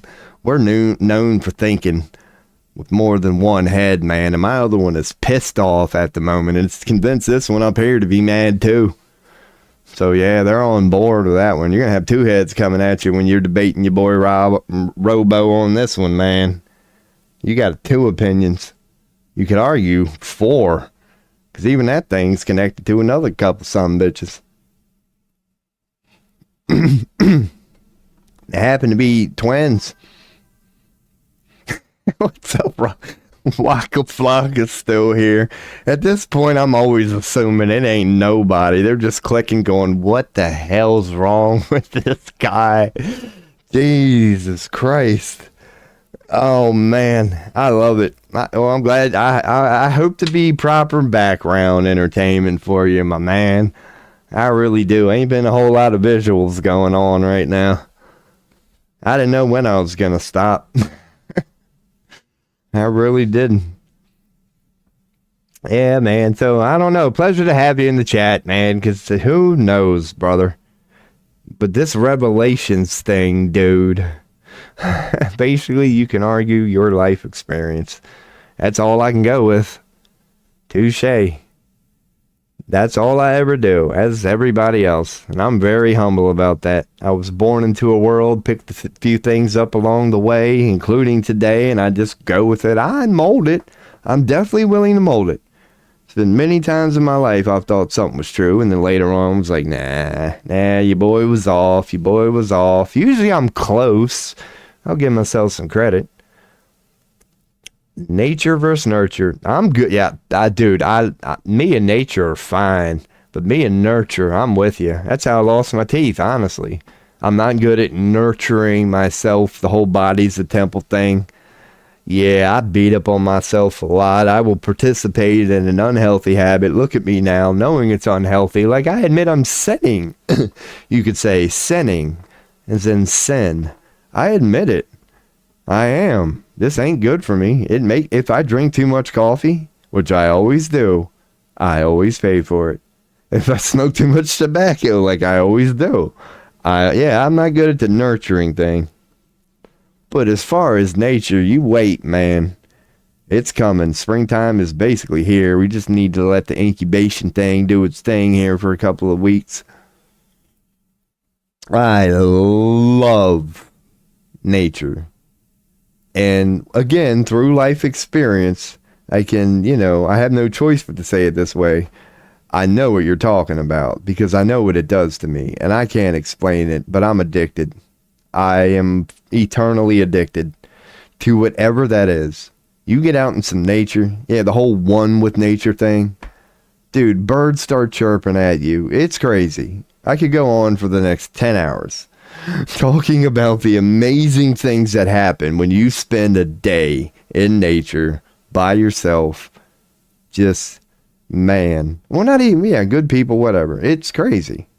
At the end of the day, I always say this because it's true, and I'll say it again this year as it's happening.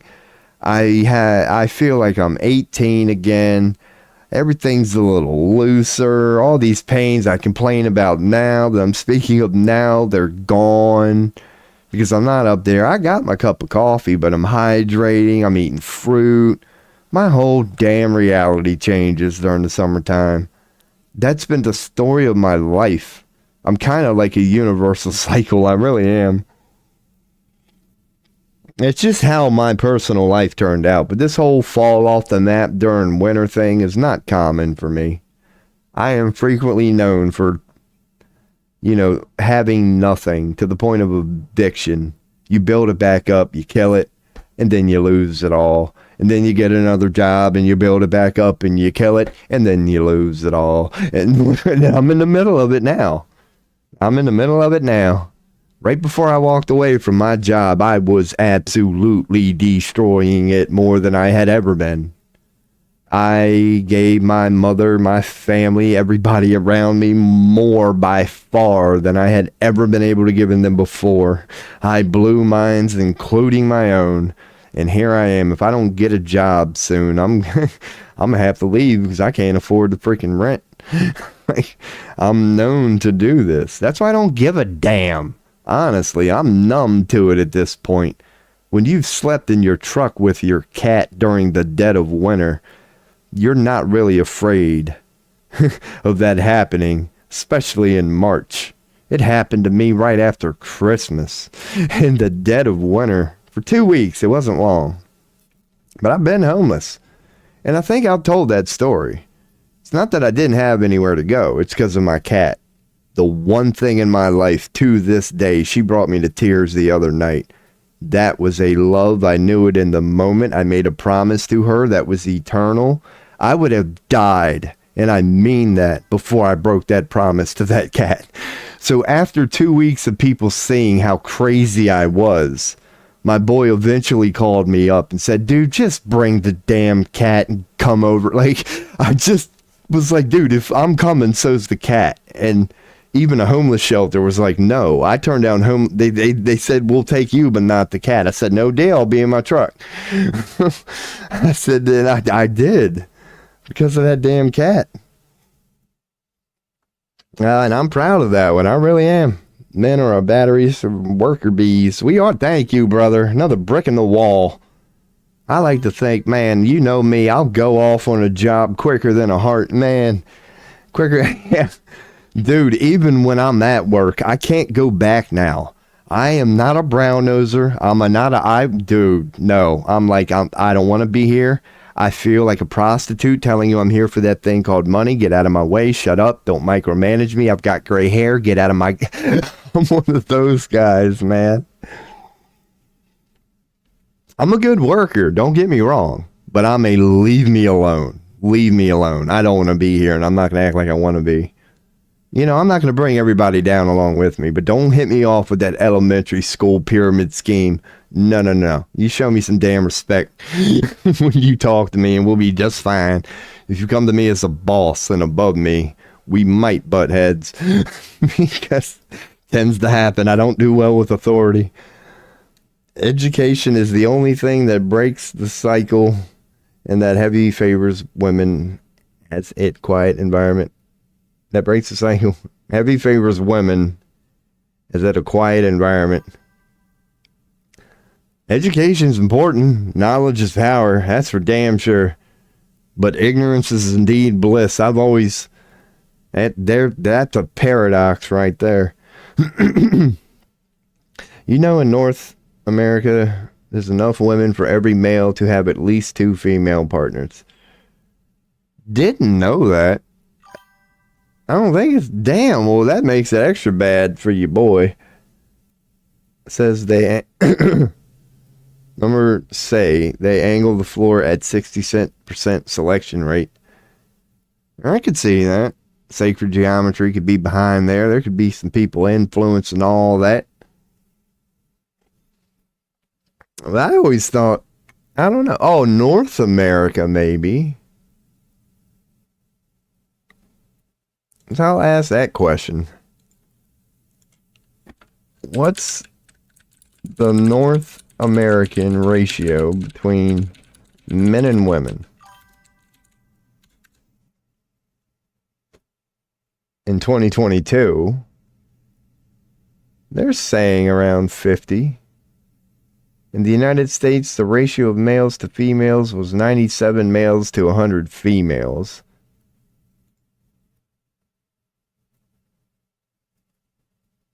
Yeah, not...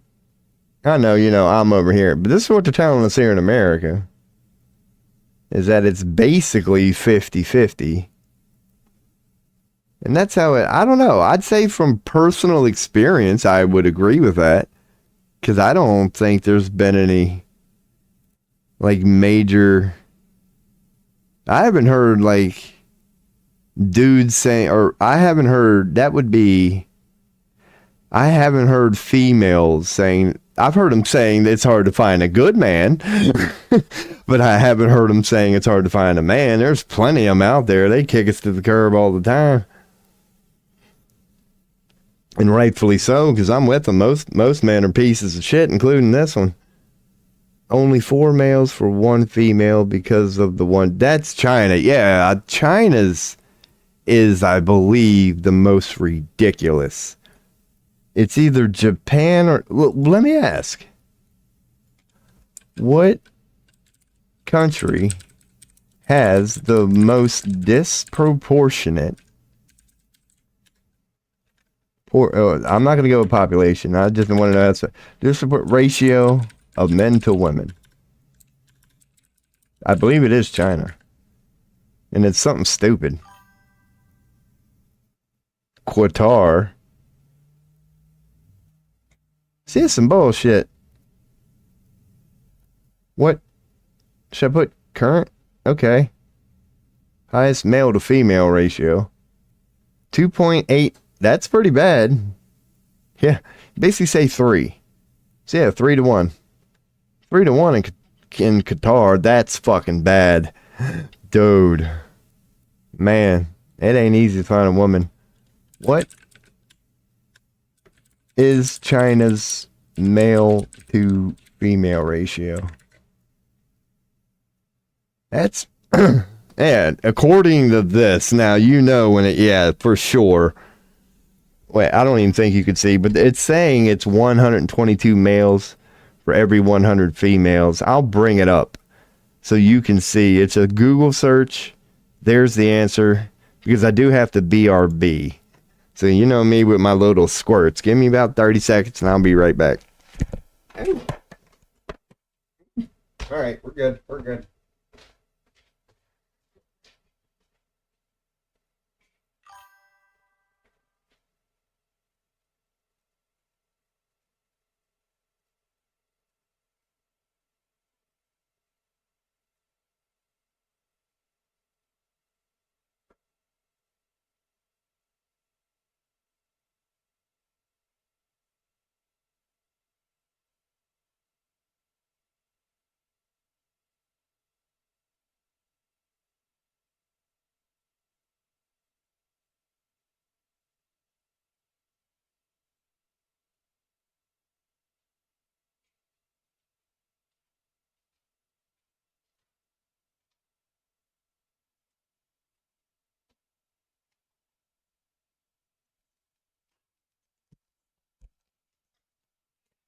Hey, what's up, Finn Joe? Came back to a first-time chatter.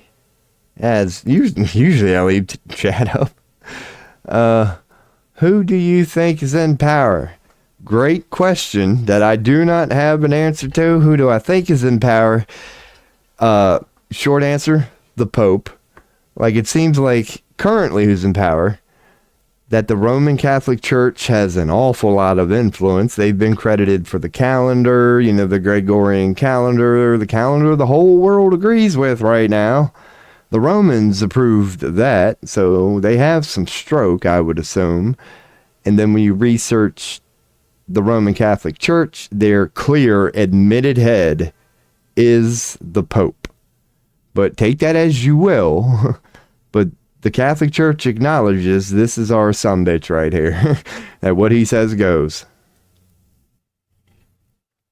So, and when you look at the history of the Pope too, like the Pope in general, that's a magnificent history that I just vaguely know about. The sort of announcements that the Pope, you could say, is allowed to make, that not only countries, but the world listens to, abides to. Like when the Pope speaks, the world listens. So I would say the Pope. Like, according to Wikipedia.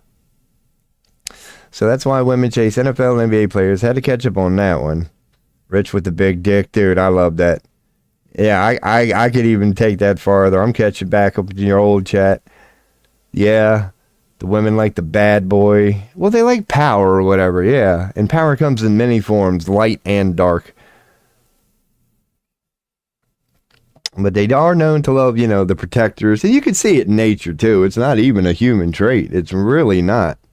Even in nature, they tend to like the biggest and baddest. It's like, it might be kind of morally wrong the way that, you know, gorilla just bitch smacked the fuck out of that other one, but when a female sees it, they go, I gotta mate with that one. That might have not been the coolest thing I've ever seen in my life, but he did own that sumbitch. So even the female goes, That might not have been the nicest thing, but I'm going to have to let him, in the old hootie hoo. But yeah, man. Every man have to listen to his mother. Yeah, we've already been, yeah. And nature's designed that way too. Nature is designed that way. That's why because I worded it as, hey, it's not sexist, people. Women should stay home. It's like, just think about that.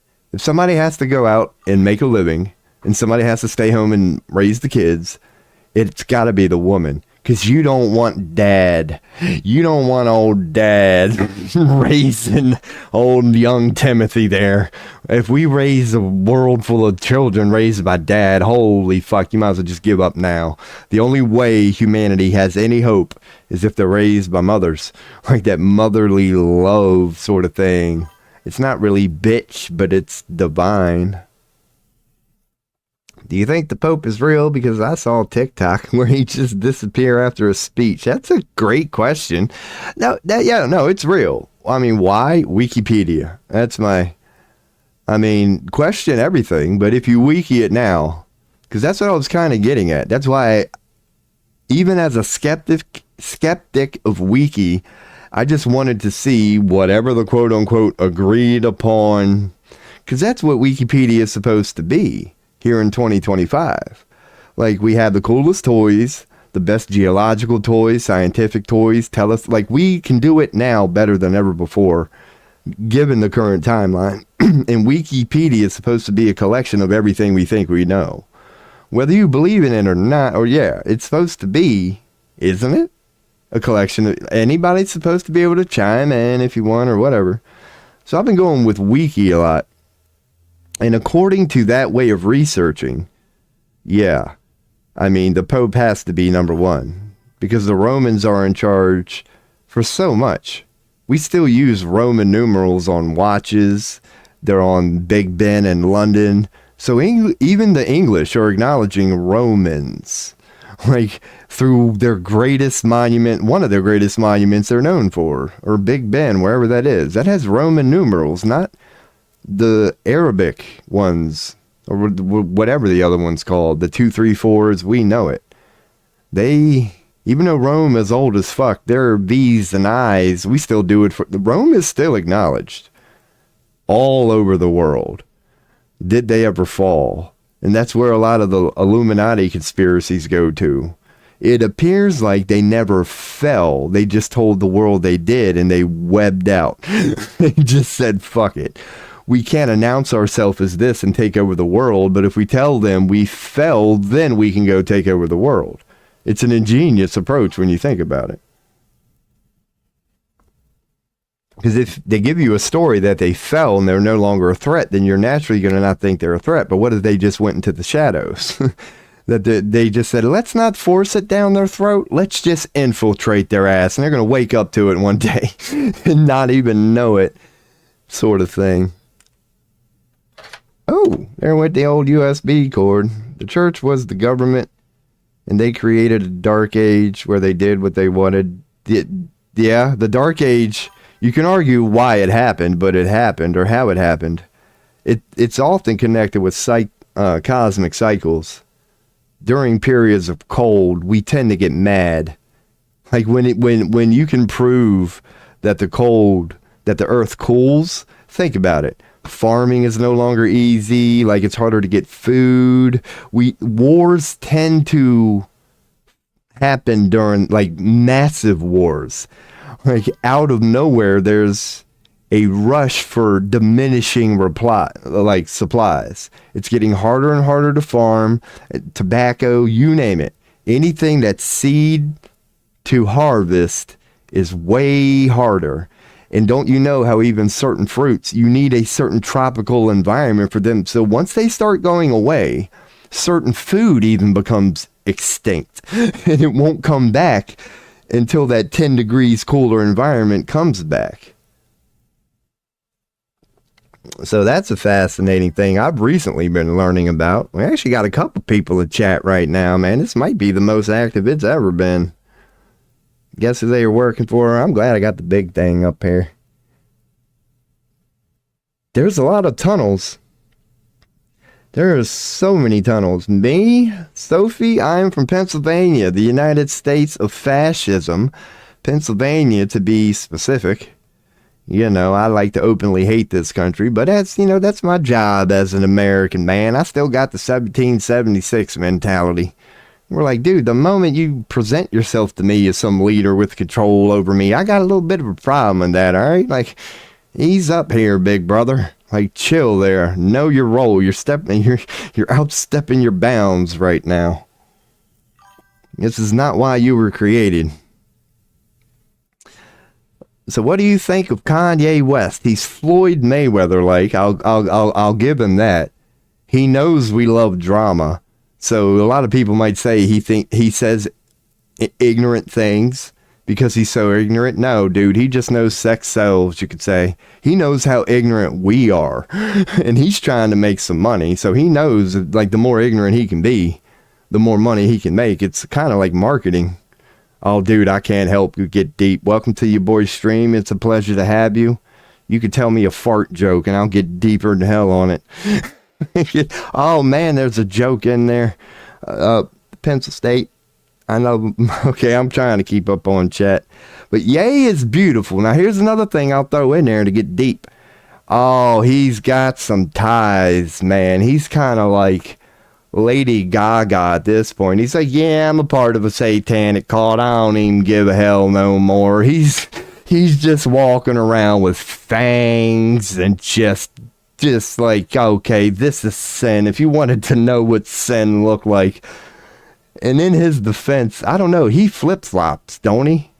1 week he's claiming that the love of Jesus Christ, and then the next week, yeah, his girl's butt naked at the Grammys, and he's going to the Clive Baker after party, known to be Hollywood at its finest, and he's trying to run this thing like he's the king, and apparently a lot of these Illuminati people are letting him, because it appears like he's running the damn notorious after party of the Grammys, where them Hollywood people are, at this point, aren't even hiding their love of the occult.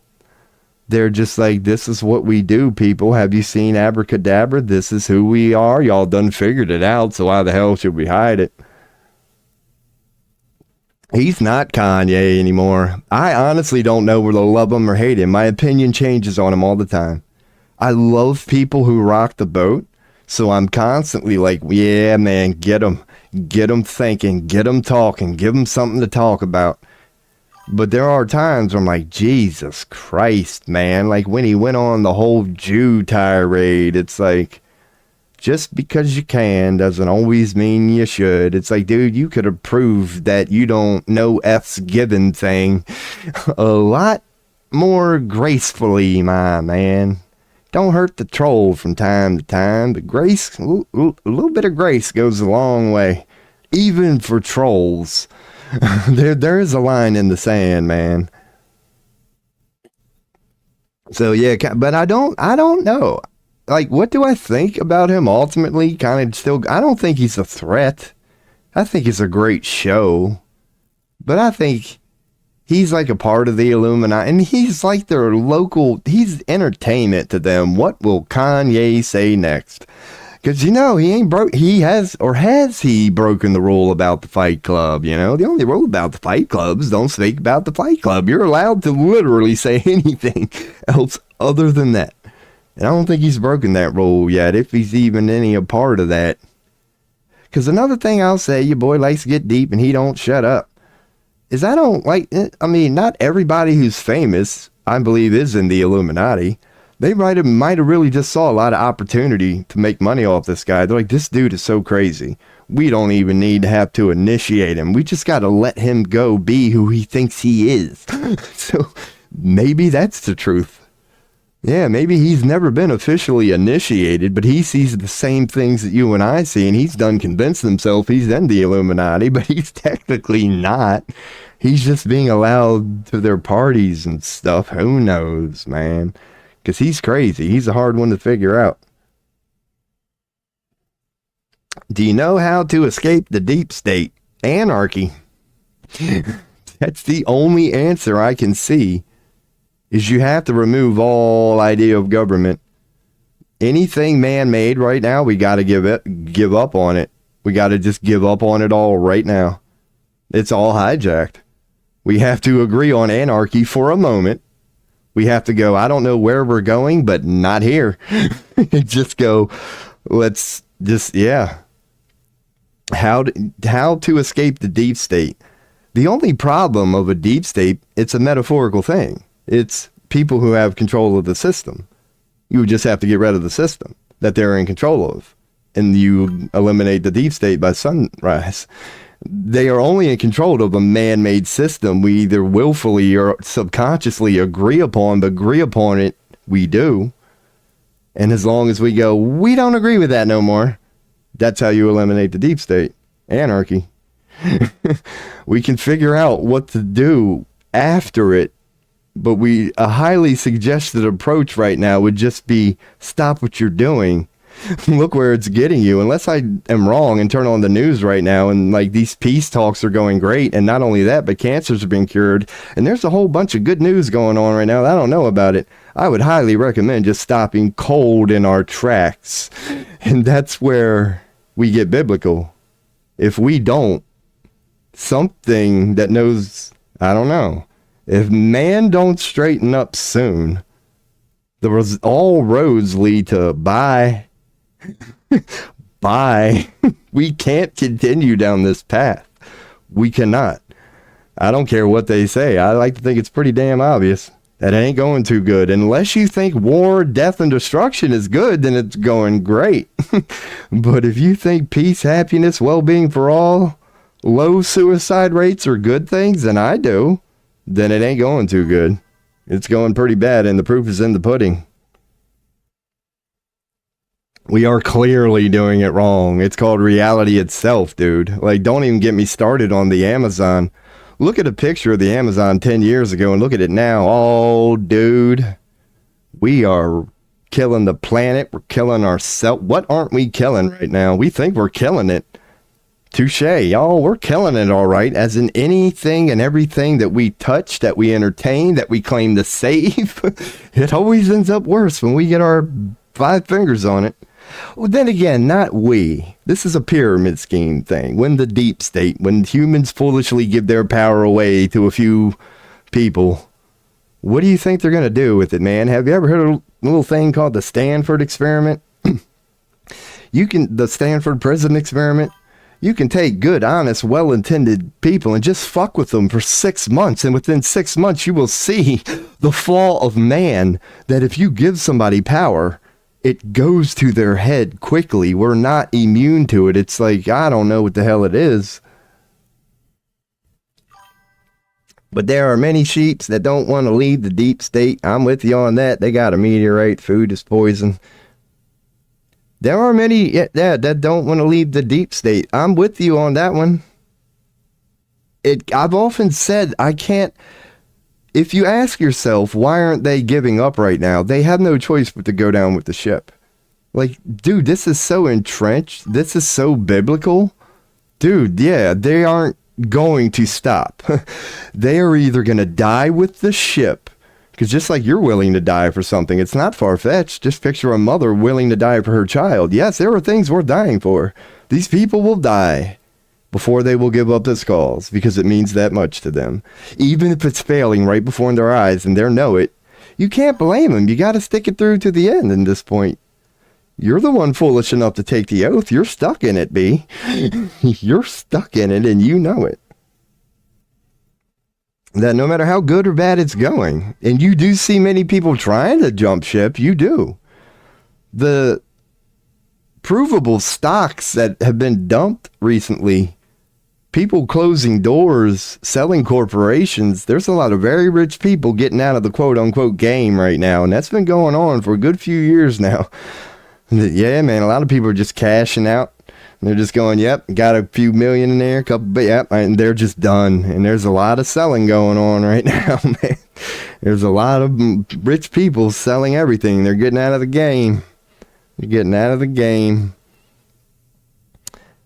Not as bad as ours. It's been going downhill for years. It truly has. It's not like, yeah, Dude, it truly has. Destroy years of work. They do. Politicians. False idols sitting upon false. We were warned about this. This is what makes it all interesting. We indeed woke up to end times. Even knowing it the whole time, we still did it. You could even argue the same thing about the United States and get specific. Even though we knew to make a constitution and a Bill of Rights and a, Declaration of Independence, we knew what to guard from, but we still did it. You can say the same thing about religion. We knew what to guard from. We knew what to watch out for, but we still did it. We knew. We just know how we are. We know we can't help ourselves. The gods know it. We know it. From starting a new country to starting a new planet, we just know how we are. And if you look at history, that's what it is.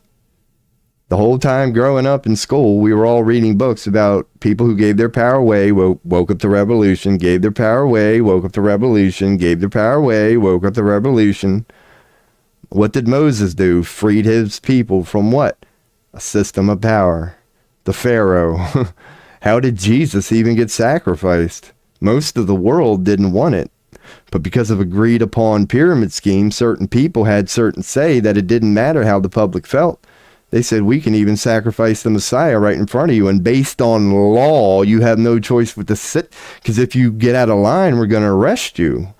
And these were the rules that everybody was agreeing with that seemed to work. Until they did something like massacre them. Using those same rules, they said, F all of you. What you thought was your freedom is actually, it's fascinating. Because that's the same story of Jesus. It's not like the world was calling for it. The world was saying, don't do this. But a certain man-made setup. And does that not represent the story of Christ itself? What the people were agreeing to at the time, hierarchies, kings and queens, exactly what Jesus was preaching against.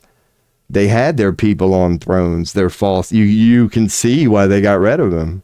They were going, if they go with this Jesus mentality, we're done. So they had no choice. They had no choice. It was either go forth with the king and queen mentality or go forth with the Jesus.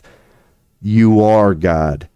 You are the representation of this holy force. Now go forth and be it. That's the mentality. Because you lose the pyramid scheme at that point. You lose the authority. Do adults ever grow up? If you answer to a king, a queen, a president, a mayor, a senator, do you technically ever grow up? Or are you always an adolescent who has to ask permission? So you never reach adulthood. You're always a child. As long as you ask to be led by people far more enlightened and powerful to you, you are insulting God at this point, who created you with everything you will ever need to know, have, whatever. And instead of going forth with that, you, man, let's go back to Adam and Eve. You bit the apple and you started thinking about it. How can we make it any better than this? Let's give our power away. I don't know. I don't know how we tick, man. I don't know why we do this. Will we ever learn? Because we have all been born into worlds where we should have learned, but we always go with it. Let's hope prophecy is true at this point. Because through all we have said here, a logical conclusion is let's hope to God, pun intended, something is coming to save us from ourselves, because we either weren't designed to or we don't have the ability to do it for whatever reason. Because when you look at the history of man, we've never gotten it right. Ever. Ever. Ever, ever, ever. And we can prove it. We can prove it. There's no society that was built X amount of years ago that's still standing because it never fell. The oldest of empires on earth are a mere few hundred years. The birth of Freemasonry wasn't until 1717. The birth of the Roman Catholic Church wasn't until they didn't even reset the calendar until 2,000 years ago. It's like, or what we perceive dude, between then, we've had 2 ice ages. Like, we perceive it as so long, but it's really not. Like,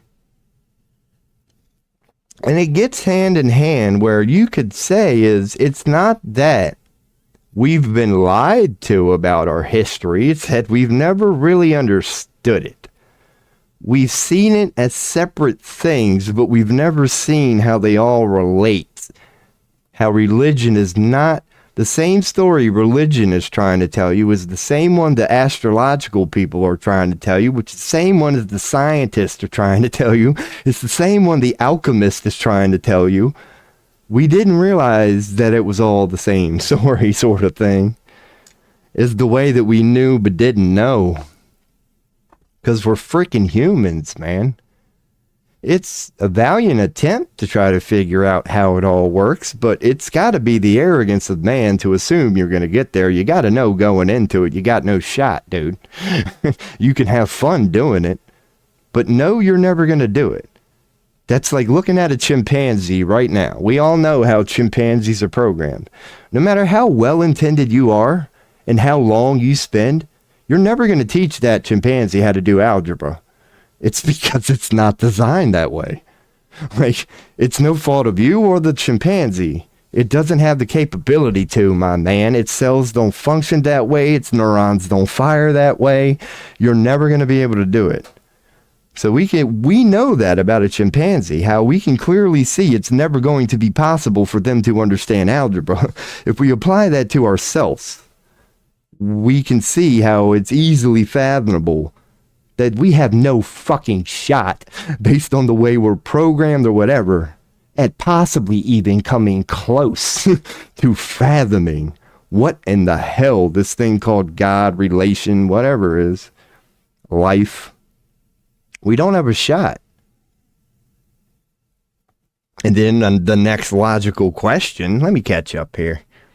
Some people think all men are created equal is a lie. Oh, that's a damn true. Well, it depends on the yardstick you're measuring them by. Zodiac signs or something they should teach in school. 100%. What do you think about the prison planet theory? Again, if you're still here, I'm going to tie it in with religion. Is it not the same story of like religion and all that? I agree with it, that the prison planet, yeah. But unless you want to get into specifics, which would involve aliens, and you boys don't mind. But again, even that is related to religion. Because religion has plenty of stories about the gods of the heaven being fascinated by the daughters of man and injecting them with their seed, aka the prison planet story, that some alien race from the quote-unquote heavens came down and injected us with their seed. For like, it's very similar. It gets you to a very general, like, that the earth was created for bad reasons. Not necessarily bad, but it's gonna be bad, man. Like, when you look after it all unfolds, when you look back at it, and perhaps during processes of it, you're gonna be like, man, this could be hell on earth. This could be a prison planet, which are the same ways of putting the same thing. Hell on earth, this is the religious way to put it. The prison planet way would be the thing that I am into. Is the alien thing I like to bring up here from time to time when I don't have a chat. This is what's normally up here for your boy RoBology 13. I am totally into the alien thing. I am never going to let it go. I do believe they're real. I do believe, getting deep on that I personally have connections to these, the Greys. If I want to go really deep, why not? Because it's all about me. I like to believe, and we all are. Because that's part of their story. But I like to believe that I'm more aware of that, you could say. That I honor that part within me, frequently try to talk with them, and vice versa. Your boy is into all of that. The yin-yang, the religion, the alien thing. This image in the lower right-hand corner for first-time people, this is the front of my car. In Pennsylvania, you only need to have a back license plate. Whatever you want to put on the front is up to you. Most people put their favorite team. This is what your boys got. It's what I believe in. We're all birthed in love. There are 13 dimensions. Aliens are real. And this you can't see is the flower of life. which has always fascinated you, boy. And I drive around like that, man. I do get reactions, you know, red lights, stop signs. They're every spectrum you can imagine. You get heads down, you get giggles, you get every reaction you can imagine when people take a look at your boy's license plate. Can you tell us more about the aliens? I would be honored to. Like, as I always say, it's what I think I know, but I'll start with the Greys, because it fascinated me when I found out. It's went through many versions. You'll get my final version. The Greys, according to many people who believe in this, it's agreed upon that they were a technical society similar to our own, the alien version of it.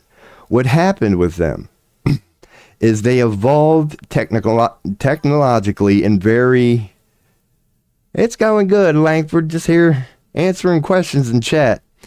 But the story of the Greys apparently goes they were a very evolved, technologically advanced species who were very hive mind-ish. That there were individuals, it wasn't really hive mind, but it was hive mind-ish. That they were very hive mind-ish, as in the whole acting as one telepathic sort of society where there were people and opinions in there, but they went where the collective agreed. That they were hive mind-ish. And they evolved very technological, but the one part they left behind is their divinity. They lost touch with their connection to nature, that which is, you know, pure and sacred. Even aliens, I don't care if you try to mimic this technology, you can't. It's called biological. It's created by God and God only. And they lost sight of what we would call sacred stuff. They became too technological. And during this process, they woke up one day to a reality where they knew they were losing the ability to reproduce. I don't know the details behind it, but they knew they fucked up, that they were well-intentioned. It wasn't like Illuminati. It's where even the collective thought they were going a certain way, but they left something out that none of them saw, you could say, and it ended up being the end of their species. So they now had a shelf life because their technological thing went so far in their morality, and just because you can doesn't always mean you should. They lost sight of that, went a little too far in the technical, lost the ability to reproduce. And the story goes, at that point, you gotta, for your legacy to continue, you have to inject it in something, you could say. You need to create a hybrid, because your version of what you are is going bye-bye, and you know it. Kind of similar to the situation, they were in their own end times. But they knew for their DNA to pass on, that they had to pass it on to somebody. And there are things out there that say humans are hybrid beings. That what is a human? They say we're part Pleiadian from the Pleiadian star system. They say Sirius might be in there. So there's a theory that's generally agreed upon that regarding this alien thing, that humans are a collection of not a lot, but a handful of what we would call aliens. So the Greys is intertwined in that, because intertwined in all of that is during that hybridation process from whatever aliens, from whatever star, part of the agreement was the Greys were allowed, we humans, through a noble act, said you can continue through us, that we will take on your trauma. You can inject your aura, whatever you want to call it, your essence into us, and we will go forth as you within us, along with all these other combinations in this chemical cocktail we're calling humans. We're going to add some gray in here, and that we have kind of taken on their legacy. And part of the reason is because we're kind of getting at now the nature of man. They kind of knew that man was destined for that sort of reality, the one that took them down anyway. They kind of knew that we would be the perfect key, or the perfect lock for their key.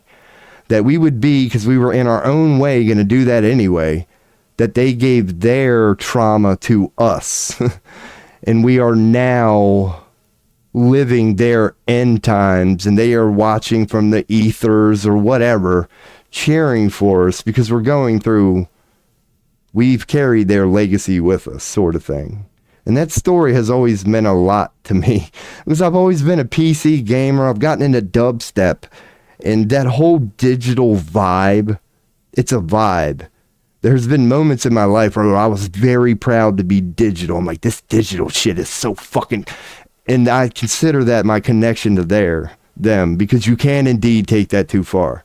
Like, you find yourself just disconnecting from what their story was. You're like, damn, I ain't heard a real bird chirp in a while, have I? Like, I started going down that in my own, and that just made me sort of relate to them more. I was like, oh shit. So yeah, I can definitely, those are my personal faves. It's what we call the grays. And another thing I'll just throw in here going, that crazy bitch. I love, and feel free to talk like that, man, because you know your boy, I'll drop an F-bomb. I try to avoid it, but that's why I'm flagged for everything right now. And this is tobacco. I got a couple new people that may still be in chat. This is tobacco. I don't smoke cigarettes, so these quick tokes you see me take are tobacco. It's a glass pipe, former weed one. But yeah, appreciate the follow on Twitch. I hope that doesn't echo. It probably will. Thank you for the follow, my man. Old Fenjo. I'm going to hit mute in case it does, and hopefully that will help you if it doesn't. But another thing I'll throw in there randomly. It's muting. It's playing for me, but hopefully not you all. Take this for what you will. You don't have to believe it, but according to what I think I know in all my alien research, the first real alien race to say hi, according to what I think I know, the first one is going to be fake. There's going to be a first one that is not an alien. It's man attempting to paint that illusion for whatever reason. But the first one, don't believe it. It's going to be a seed for man to at least start to question it. It's going to help the masses be open to it, because the next one is going to be a real one. It's going to be a real alien, and their name is going to be the Yael. I think it's Yahyel, the Yael. And what they are going to be, what I found fascinating from this story, along with the fascination of where we're going with this in general, is that from what I believe I know, and it's been from multiple sources, take it as you wish, they are going to be our children from the future. And that's how it's going to begin to break everything down for us. It's going to be us in the future, you could say. And I don't know how that's going to turn out. But the agreed upon thing in a certain group of people who agree upon this, and I happen to be a part of that group, and I take this with a grain of salt, but yeah, apparently our children, when true disclosure happens and humans acknowledge aliens are real, the first one that's going to be are our children from the future. So they're technically going to be aliens, but they're aliens from Earth, you could say. And what's going to follow after that is the aliens from the Pleiades and the Sirius and then they will follow and go, hi, this is who we are. But before that, our own damn children are going to be the first ones to open us up to that idea. They're like, yes, these sort of things are real. We are actually one of them. We are going to perceive them as an alien, but they're going to look more similar to us. It's not going to go straight to just weird looking things that would traumatize certain people. They're going to still have a very human, like, who knows? But it's going to be an easing in, you could say, to this whole alien thing is real. Because at that point, and it goes deeper, and I'll keep going with this. There's something out there, and this will lead you down these group of people that I'm a part of that I will tell you about. It's called the Interstellar Alliance. What is believed is that there's currently an interstellar alliance of many of these star systems that I am mentioning. We are not yet initiated, but it's coming. That once we evolve and once certain things happen, we're going to be ready to join this cosmic family called the Interstellar Alliance.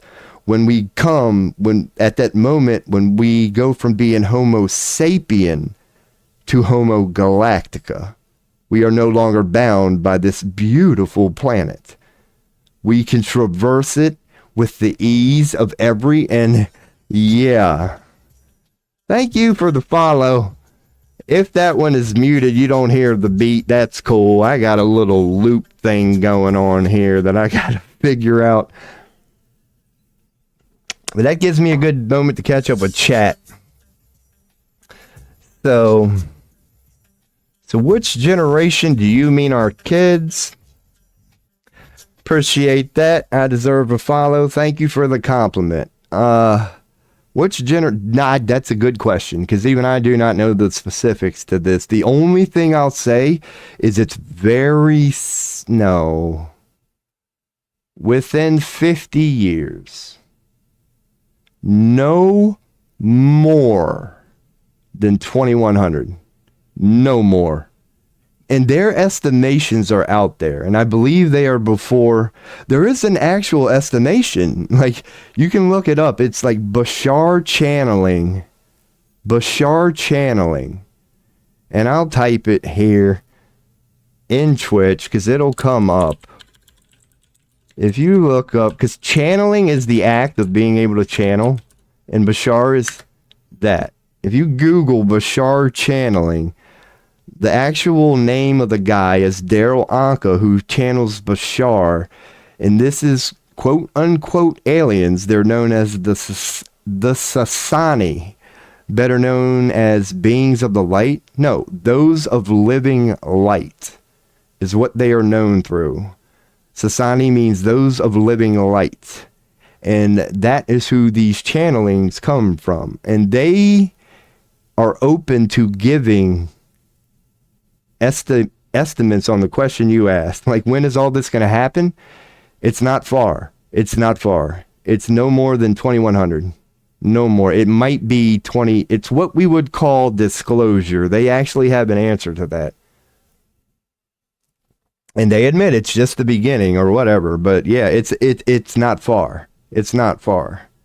Because one thing that's in there, along with all these teachings, now what I'm about to tell you now came from a being who is channeled.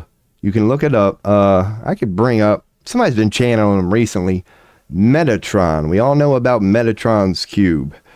There is an entity, if you would have to believe in channeling, and you would have to believe it when you see it. But I'm just, prefacing everything I'm about to say because I believe in it. While channeling this being Metatron, who claims to be the architectural engineers of the universe as we know it, they have said themselves humanity is going to enter a golden age, not the one Trump just announced today, but this is coming from Metatron, the architectural designs of our universe. They said 2050 to 2100 is going to go down as humanity's golden age. So that is definitely something to look forward to. But I'll read chat after I say this. They caution, you ain't there yet, humanity. You still got a lot to learn. Like, that's going to be the birth of your golden age. But it's going to it's bumpy. And you know what they're trying to get at when they say that. They're like, yes, 2050 to 2100 is going to be the golden age. But you ain't there yet. You're going to get there through you got some lessons you need to learn, you dumbasses. And y'all know what that's not how they put it, but you know what I'm saying. Where did Metatron, M-E-T-A-Tron. There's something called Metatron's cube. Once again, I'll just keep bringing it up, but I'm not. Yeah, Metatron, but it's called Metatron. I will bring up while we're doing this because I can reference people. I am on Rumble right now, and not getting any activity, but it's something I brought up on Rumble. I know, no, I can Google it. Yeah, I will. Now that I'm on Rumble, because I'm on Rumble, Googling just Metatron. I'm not going to find it. But if I can here. Who was it? The Great Soul Podcast. I am going to bring this up. So I'm going to bring back chat up here in a little bit because I want y'all to see what I'm doing. Because I'm on Rumble now. I'm just looking up for the, what's it called? I think I follow him. I'm horrible at all this. It's a person I found out about him because I watched a couple of their channeling events. And I was like, because I'm hoping they're going to recommend it. This is my YouTube now. The Next Level Podcast? Metatron channeling. But yeah, so Metatron, because I know one thing I can bring up is Metatron's cube, and I won't screw that up right now.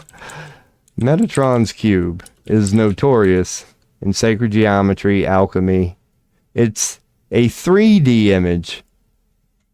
Technically, it's a 3D image. But here's the 2D version of it. It's a thing you can search for. Metatron's cube. Because picture this as a cube. Like, I should look up a 3D printed version of it that would make an actual cube. But it's an actual structure that here's the 2D version of it. It's an actual thing. And yeah, chicken before the egg sort of thing. It's awfully coincidental that the architecture, the being that's claiming to be, the entity that's claiming to be the architecture is as in a collective. It's a collective consciousness, much like the Greys. They call themselves Metatron. The Deep Soul Podcast? I don't know what the fuck I'm looking for. I mean, come on, Rumble. I know it's on there. I know it's not Deep Soul. It's not, this stuff admittedly isn't even the fine. No, I'm barking up the wrong tree. This is why I tend to say I'm not going to look for it, because I do this all the time. I don't know where I see any of this stuff. But God, I should be getting better. I know it's on my YouTube. Maybe if I go to my subscription, I just want to see who this guy, if I can get on his page, I'll find it. It's not Portal to Ascension. It's not that. Here's all the things I'm subscribed to. Portal to Ascension, Baltimore Ravens. I'm not saying they're all good. God, because it was a good question that I wish I could answer. Because it was a great one, man. The Dodo, Russell Brand, Truth Seeker, the Dodo, Daniel Scranton. Here we go. I would know it when I see his thumbnail. No, we're getting close. That was a podcast. Come on, people, quit posting so much. Where is this guy? Portal to Ascension. I don't know. I'm not gonna be able to find this, man. Watch him be on the middle of a vacation. He's not gonna post anything for a couple of days. I know how I found him. God dang it, this is pissing me off. It really is. I'm seeing like everything. But this one channel, it's something to do, the Deep Soul Podcast. It's such a vague name. It's like, if you search for it and didn't know it specifically, yeah. I don't know. I might move on from this. I wish I could answer, because I'm basically trying to prove what I'm saying. But even then, you would have to just believe in it, because you don't know if it's true. I know I'm not going to find it, man. Any other time, dude, I swear to God. Any other time. It's on my recommended. Check it out. Any other damn time, man. This dude is nowhere to be found right now. I haven't watched him in a while, and you know that's all it takes. This guy, thank fucking God. I'm sorry if I was too loud. It's called the Next Level Soul Podcast. Thank fucking God. YouTube, your algorithm ain't too bad. So if I search here, within this guy's videos, isn't there a search? But he recently, because this is a YouTube search, not a channel search, right? Here's the channel search. Thank goodness. Metatron. This should be easy now. Thank you. We got there. I'm sorry it took longer than end times takes to unfold. But I will put a link in chat here soon. I'm not going to watch the video. Of course, I will continue with the stream. But if you want to know where I got that humanity's golden age, copy video URL thing from. It's from this video right there. Thank God, Rob. There you go. I'm just going to throw it on any damn platform I'm streaming on right now. There you go, Rumble, and there you go, YouTube. That's on you, Rumble. I'd have given it to your own page, man, but no, that's on me. I was going up the deep root thing. But there is someone, and even I admit, take it as you wish. I'm listening to this thing the whole time with a constant skepticism I will never turn off. Indeed, take it as you wish, because the whole nature of the thing is ridiculousness. Like you're speaking to the architectures of the universe? Come on now. Like, come on now. The nature of that is just absurd. So it's like, I don't know. I'm willing to go with it, though, man. I'm willing to go with it for now. But yeah, that's where I got that part from. Daryl Ankel is Bashar channeling. I've been following him for years. But I've done my homework. I'm just not good at research. But yeah, that's the amazing interview. And the one thing I'll recommend, because I did it, this Metatron being, again, which is not a being, it makes it easy for me to understand. It's a collective consciousness. This is how it always works.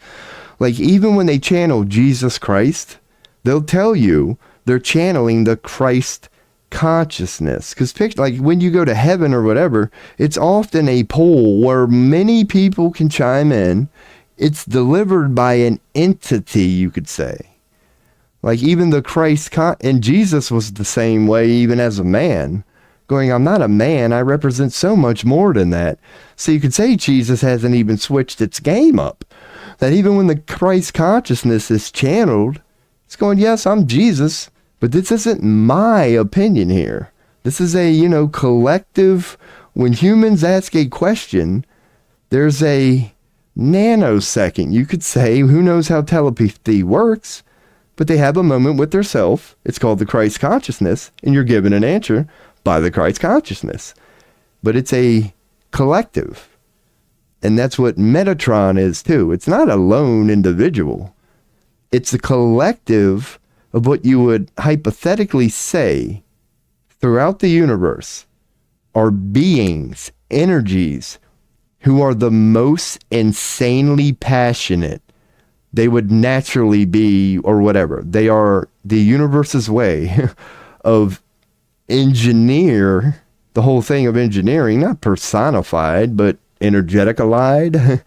It's like, it's a thing, is what I'm trying to get at, as a barely evolved the chimpanzee known as a human.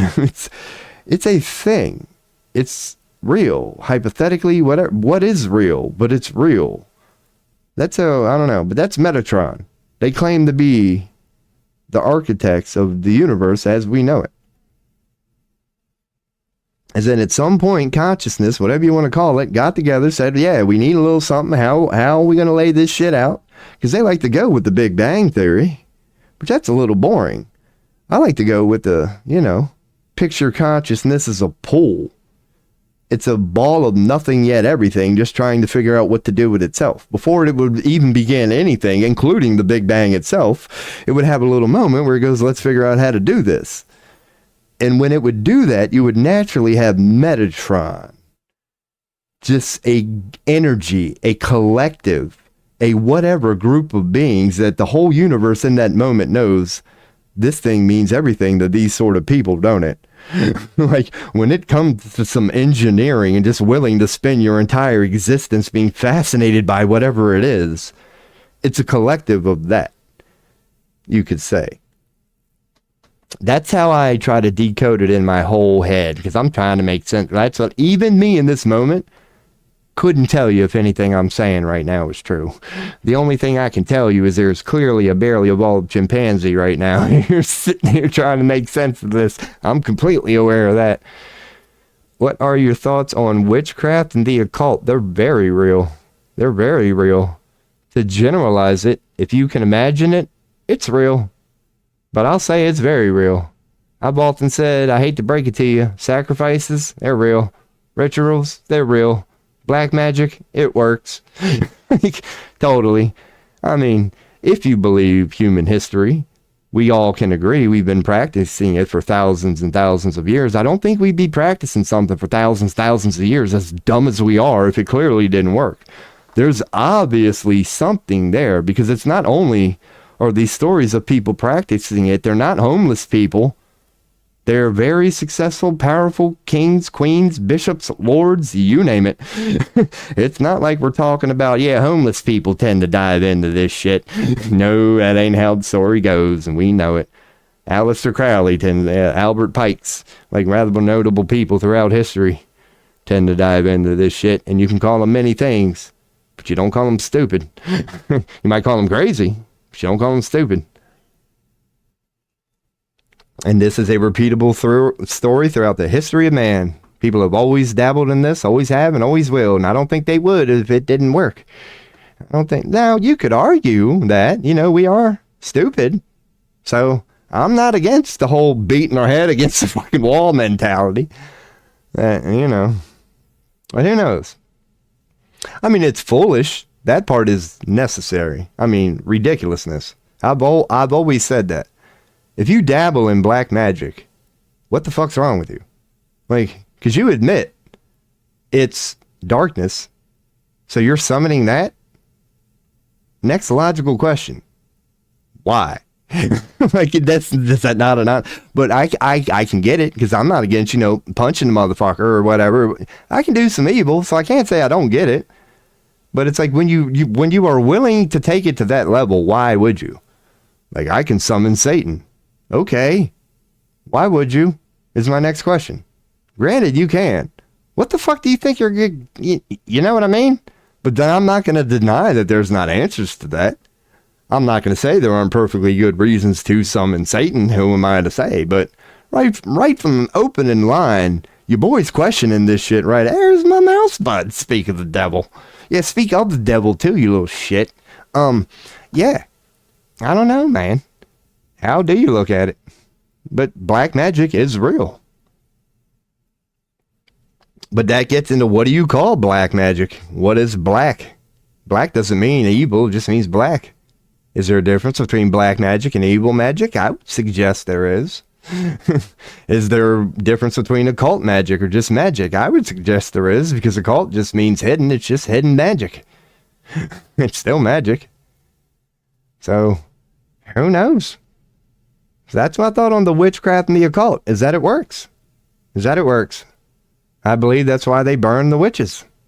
Because, where did alchemy go? Where did voodoo dolls and all that shit go? Who knows? But for whatever reason, they didn't want people entertaining that shit no more. But I'd like to believe it's already been proven that it works. And it's already been proven that some people were afraid of it.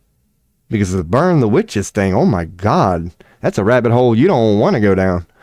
It's, that's the global version of the crucifixion of Jesus. Throughout the world, a whole bunch of people agreed. If you don't agree, you die. If you're out there rubbing shit together, claiming you got some elixir, you die. Like, it was like you used to die if you said the earth was round, I believe. It was one of those sort of, dude, this thing called heresy, people have died for. The moment you're labeled a heretic, as or whatever it is you disagree with, it's apparently so offensive you're worth dying. Like, humans are willing to do that. How many heretics have we sacrificed throughout times for heresy, such as the burning the witches phase, simply for disagreeing? Not being wrong, but disagreeing. There's a fine line there. Because during this whole disagreement period, they could never prove them wrong. They couldn't. Because yes, I believe witchcraft works. It's always worked. It's embedded in human history. So yeah, it's fascinating what we end up doing to each other. It goes in hand with information throughout time has been suppressed, been controlled. You can prove it. We all can prove it. That there's been a constant battle throughout time of what gets out, what stays, what goes, what's true. Not all of it's bad either. Just look at science. I mean, whether you could say it's intentional or not, many times we honestly believe it's true in the moment. We're giving it the old college try and we take a logical guess. It's called science. But even the job of science itself is to prove itself wrong. And it always does. If you're not proving yourself wrong, you're not doing science. That's science. It really is. Science is not agreeing with dogmas and just saying, fuck it, the work's done. Science is always challenging every dogma. If you're dogmatic and a scientist, any real scientist will kick you the hell out in a heartbeat. That's the mortal sin, is dogmatism in science. You are never supposed to say this is the final truth. We've done it, I would say. You know, it's foolish. If you're not in a constant state of trying to prove yourself wrong. Do you think you have a purpose in the world? I do. I think everybody does. I don't think anything is done on accident. I definitely don't think anything is done on accident. So yes, I would agree with that. I mean, yeah, that's my answer. Is I believe everybody has a purpose, and what that purpose is, who the hell knows? I would not even know. Like, I do believe in free will, and that opens up a whole new debate. It's like I do believe in free will, which is the ability to fucking do whatever you want in any moment. So even if you have a purpose, if you have free will, that throws a spoke in the wheel. Because you have the free will now to not follow your purpose, you could say, to go against it. And I guess your boy's guilty of that, and that's where it all starts. When you start going against your purpose, when you start being something other than you know yourself to be, good luck with that. Do you know your own purpose? I don't. One thing I could touch upon that and say that I do, but I like to go with the ignorance approach. So yeah, I'm starting to view it as the philosopher's stone, the holy grail. It's, your purpose is like that. You'll never find it. It's not about the goal, it's about the journey. Like, that's the purpose.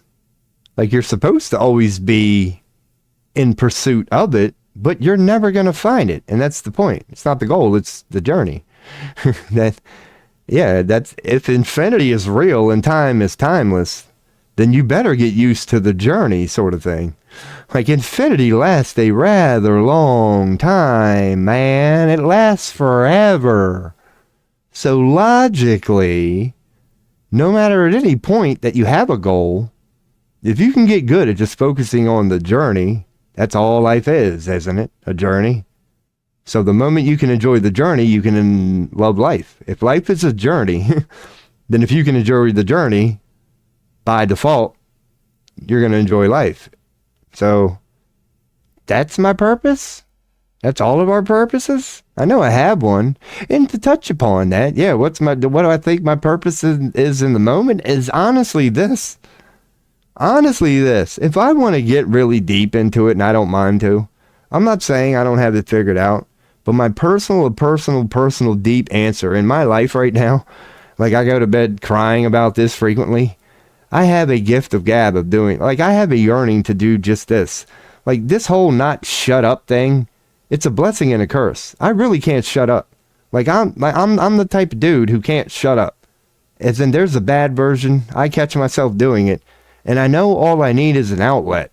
Like, if I can find a way to channel this massive energy of mine that just needs a ground, just needs a channel, if I can find a proper way to ground it, yeah, I kind of think this is my purpose. Find a way to use this weird thing as a dude who can never shut up. I feel like it would maybe be needed right now. Like, that's my purpose. I feel like I have many of them.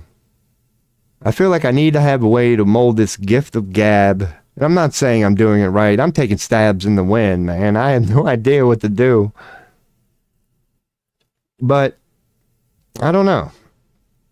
I also think my purpose is to be of light. I know that. I'm not talking about globally. I know, like, the people around me right now. I know I'm a funny dude who can lift up rooms if I choose to. And I have a voice within me going, yeah, dude, Rob, I'm telling you right now, going next door to your neighbor's house and lifting up 2 people in that room and turning their bad evening into a good one on an energetic level will have more impact on this world than if you go live and think you're streaming to, like, just, you know what I mean?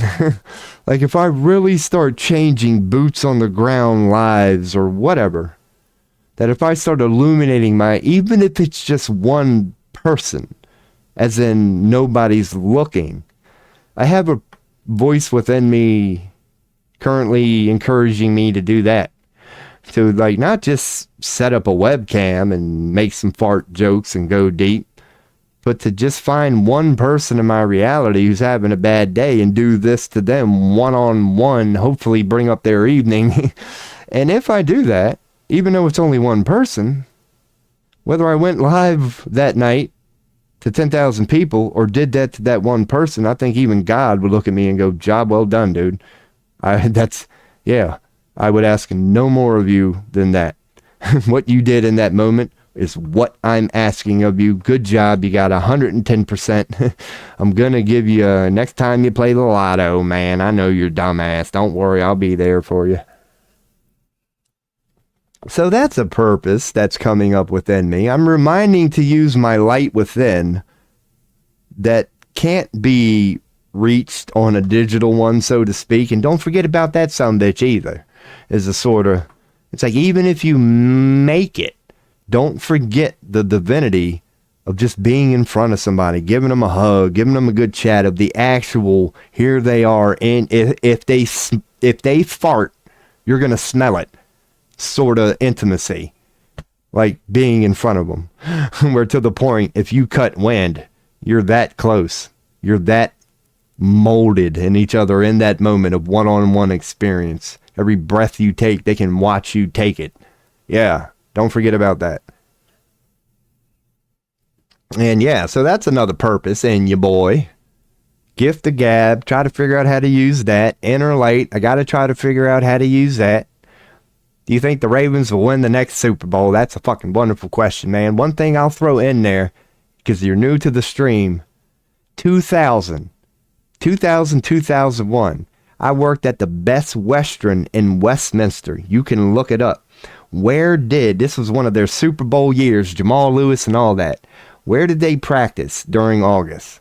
McDaniels College in Westminster, Maryland. My job working for the Best Western where they stayed. Yeah, I was working at the hotel where they stayed. I got a job to clean up the locker room. Dude, I've seen Ray Lewis's ass, dog, and I'm not making that up, man. Oh, man. I love me some Ravens. Through 2 years of my life, I got to be in the locker room with them during their August training camp. So do I think the Ravens will win the next Super Bowl? As a Ravens fan, I lovingly and bitterly saying, nope. We have the ability to, but we're going to fuck it up somehow. I don't know. Mark Andrews, Justin Tucker, somebody's going to fuck us, man. We're going to have it right there within our grasp. It's going to be right there, and we're just going to Ravens it like we always do, man. Lamar's got to be getting pissed at this point, but again, some of it's his fault. You can't say his fault. No, you can't say his fault. Because, no, as a Ravens fan, I don't care if he has a bad game or not. We ain't nothing without him, dude. So you got to take the bad with the good. And I do. we put every game on his shoulders. So, yeah, he's going to drop the ball from time to time, literally and figuratively. But how about you, my man? Who's your team? Do you think anybody's about to win the Super Bowl? We definitely have the talent, too. I often say it's great to be a Ravens fan right now because my team is admittedly stacked. We're pretty good, not always, but we went through a couple of butt cheeks years. So you're a Ravens fan, cool, man. Yeah, because I'm living in Pennsylvania, but I was born in Rockville, Montgomery County, 20 miles north of Washington, D.C. There was no Ravens at the time, and the little rebellious bastard in me didn't go with the Redskins because that's what everybody else was going with. I'm like, well, I'm going to go with the Eagles. Screw y'all.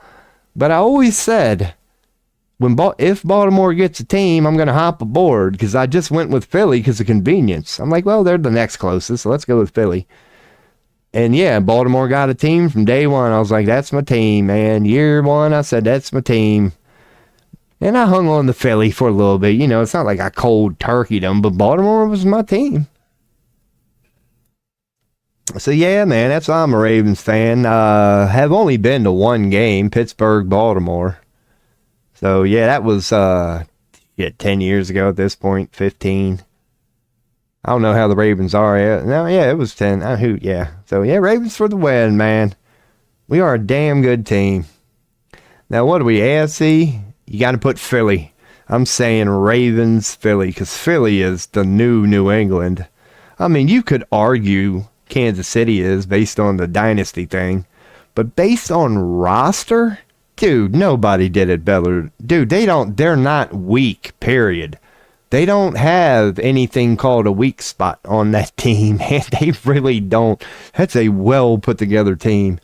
They got second and third string people who could start damn near any team in the league. Like, Philly is legit. They are a team. They're a force to be reckoned with, man. They're borderline a dynasty.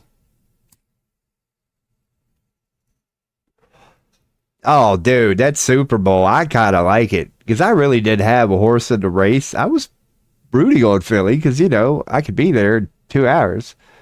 So I was rooting on them. But, dude, that was the worst ass kicking ever. I'm sure people are talking about it, broken it down and proven it. But that had to have been the worst ass kicking ever in a Super Bowl, man. Just garbage time touchdowns that we all know. Even the yards that they did get were garbage time. It was over. They didn't really care. They weren't, that was a butt whooping. And you got to admit it. It's not like Kansas City sucks. I mean, you can see the defensive, like they had trouble blocking them, but it's not like Andy Reid's an idiot. It's not like Patrick Holmes was injured.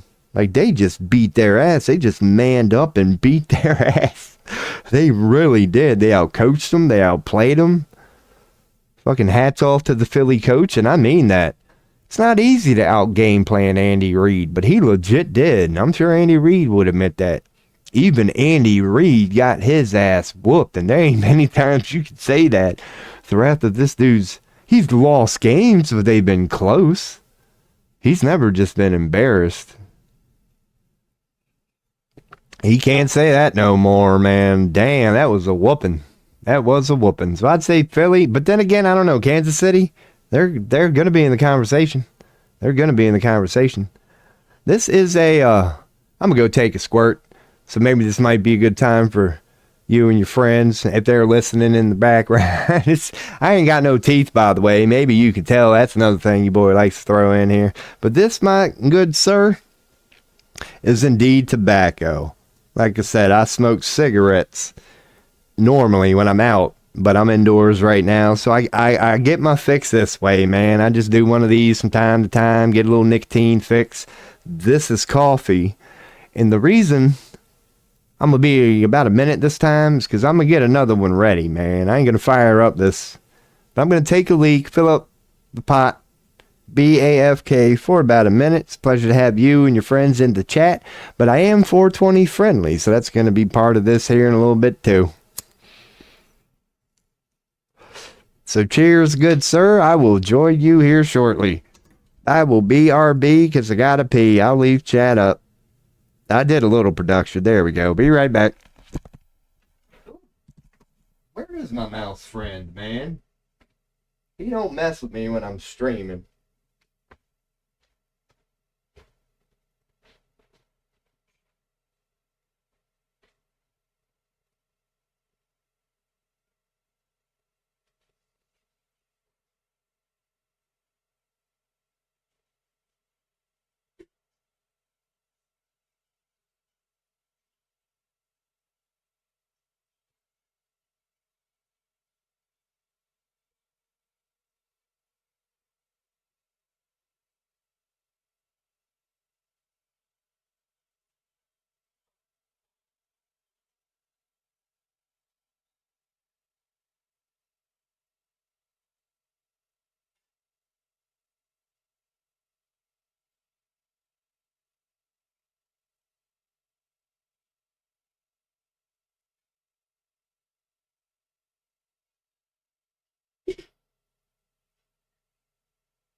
Hey, we out here. Oh, let me get an orange. Why not?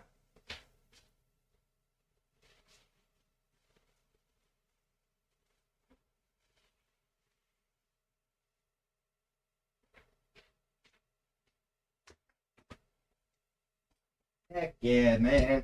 We out here. Alright. I'm back.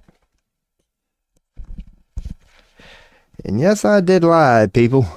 I went on and made the coffee, man. What the hell? Oh my goodness. Adicio is now following on Kick.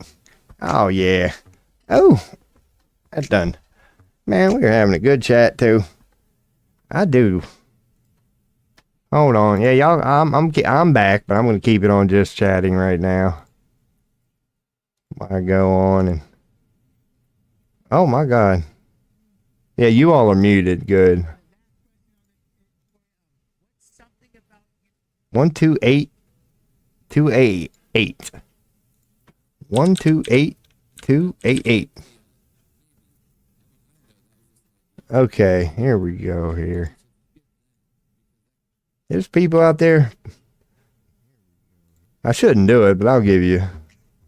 Oh, that's the echo. That's my fault if you can hear it. Bam.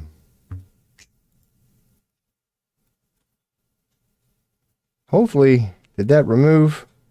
Nah, it's still up on the old chat. I thought that would eliminate it from here. I'm sure I could purge it. Screw it. So, alright. Got some coffee making here. Oh man, did I forget my knife? Alright, I'm not getting up for the knife. Well, I was gonna eat orange. That'll be later. Orange, you're glad I didn't say banana. Alright, I'm back. But yeah, there's people playing live music on Kick. I'm like, that's a good stream. You ain't got to worry about the old copyright there, man. Even if you're freaking legit playing a copyrighted song, you still get away with it. That's what. Hey, I do have an uncle who's a guitarist. He's a little hooked on the old cracky poo right now, so it might not be the best time to call him, but you know.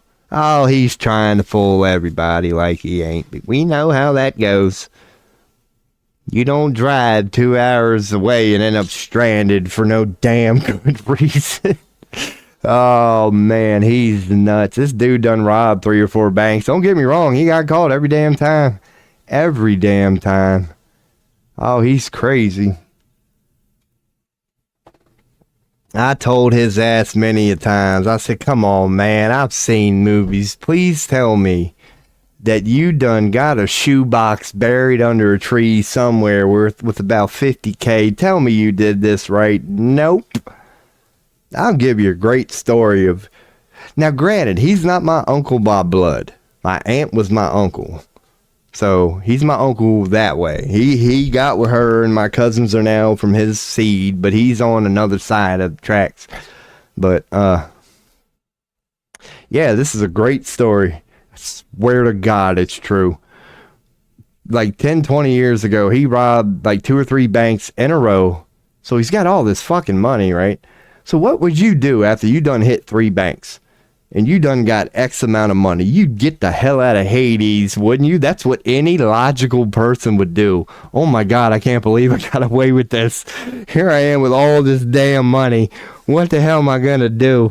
This dude drives like a mile and gets a damn hotel room. So he gets caught later that night, needless to say. When he's caught, my uncle, this is what this dude did with all that money. He's caught with 2 hookers and a shit ton of crack. He just blew it all, dude. Fucking caught him in there with the money, with the hookers, with the drugs. Who robs 3 banks, stays in town, rents a damn hotel, goes out and gets 2 hookers, a bunch of crack? I guess that's why he didn't want to leave town. Because he knew he had connections. He just didn't have money. And he done hit up every connection he had, wiped them dry.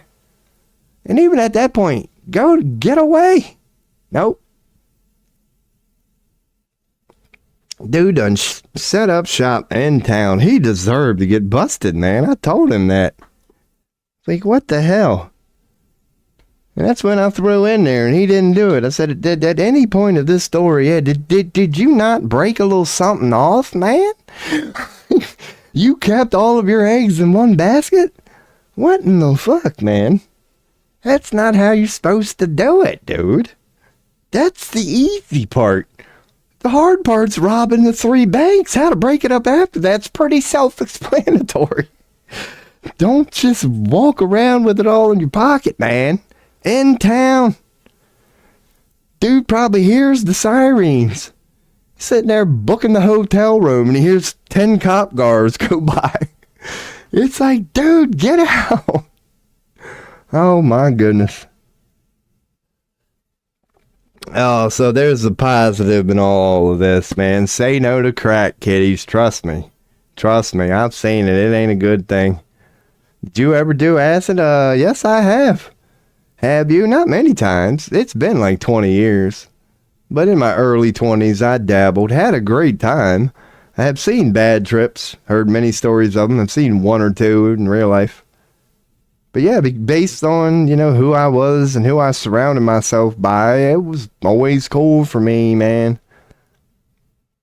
The one bad thing that happened to my boy, this is why you get everything you need before you do that. Like, he decided...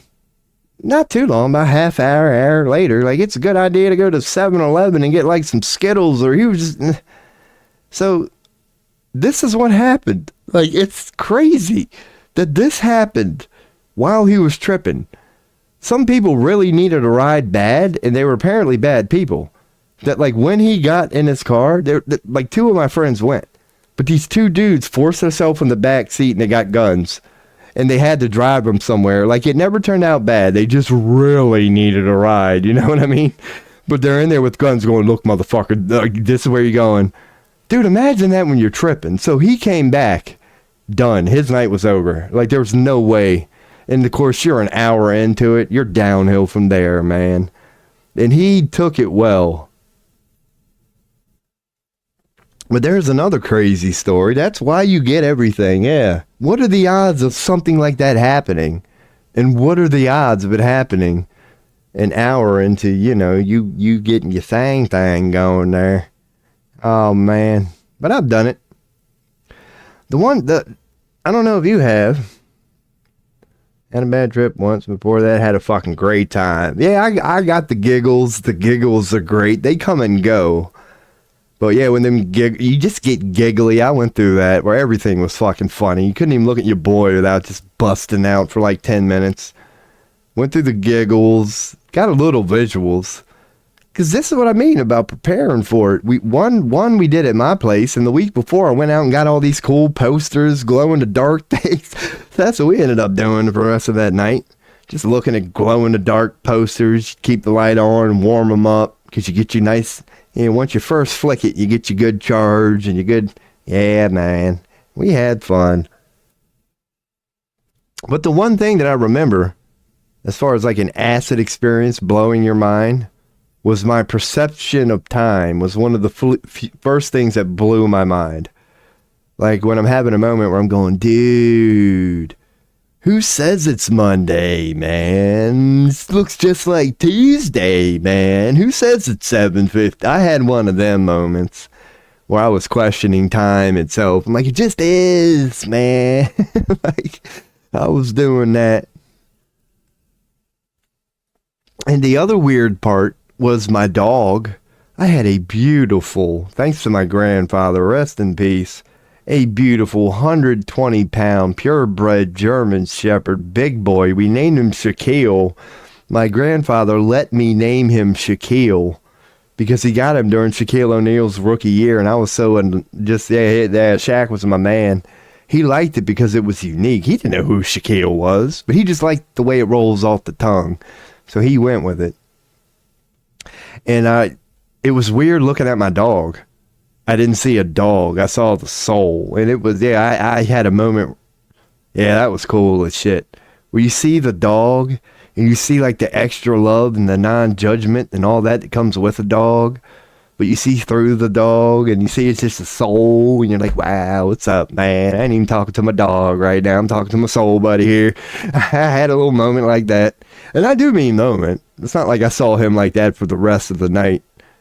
But I had a powerful, life-changing experience, you could say. You see things a certain way for, like, in realness. And even if it's only for a moment, it sticks with you. You're like, for a moment, I did not view time the way that I always viewed it. For a moment, I didn't view my dog like I always viewed it. Yeah, that was some cool things that came out of it, man. But I never had a bad experience, never did. I had a cool creek experience once where I got lost, those hypnotic moments, and the light reflecting off the water along with that flowing creek sound, that beautiful running water sound. Yeah, I was kind of mesmerized by the light and the sound, and I got lost in the creek for a little bit. That was cool. Yeah, things like that I remember. The one thing that I remember that I don't like, I don't know if anybody else goes through it. The next day feeling, that's nasty. Not that it was horrible and it, wrecked me, but yeah, there's a vibe there. Like, I tend to take a couple showers, like that can't get clean feeling. You're just like, oh God, it's like you're burnt. Like when I had teeth back then, I would brush my teeth 2 or 3 times that day. Just, it left me with a dirty feeling usually the next day. Sleep would be a problem for a day the next day. To get a good night's rest, you'd have to let it wash out. So the recovery was brutal. But I since learned, like that was my first one. So the next ones after that, before I did it, I did make sure to hydrate the whole day. Vitamin C, you boys got oranges in here now. I know that's big. They say get a lot of vitamin C in you. So I did that. So the burnt, yeah, I dealt with it better and better later on. And I only did it like 3 times. I did mushrooms a few times, but it was only like, I've done no more than a half ounce. It's always been, most of my experiences came one time. Pretty much with mushrooms, I knew just to take a little bit here and there. I was never really seeking to trip balls. But the one time that I tried to trip balls, I went way too far on mushrooms. But that ended up being an experience in itself. That's the first time I ever got real trails. I mean real trails, as in comet trails. I officially knew I was tripping when I went to take a pee. And of course, we all look in the mirror. And when I moved, it was just a stream of me's. It was a legit trail that I had never seen before. And that's when I knew. I said, here we go. And that was the only night in my life I've ever blacked out, honestly. There are other factors to it. Here's another thing your boy will throw in there. It's obvious rolling off the tongue. But trust me when I say, it's not a good idea to take damn near an eighth of mushrooms and mix it with wild turkey liquor. Like why I was hitting wild turkey 50-some proof liquor. So dude, I was just setting to the stage for a disaster and I didn't know it. Now I was told that I had a blast. And I'm just going to have to take their word for it. I remember parts of it. I like they could tell me the story and bring me back, but I had to have people explain it to me. Like I remember having a moment shooting pole. Yeah, you get the big old trails. And again, I was questioning time. I remember that. I remember wrestling was big at the time. So just picture some dude tripping ass. Going Goldberg, because old Goldberg was on his streak at the moment. I wasn't doing it from like a look at me. Like I was having fun with it because I remember that point. I was being silly. I barely remember it. But I was in that state. And here's another thing, that I can vouch for. When you take way too much mushrooms and you listen to Marilyn Manson, it don't even sound like music, man. We tried. We all had a moment. I remember being a part of that moment. Let's sit down and listen to some Manson, man. And we're all sitting there going, wow. That don't, well, what are we listening? You get the wah, wah, wah. Dude, because we were all gone. I'm not saying any of this is a positive. We all didn't know what we were doing and overdid it that night. But hey, when the cat's away, that's where the mice will play, man. My boy's parents had a big old house, a pool, a basketball court, and they went away for a couple days, man. So a bunch of dumbass high school teenagers rolled right up in there, man. Oh, nothing bad happened. We didn't break no... I peed on this carpet. That was kind of bad. Not much on the carpet. Trust me, 90% of it landed up on me. It's the only time in my life I've ever woken up pissed myself. That night ended with me at the bottom of his basement steps. That's where I woke up. That last step, like that bottom step is here and I'm on the basement floor. Wake up with the ring around the old collar there. You done peed. Oh, that was a great night. That was a great night. Thank God we didn't drown, really. Because we got in the pool like a bunch of dumbasses. Barely. Looking back on it now, it's not the best idea, man. You can't even walk. Oh, there he is. There we go. Hey, what's up, bud? Hey. Hold on, let me do this slowly. We got a mouse in the house. Hey. Hi. How you doing? Are you gonna let me feed you? Hey. Come on. Let me show you. If anybody's even in chat. Don't worry, we're switching to interesting content. Here's the house mouse that I refuse to kill unless he keeps getting out of line. Like his boy did. Oh. Can you see him? There he is. Let me go full screen, man. What the fuck am I doing? Can you see him? I can definitely make sure you see him. Oh, man, I just did the thing to the webcam. Never mind, but we're good. We're good. The first thing I'm going to do is bump open the webcam. Now I'm going to have to unplug it. As you can see, it likes to do this from time to time. Unplug it.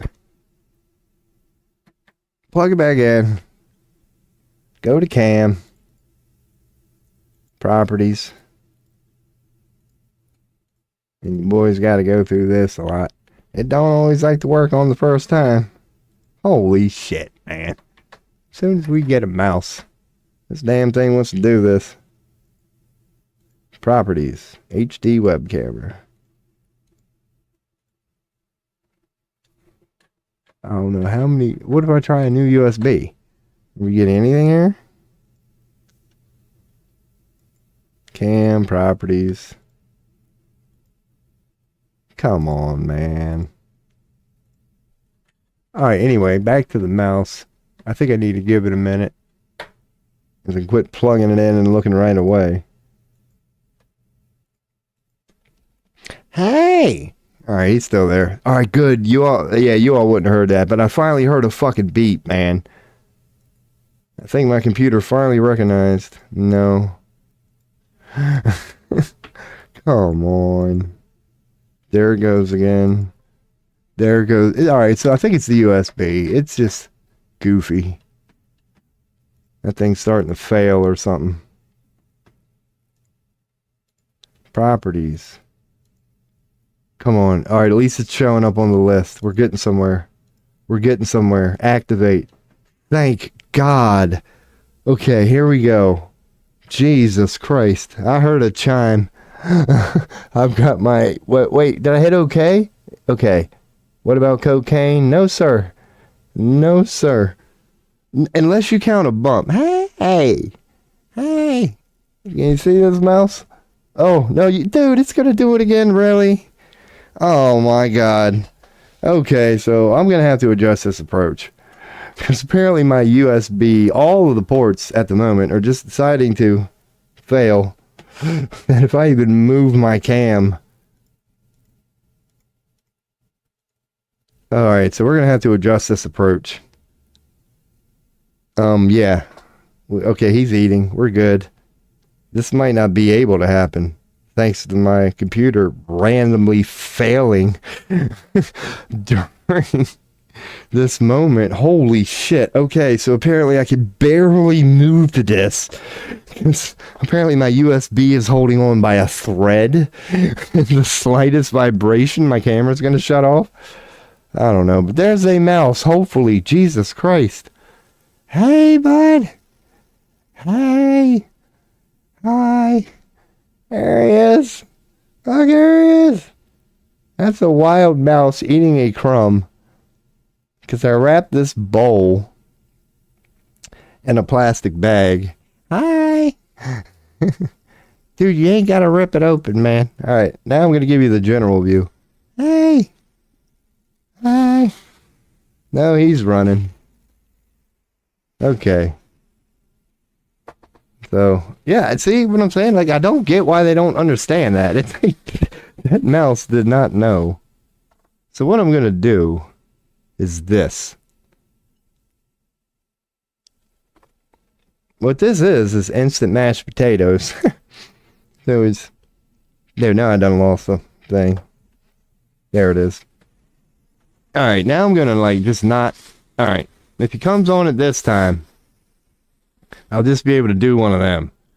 And I'll still hear it. So I need to do something like that. That way he can't get to it. Alright, now back to... Yeah. But that happens occasionally on this stream here, people. Some nights it goes very well. Now it's not really. But that damn thing turned into a 2-hour thing one night. I could catch him right now. That's when I do that. When I catch him in the no-kill mousetrap, of course, then I got him, but he's fine. And then I can put him in a container. But no, sir, friend Joe, if he's still in chat, I have never done the old Coquiano. No, sir. Have not. Oh, yeah. My coffee's ready. So that is a good time to bring up Just Chat. This will not take long. I have yet to 420. I know you did. So I hope your friends are enjoying the 420, man. Because I'm finally about to come back and take... All right, you're still here. So, yeah, I'm going to go make some coffee. Nicotine and gravy. I'll be back. Oh! No more in a minute. Where is this mouse? Oh! Here we go.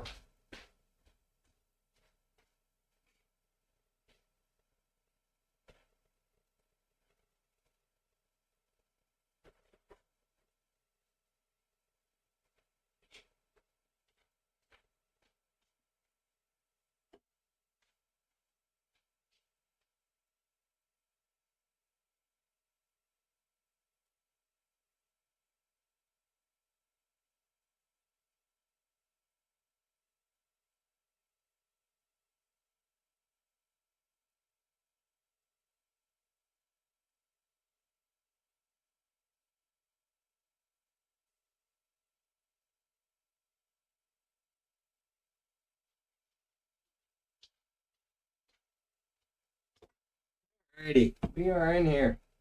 Yep, we're good. We're fine. We're fine. Everything's fine.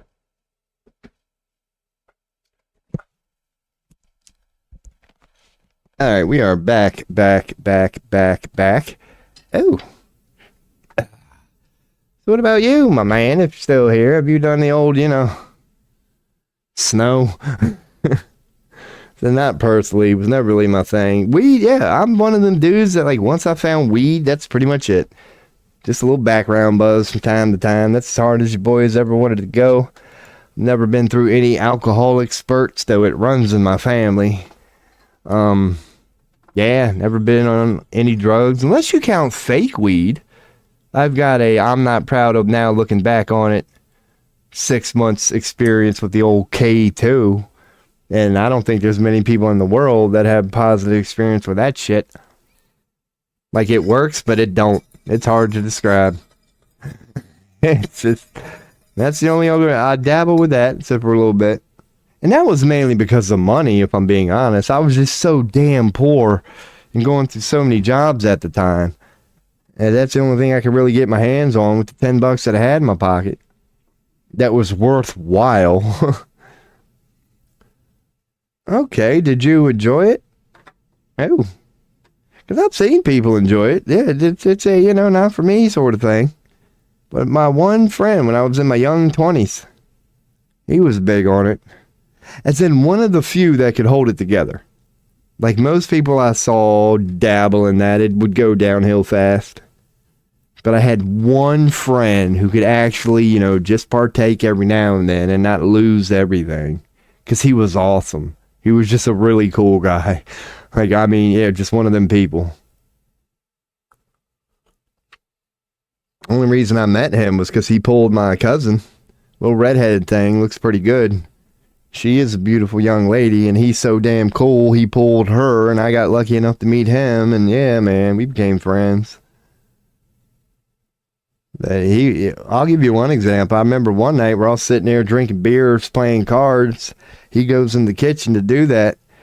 And next thing you know, he just comes running out of the kitchen. The only thing you hear is woo, the old Ric Flair woo. I don't know why I live by myself. I didn't want to do it too loud. Probably sound on redline, you guys. But he just hits us off with a woo and goes running out the damn door.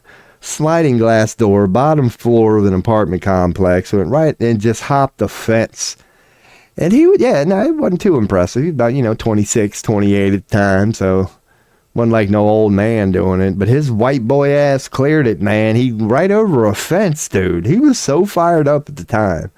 He legit hurdled a chain link fence. Legit.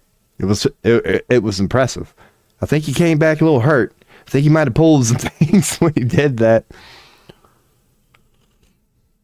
But that was funny. Like, needless to say, he didn't do it again that night. He didn't even try it a second time. But somehow he did it that first time, man.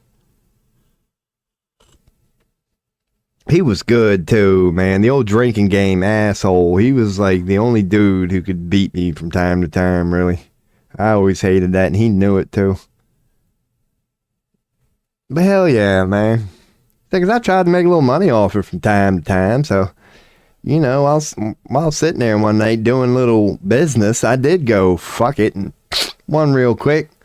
Only thing I could say is it felt like one of these, man. It felt like a little extra strong cup of coffee, and I was like, okay, that's cool, but that was it, man. I was a little curious. I wanted to see. But that's it. Yep.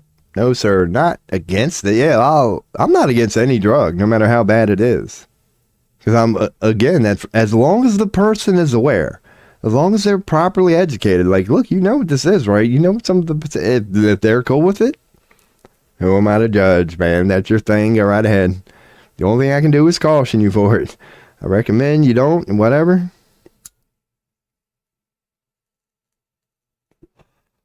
So, that's really about it.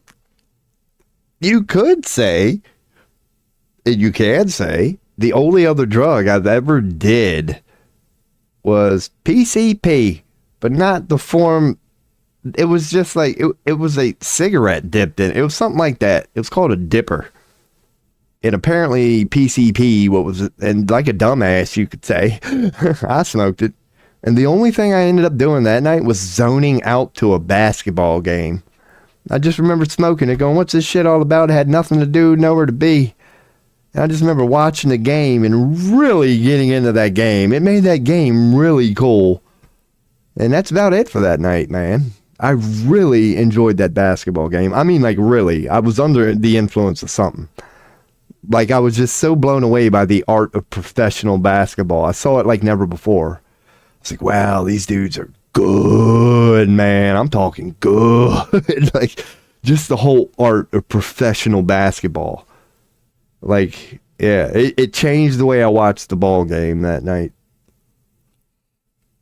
It made it really, really, really good. But I never had an interest to go back. It was, again, like, okay, I know, cool. It was just I had nothing to do that night. And my uncle, who I lived with at the time, he got a hold of some. Not that he was big on it either, but he had decided to get a couple of them. And he let his nephew have one. He said, here you go, man, before you go up there. I lost my virginity in that house, man. That's how your boy would throw that in there randomly. I lost my virginity in my uncle's house. Your boy was a late bloomer. It didn't happen until I was like 18. I was living with him at the moment. He's how I got the Ravens connection. Because he was the maintenance man of that Best Western. My uncle. And he got me the job and everything. So hell yeah, man. That was cool as shit. That was some of the best couple years of my life, man. Oh, man, just being a maintenance man. Now, imagine having a master key to a hotel. Say no more. That was the best couple of years of my life, man. Oh, I didn't have a whole lot of action, but I brought a lot of them in there. Man, it's not hard to hit up a girl or multiple girls and go, hey, I got a hotel room whenever you want it. And they will say yes. There's a little preparation that goes along with that. All you got to do, and you can't do it during like 4th of the July weekend when the owner is making sure he's charging top dollar. You got to pick and choose, man. But if it's a slow season and the hotel ain't booked for that weekend, and I know the boss ain't on the lookout, we're only at a 20-30% book rate, I can easily go up to the front desk and be like, hey, room 301's got a little bit of a leak, man. The part won't be here to Monday. You're going to have to shut her down on Monday. I'd roll my happy ass right up in there, man. That's how I met one of my girlfriends, honestly, man. That's how you pull the broad right there, man. She got with you, boy, after that one. Because this is what I hit her off with, man. This is a good route. I know chivalry is dead, but she was hitting me off at the time, like, oh, I'm real sick. I got a bad cold. I said, why don't we get some warm soup? I'll get the, jacuzzi suite, blah, blah, blah, blah. You can sit in that all. And she did, too. So her sick ass came over, nose running all sick. Just make her some hot soup and tell her to go relax in the jacuzzi for a night. Wasn't even trying to make no moves. Didn't get none that night. But that was your boy's way in there, man. A week later, she's dumping her man for me. It was great. Oh, did I say dump? I meant divorce. It was, oh my God. Oh, he showed up on the steps a couple months later. That was pretty funny. Oh, man. But hey, man, she needed away from that son of a bitch.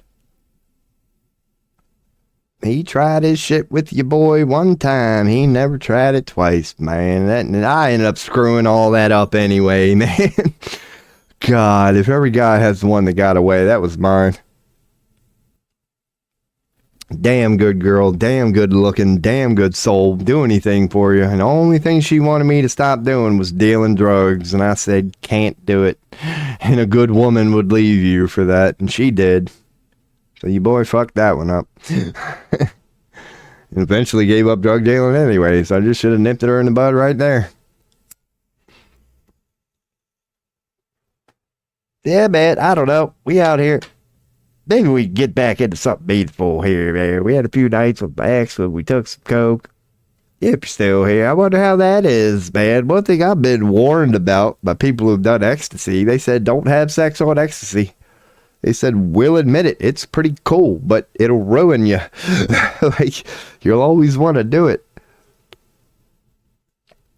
And I always took that advice. I've never taken ecstasy, but I always was like, if I do, I'm not going to have sex on it. Because I don't deny it makes it a little extra amazing. But it's like that part, yeah, you're setting the bar high. You don't want to set the bar too high. So let me go on and throw up the BRB, man, and see what the hell I don't know. Even though I don't mind just sitting here talking. People are chiming in. It's, let's try to get some sort of, because we go interesting places, man. We really do. Heard that too. So we do got still people hanging out and chat. My boy Robin ain't been by today. He appreciates us diving into things. Because where do we go from here? We're pretty much at the end of it, man. No, we're not either. I know exactly where we are, and it's a fascinating place to be. All right. Happy 420, people. I said it 30 minutes ago, but now I got some fresh coffee and me, proper amount of tobacco. Let's do this.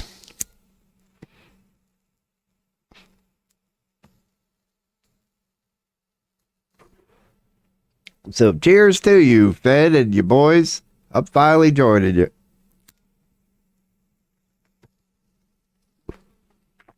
Now, your boy's going to do what he likes doing when he's after such things. Let's go down the deepest shit we could possibly think of. Where the hell did we leave off, man? There's the old kick dashboard. You're going to have to look at that for a second while I... Bam. Yeah, I was chopping out that nonsense. But we'll keep this over here. Let me make sure it's on mute. Because sometimes it likes to autoplay. I don't know why. I don't know what I do to trigger it. But it'll start every now and then. So yeah, I was looking up that. It took me 10 minutes. But along with, if you're into channeling, no matter what you're into, I recommend Next Level Soul Podcast. This guy will interview channelers, people that have been visited he's very esoteric, religion. He's open to channeling. He believes in channelers like I do. So Next Level Soul Podcast, I highly recommend checking out. He's just broke the 1 million subscribers thing, so he's been around. He's been around. I just found out about him. But I subbed to him. Especially after that Metatron one. There we are with the old Tree of Life, better known as the Kabbalah. Because here's where I ended off. And I'll brush over this. And I do mean brush, because I read the whole damn thing. Is in Revelations... Because I got there from the rapture, I believe. No. But revelation in religion is basically, I was trying to ask what happens at end times or just after, sort of thing. Like what goes down at end times? Because they prophesized it all. They had to take an educated guess. They had to give you like a conclusion, and they did. And when you read Revelations, and it goes down this angels thing here, there are multiple angels that appear on during end times to end humanity. It gets into things like they come on clouds from the sky, fires from the sky. They're shrouded in rainbows. When they hit the earth, I'll give you an example. When the Lamb opened the seventh seal, there was silence in heaven for about half an hour. Now, silence in heaven for about a half an hour does not mean that. It means, from an astrological, it probably means a month. You know what I mean? As in, there's going to be no activity for about a month. Then I saw 7 angels, comets, who stand before God, and 7 trumpets were given to them. And this could mean something. The altar of the golden censer was given much incense to offer. Right there is 3 wise men, but not the one that happened with Jesus. It's interwoven into this Messiah that's coming, the second coming. This is the second coming. This is why Revelation is interesting, because we're technically talking about the future now. This is what they're telling us is coming. It's not here yet, but it's coming. And along with that is gold and much incense to offer. What did the 3 wise men come bearing? Gold and 2 versions of incense, like frankincense and myrrh. It's something like that. So here we see it repeated in what's to come. Gold and incense, just like with Jesus. The golden altar before the throne, who knows what that means? Then the angel took the censer and filled it with fire from the altar. See, here we go. Filled it with fire from the altar and threw it on the earth. And there were peals of thunder, rumblings, flashes of lightning, and earthquake. Is that not an asteroid? Now we're reading religious scripture. Then the angel took the censer and filled it with fire from the altar, the sun, who knows? But it fills it with fire from the altar and then throws it upon the earth. That would appear like an asteroid, somebody throwing something at the earth. And what happens when an asteroid hits? You get what? Thunder, rumblings, you get flashes of lightning, and an earthquake. So they're telling you an asteroid's coming. This is religion, but they're telling you an asteroid is going to be what ends humanity. This is how I'm decoding it. Take it as you wish. And then it goes on, because believe me, this is one angel. This is what I'm saying. And the 7 trumpets, whatever, 7 angels, 7 trumpets. The first angel blew his trumpet, and there followed hail, fire, mixed with the blood, and these were thrown upon the earth. What happens when an asteroid hits? It vaporizes anything. Water, humans, metal, you name it. It all turns into vapor from that massive heat, and it goes to the atmosphere. What happens when things go to the atmosphere? They come back down to the earth through rain. So included in this rain, if you view it as an asteroid, there's going to be, hail, fire, mixed with blood. Our blood is going to be in this rain, because it's going to hit a populated area, who knows? But our blood is legit, and you can prove this, going to be in there. That's how asteroid would work. The human blood is getting vaporized. But this is your boy speculating here. But this is Revelation, which ain't no damn speculation. Unless you believe they're angels, I'm going with comets. So, yeah, and this is once again, I think we're just on to the second one now, dude. There are so many angels that are about to fuck this earth up. So, the earth was burned up. And that's an awful, if that fire hits in the middle of a deep, dense forest that happens to be dry, kiss it goodbye. It's gone. So a third of the earth was burned up, a third of the trees were burned up, and all green grass was burned up. That's how hot. Well, yeah, once again, asteroid would do this. It's roughly, as scientists could tell you, it's fucking insane, dude. It's like nuclear bomb shit. Still, it's gone. It's vapor fucking rise. That's how hot the impact pressure from an asteroid is. So it's going along with that theme, dude. It's going to create a ball of fire that I don't give a damn, because it's now disproving my green thing or whatever. But it doesn't matter how green it is. It's going to burn up. So the second angel blew his trumpet. Something like a great mountain burning with fire. Now we're getting the volcano. So the saying, a volcano maybe, was thrown into the sea, and a third of the sea. Now here's what I picture. A great mountain burning in fire probably means, a mountain with fire, but was thrown into the sea and the third sea. I'm picturing something that's currently covered in ice that we don't know is an active volcano, that if it would blow up in that moment would do a bunch of things. All that ice is now water, basically. That's a lot of heat. However long it may take, it's going to melt a glacier very quickly.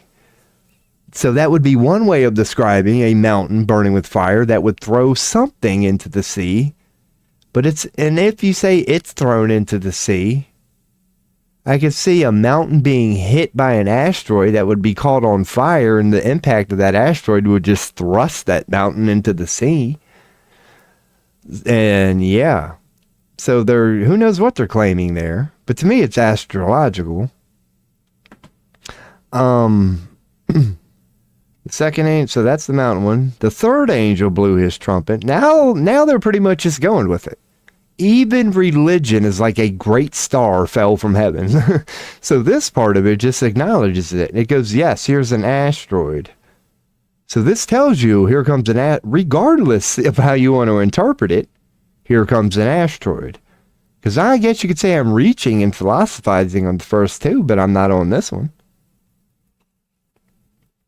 Religion tells you, here comes a fucking asteroid blazing like a torch. And it fell on third of rivers, the spring of water, the name. That's why I brought up wormwood. Here we go, because I'm going to look this one up later. Why? Because the name of the star is wormwood. Why haven't I heard about this? Like, apparently one of the things during end times is going to be a asteroid admitted by religion. This isn't NASA. This is Revelations 8. Look it up. It's in the Holy Bible. A great star fell from heaven, and it's called wormwood. This is Revelations. And a third of the waters became wormwood. And many people died from the water because it had been made bitter. So something is going to hit the water and poison it, and it's going to kill a third of us. According to this. Because, yeah, who knows? And now we're on to the fourth. Dude, there's like 7 of them. So here comes the fourth angel. This one I'm saying, we're fucked. If this is true, we're fucked.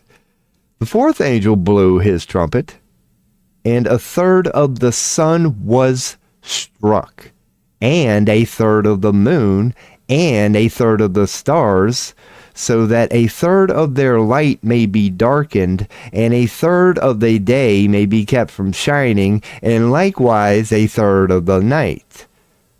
So the sun gets hit by an asteroid. The sun was struck by what? According to religion, this dude blew his trumpet. But we're kind of establishing that all these are cosmic asteroids, whatever.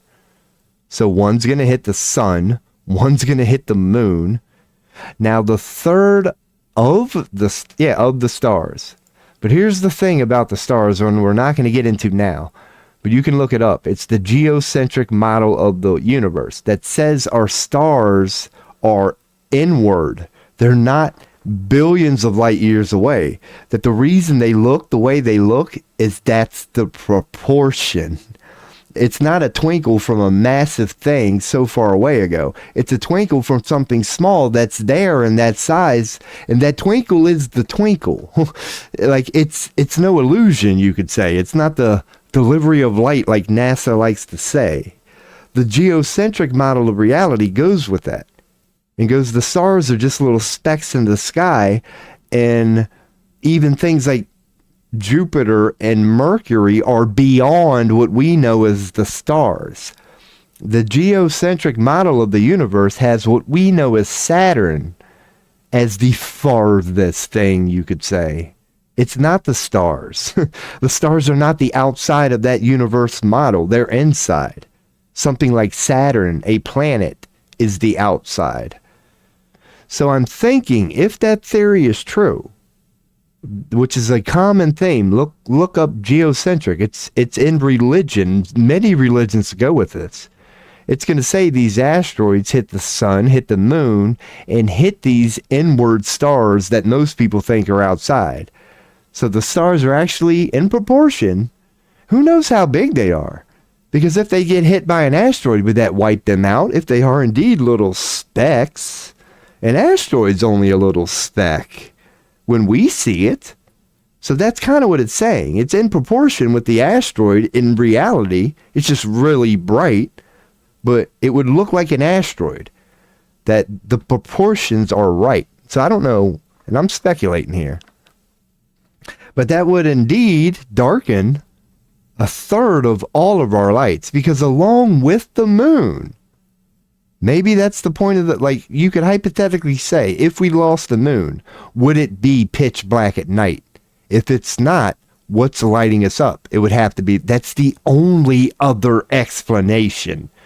We wouldn't know if it's true, because we don't know what it's like to experience a reality without the moon. But if we remove the moon, does night go to pitch black? As in pitch black in your room, as in pitch black. Even your hand right here, unless you factor in light pollution from civilization, you won't be able to see it. So that would imply that the stars are a part of what lights us up at night. Now, granted, you can see better in a full moon, but maybe we can do this, come to think of it, because there are moonless nights. Is it pitch black? No, it's not. So how do you explain that? Because we are clearly getting light from somewhere, and I guess that's where science goes into it. Because you could explain it. That would be an answer. They're just claiming it takes billions of years to get here. Maybe it takes, a minute. So, that's interesting. Because this is all according to Revelations, man. This is all according to Revelations. Good, I'm not screwing nothing up. I had to double check, look at chat real quick. So let's continue. And then I looked and I heard an eagle crying with a loud voice. This is interesting.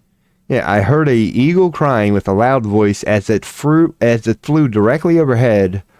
Woe, woe, woe to those who dwell on the earth, as the blast of the other trumpets that the three angels are about to blow. So what that sounds like to me is they claim it's an eagle, but we all know that's a metaphor. So imagine being an alien, we'll go with that. And you fly by the earth and you see it already hit by 3 asteroids and what that done. And you know there's at least 3 more coming. You would go, oh, this sucks. I would not want to be on that earth right now. Y'all don't see it, but I see them right there. Oh my God, that's what the first 3 did. And there's, oh shit. That's sort of what that is. But put way more elegantly than you, boy, but Maybe that's why we have Trump. Because here we get trumpets. Because they're saying they blew the trumps and yada, yada, yada. And the 5th angel blew his trumpet. Because, the 4th angel, okay, maybe 4. I don't even know what we're on to at this point. But either way, he said that the 3 angels are about to blow. So here comes 3 more. So here's the 5th one. When it blew its trumpet, once again, here we go. I saw a star. Even religion don't deny this. Here comes a comet from heaven to earth, and he was given the key to the shaft. Here's where it gets interesting, I'm telling you. He was given the key to the shaft of the bottomless pit. He opened the shaft of the bottomless pit, and from the shaft rose smoke like the smoke of a great furnace, and the sun and the air were darkened with the smoke from the shaft. That's got volcano written all over it. So apparently this asteroid is going to hit and activate a volcano, like Yellowstone, for example. A highly pressurized area, it might be Yellowstone, that has a magna plume just waiting for something to snap. Well, that's going to come along and snap it. And there's going to be a bottomless pit sort of thing that rose smoke like the great furnace, and the sun and the air were darkened. Because we've already said, when it goes boom, you can kit. Here comes a nuclear winter, dude. There's going to be so much shit in the atmosphere. You think a cloudy day is, so we already know. We already know what would happen if something like Yellowstone decided to go boom. So there's that suggestion in there. So here we go. Here's where it gets good. Then from the smoke came locusts on the earth, and they were given power like the power of scorpions of the earth. They were told not to harm the grass of the earth or any green plant or any tree, but only those people who do not have the seal of God on their foreheads. They were allowed to torment them for 5 months, but not kill them. And their torment was like the torment of a scorpion when it stings someone. In those days, people will seek death and will not find it. They will long to die, but death will flee from them. You're just gonna be fucking tortured, dude. That's what it's trying to tell you. That even if you survive all of this, here comes locusts. What did it say? Locusts on the earth that are gonna sting like scorpions, man. These things can't be good. And I don't know what that would be.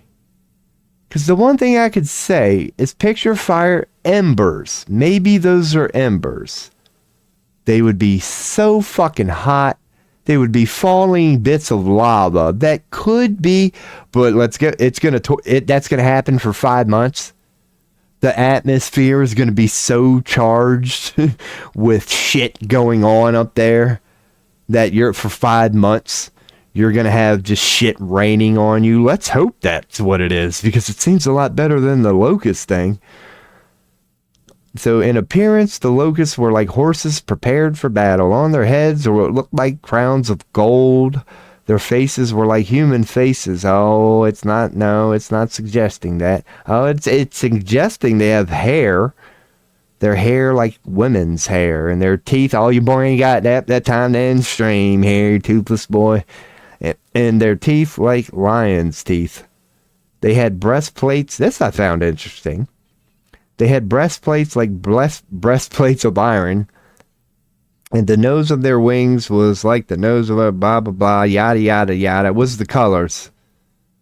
But, almost dropped it. They have tails and stings like scorpions. Power to hurt people. But they said it was like red, gold, and blue. That might be on the next angel, because we ain't even done yet. They have as king over them the angel of the bottomless pit. This is what I saved. So, the angel of this bottomless pit, his name in Hebrew is Abaddon. And I went on and cocked it in the chamber. The two I saved were Wormwood, the name of the asteroid, and Abaddon, the name out of the god that comes out of one of these asteroids. Not the Wormwood. Wormwood doesn't birth Abaddon. But Abaddon is unleashed thanks to this part that we're on now. The fifth angel is the one that would unleash Abaddon. It's an admitted comet.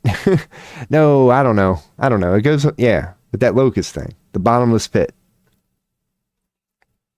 And again, I highly recommend, if you happen to be watching, reading it yourself, because your boy is just going, I'm doing my best. So where are we at? The first woe has passed. So 2 woes are still to come. It ain't even over yet, people. Then the sixth angel blew his trumpet. Blah, blah, blah. Released the 4 angels who are bound at the great river Euphrates. So the 4 angels who had been prepared for the hour, the day, the month, the year were released to kill 1/3 of mankind. So even if you've survived, get ready, because 4 angels from the Euphrates are coming for you. If you're not of the righteous, without a doubt.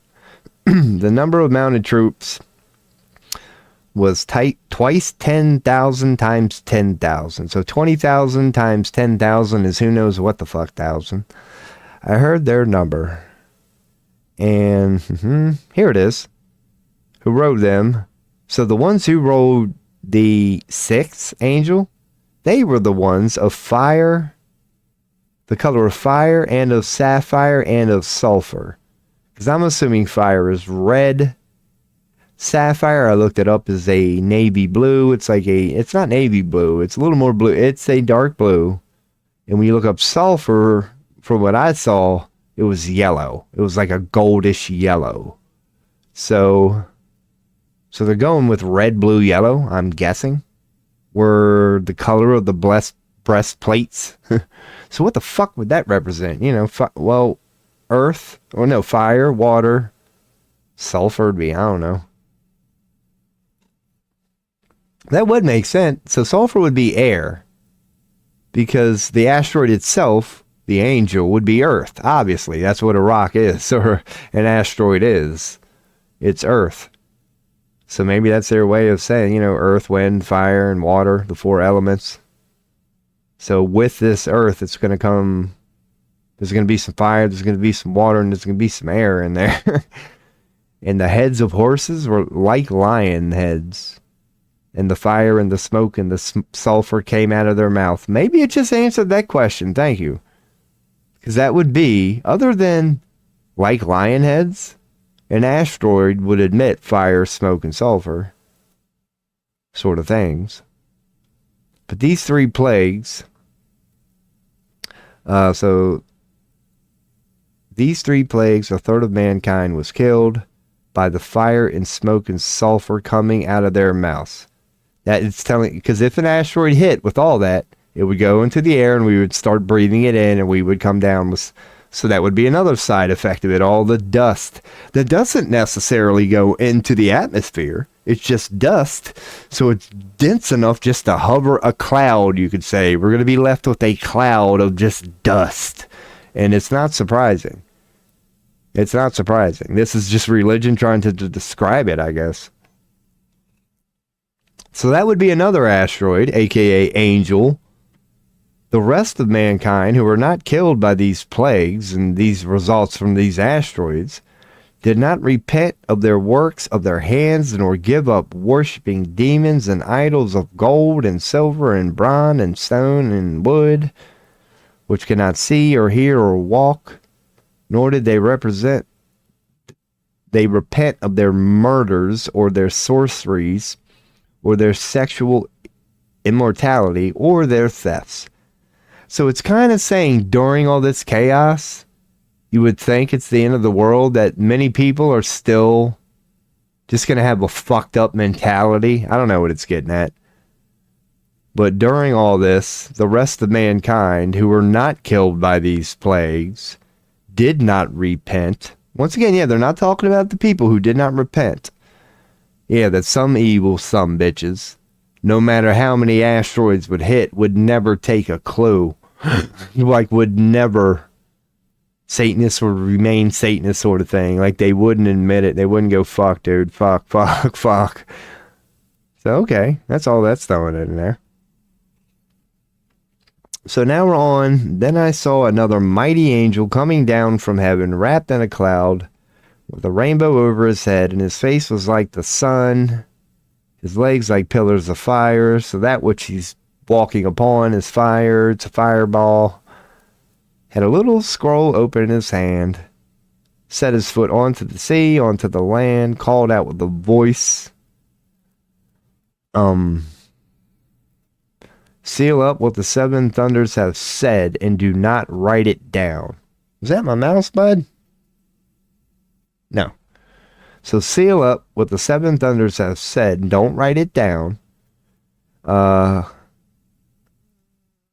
Him who lives forever and ever. I'm trying to get to something.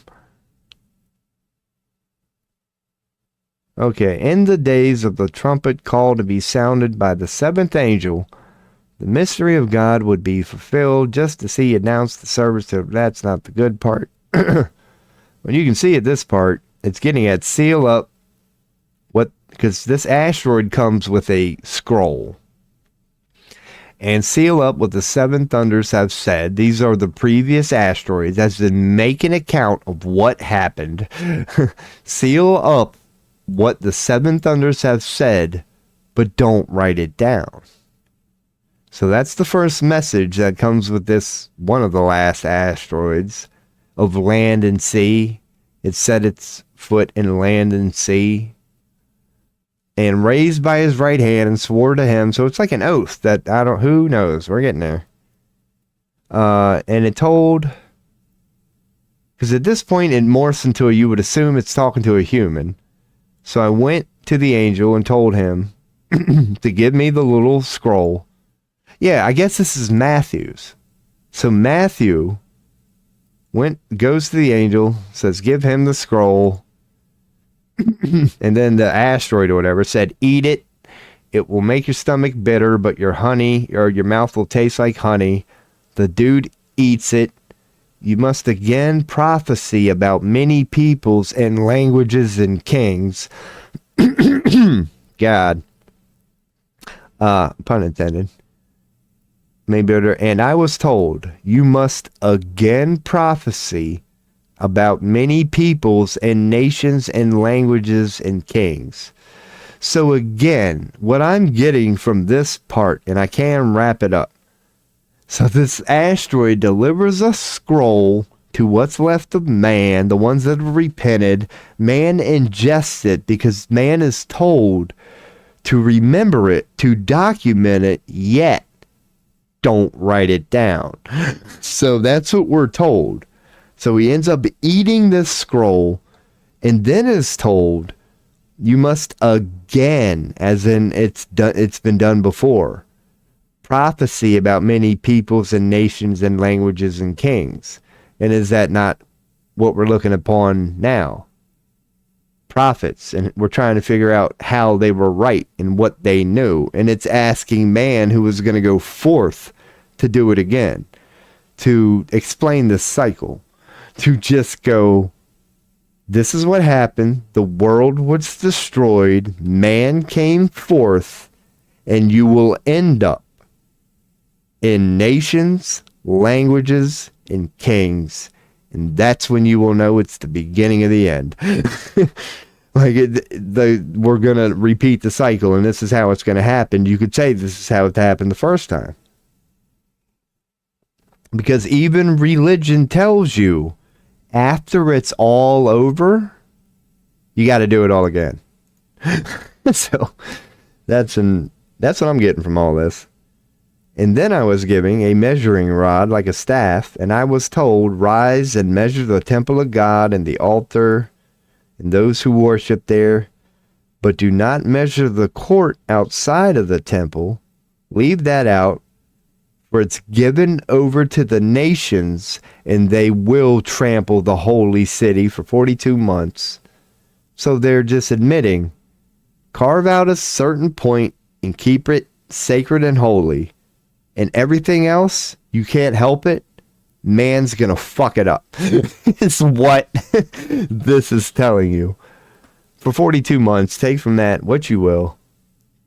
And I grant with authority my 2 witnesses, and they will be prophecy for X amount of days. This is when you get into the astrological clocks.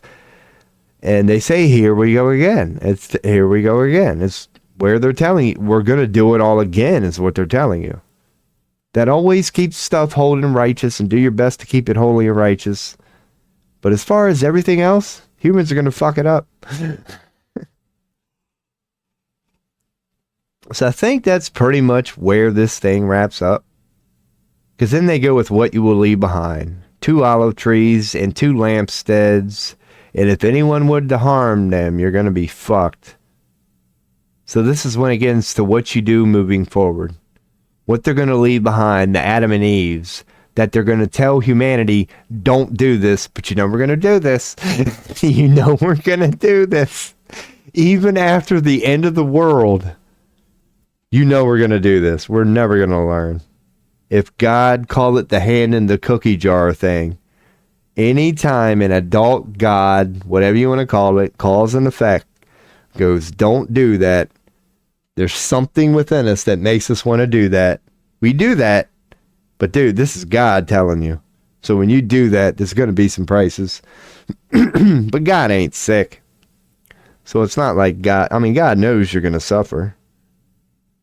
But it knows you did it to yourself. It tries to warn you. It really does. But it knows you're going to do it.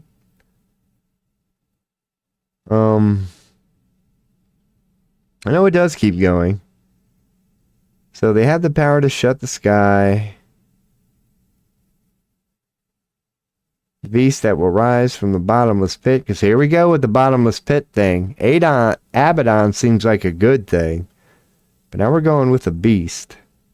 We'll make war on them and conquer them and kill them. And their dead bodies will lie in the street of the great city. that symbolically is called Saddam. Okay. So where is Saddam? That's worth looking up. Is a biblical city that was destroyed by God for its wickedness. No shit. Saddam. That goes right to Hussein. But yeah, I'm going to leave that up. And Egypt. So Egypt, bye. That sucks. We're going to lose Egypt. So guess that pyramid goodbye. We might not. Yeah, it's impressive to us, but it ain't shit on a cosmic level. That's just going to be a fart and a win. So yeah, man, where their Lord was crucified. That's pretty close. You know, whatever. For 3.5 days, will gaze at their dead bodies and refuse to let them be placed in a tomb. Those who dwell on the earth will rejoice over them and make merry and exchange presents, because these two prophets had been a torment to those who... Okay. Oh, that's kind of sick. But fair enough. It's like waking up to a world of a bunch of people that killed themselves. And, yeah. You'd rejoice. You'd be like, yeah, it's over. Fuck this. But after 3.5 days, who knows? Entered them, and they stood up on their feet, and great fear fell on those who saw them. And they heard a loud voice, come up here. They went up to heaven in a cloud. Ooh, now we're getting into aliens. Now we're getting into aliens. I didn't go this far. This is cool, man. Now you boys back on board. But I didn't get to the 7th trumpet, I guess. I guess I didn't. Yeah, because I never know where this stream goes. But we're getting pretty far, man. We're down here reading Revelation. And now we're at the point that even I'm at the part I haven't skimmed across yet. Because at least I had looked over the earlier shit earlier, so I could kind of paraphrase my own crap in there. If anybody is even freaking still here at this point, man, Jesus Christ. But, yeah, man, now we're getting to the good part. Not that it all ain't been good, but apparently there's good guys coming to save the day. They're called aliens. Some beings from heaven who are going to say, hey, come up here. Because I might end up answering my own question I had tonight. I brought it up earlier. I was like, your boy happens to believe in this whole alien thing, this whole disclosure thing, this whole thing I've talked about before, that we got the Yael coming and aliens are real and it's all real, and that's pretty cool. But, yeah, I was wondering how that would relate to the world going bye-bye, and I happen to be on this son of a bitch right now. So I'm like, how in the hell are these same aliens that would know this massive asteroid, multiple impact thing is coming? Like, what the hell, dude? How? If there's nobody left, there is no disclosure. But I guess I'm kind of picturing our world. Because disclosure is simply that. Man realizing aliens are real. At that point, we could have nothing left, and it doesn't matter. Because the real aliens, the loving ones, have now said hi. So they're going to be like, all right, we see you ain't got a damn thing left. All right. Yeah, wasn't none of that your fault, was it? That whole asteroid thing. Yeah, I can't put that on you, dude. That's a damn shame. Your whole damn planet's gone. But we happen to be aliens, so we can give you a little bit of a head start, you could say. And again, are we not getting into the original story of man? Were we given some help? Where did we come from? Can you really say it was just germs? There's got to be a little more to it than that. So we kind of do it all over again, man. According to where I believe we're going with this. Because now we're getting into the point of Revelations where, yeah. Like, the earth is fucked, dude. It's screwed. How anybody would even be alive at this point, going through all that. Sheer luck. I mean, there's a divine plan. You could say there is. I believe it's all in good hands. But it's like your geography at that point means a lot. Because I don't give a damn how well intended you are. If that asteroid is coming in your region, bye. Unless there's some weird shit in here that I'm missing. That many well-intended people are going to go bye-bye. That doesn't change the fact that, the story is still what it means. That the ones who do happen to be in the right place at the right time, you could say, that somehow, through all this chaos, you will be able to make it through it. You're still going to have to repent. Because they even say that. Within these small pockets of people who do make it, the ones who don't repent, either the gods are going to be sent, oh, dude, you're fucked. But during all this, they say, yeah, as long as you repent, you can basically dismiss all of this. But then again, how can you? Because, at this point, making it to the Holy Land, to this next world, it's not only repentance, there's some sheer luck in there. There really is. Because, if all these asteroids are going to hit, and you happen to be in the place where it hits, I ain't got a damn thing with repenting, but then again, touche. It's the Holy Grail. Okay, you get squashed and you go to heaven. You can't feel bad for them people. They're in heaven. So if you're one of the people that are left, it sucks, perhaps. But they're in heaven, so why should we cry a tear? It's your dumbass, the ones who get, touche again. It's the ones who are left behind who still have to continue to go through that little thing called hell and bullshit for a little bit.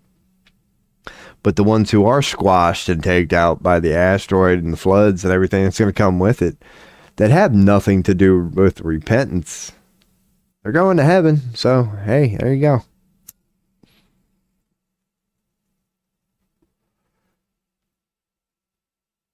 But yeah, man, we out here. We out here just trying to come together too. Yeah, man, it's pretty cool how all this shit is actually just out there. Because I admit, your boy's been doing some esoteric research, it's not easy getting where I've been trying to get to recently, but now I'm just reading scripture. There it is. I've been on the same page for basically 2 hours. If you count the first hour of my stream where not one person had even said anything yet during the day, and I just ended up there. But now, dude, Revelations, man. Fascinating indeed. Because if we are in end times, what the fuck really happens? And I don't know why, dude, even in church, I'm not saying they're wasting their time preaching what they're preaching in church, but at this point, all churches around the world, it based on your own damn clock. If you're not just focused in on Revelations right now, you're doing it wrong, because we're almost we're in tribulations right now, clearly. But it's like Revelations is right around the corner. So I know your book is, pretty big, Christian people, but you need to be focused on that Revelations part. Reminding your people of what your own sacred text is telling you is just around the corner, dude. It's total freaking destruction, man. And maybe that's what they do preach. I don't know. I don't go to church every Sunday. I ain't been to church in like 20 years, if you can't tell. Yeah, man. So, because the Revelations thing, because we haven't even really gotten in it, because that's what they say, and it's in here, and it's an entire different rabbit hole within itself.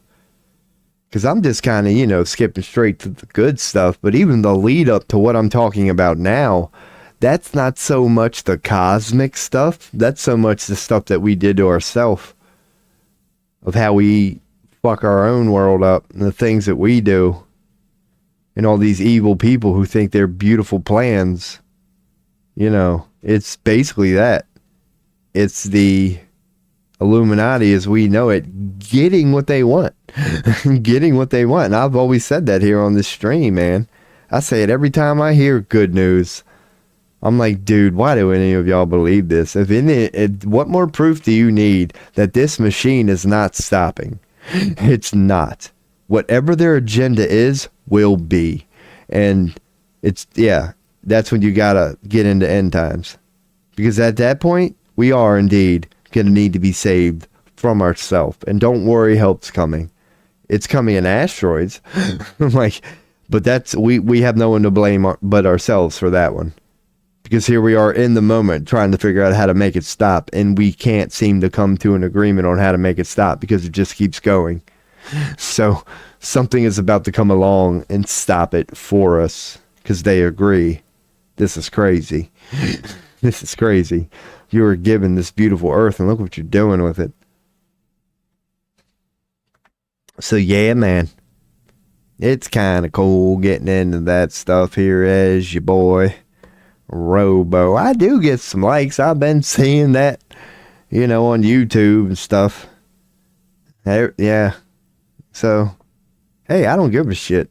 That means a lot to me. If I just see like 1 or 2 likes, and I'm not asking you to give me charity likes, anybody who might be listening at the moment, but that's cool when they're honest. That means that somebody like watched my video, I said something, and they were like, hell yeah, man. So I hope, this shit helps people. Because this is just interpretation from your boy. At least I go big, man. At least I go big. I'm not afraid to talk about sports. I could go for an hour, man. I could, but I like to just go. I like to aim high. And I can't help it. I really can't. Even if you tried to talk with me about sports, it's going to end up in religion and fucking Crowley. It's going to end up something somehow. I admit, that is a fault. That is the fault. Sometimes your boy, yep. We out here. Hell yeah, I gotta adjust my headphones, man. You know how it really ain't a headphones thing sometimes? It's just how the angle. Yeah, let me bring both of these things up. There we go, and make it real small. Now it's kind of resting on the top of your boy's Dumbo ears here.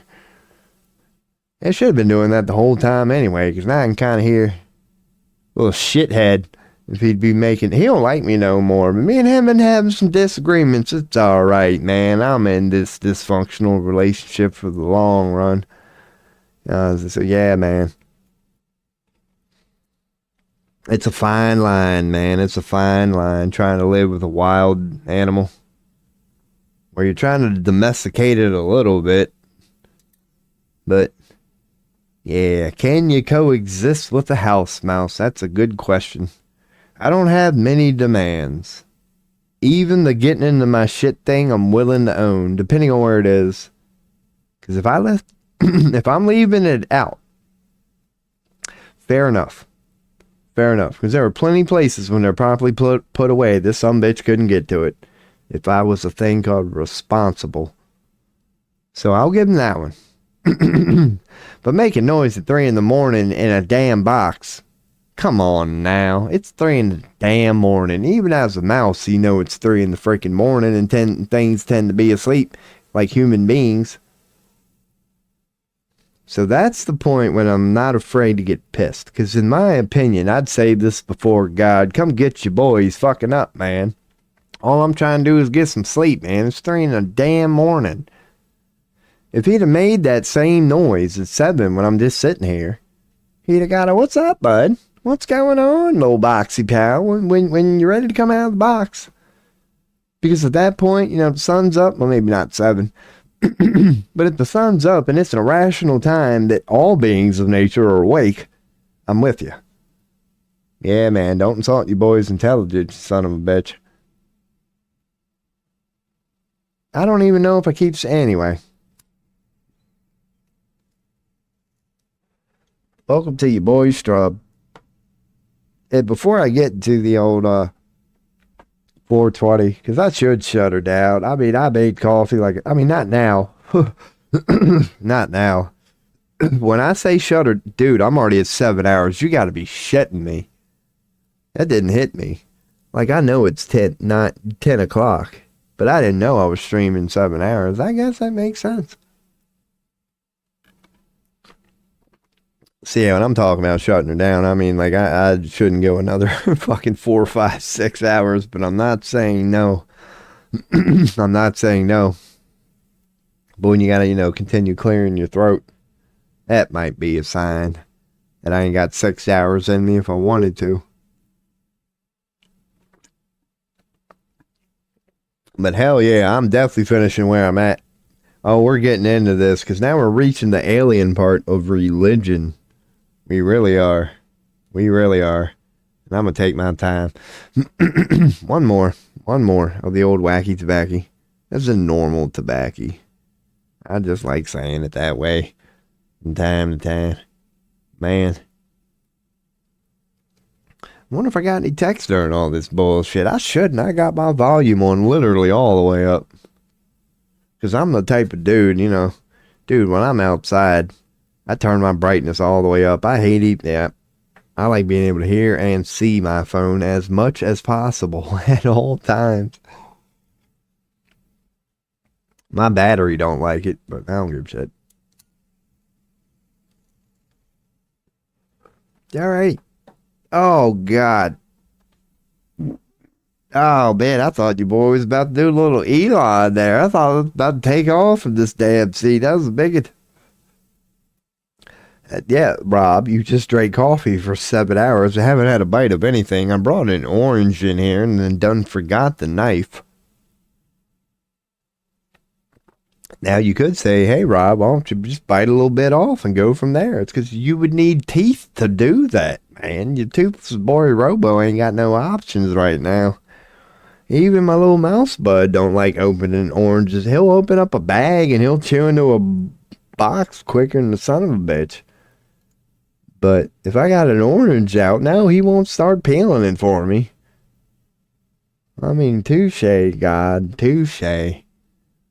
That'd be a perfect way for me and this mouse to be able to get along. If it would start peeling my oranges for me, I'd let it get away with a thing or two more, man. You scratch my back, I'll scratch yours. All right. Let's get ready to get into her. Let's get into her. This is getting interesting.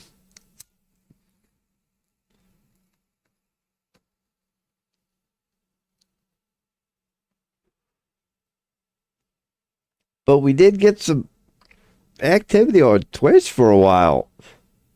Yeah, man.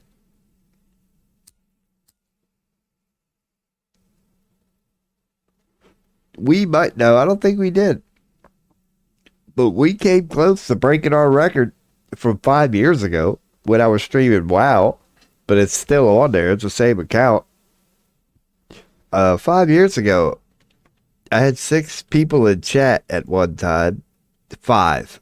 Because I was one of them. I had 2 computers set up at the moment. So technically I was in chat. But then again, I don't know. I don't know if it works. I know. Who knows? Because I know when you have a second computer and you watch yourself, you do get another view. So I just don't know if it decodes chat the same way. Like if I end up watching myself on another computer, am I now in chat? You think I'm in chat all the time. Because I can, whatever, I can type in there. But anyway, it's now on Revelations. All these asteroids have hit. The Earth is fucked. 90% of humanity has to be wiped out. Because that's the thing about this. It never gives you actual numbers. No, it does. A third. No, yeah. No. Most of humanity is gone. And, yeah. So, the ones that are left, what it's saying,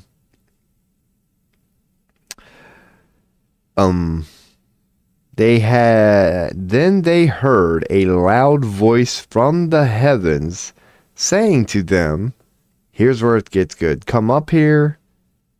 And they went up to heaven in a cloud. I don't know what the hell that can mean. Who knows? And their enemies watched them. Wow. Okay. So it's an abduction of sorts. I could see that happen. Okay. And at that hour, there was a great earthquake. Okay. And a tenth of the city fell. 7,000. Here we go. I just said it. Now they finally did it. Other than the third thing, here they go. 7,000 people were killed. And the rest were terrified and gave glory to the God of heaven. Okay. So that's what it's going to take for some people to finally give in.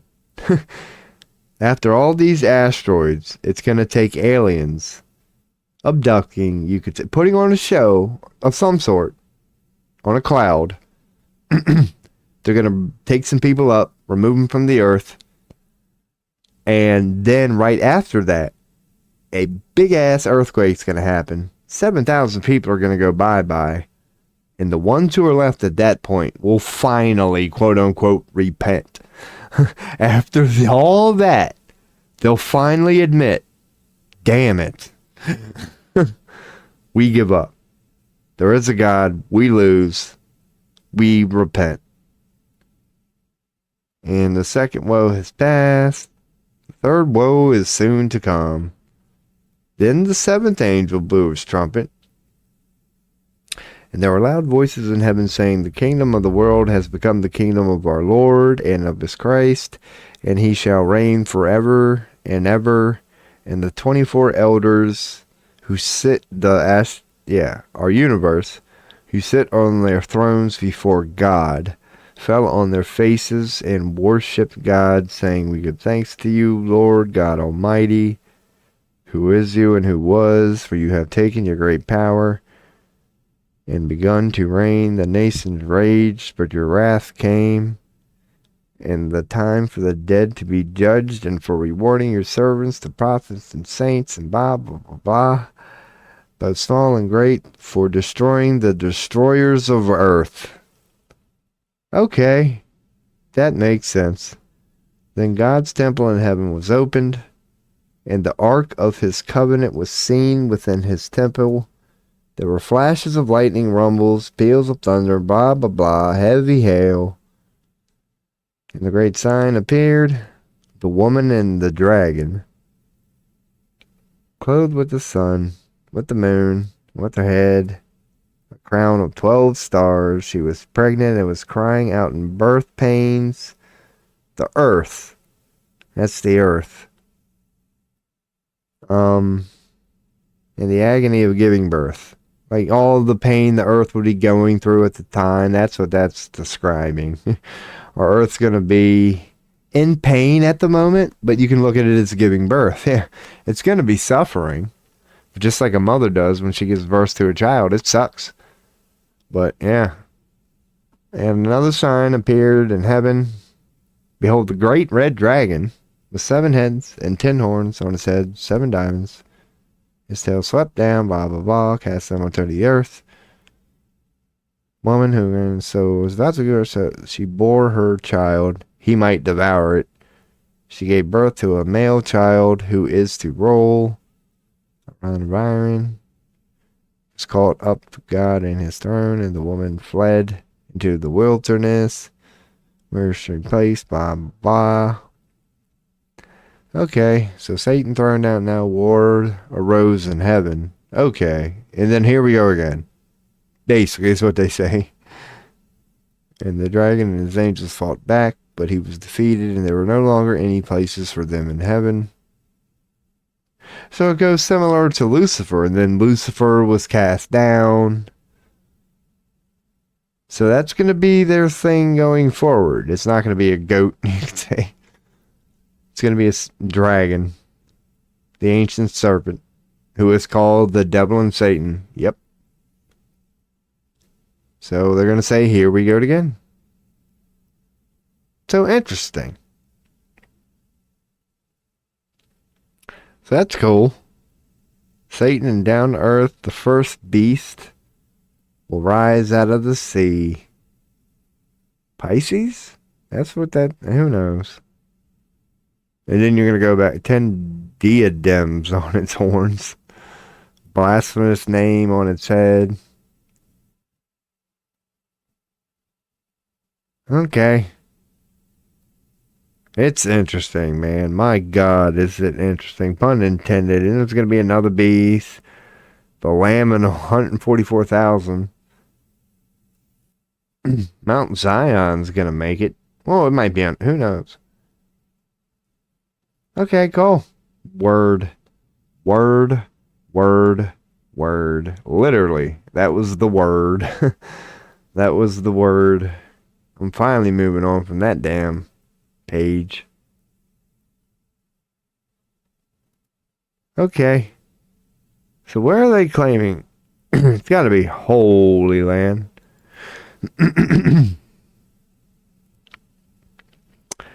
um.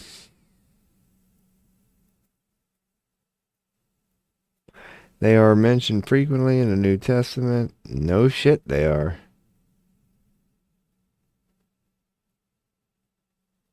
Let me ask. Bam. Boom.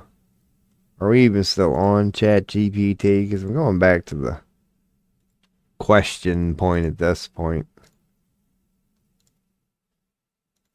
I'm going to ask Chat GPT a little question.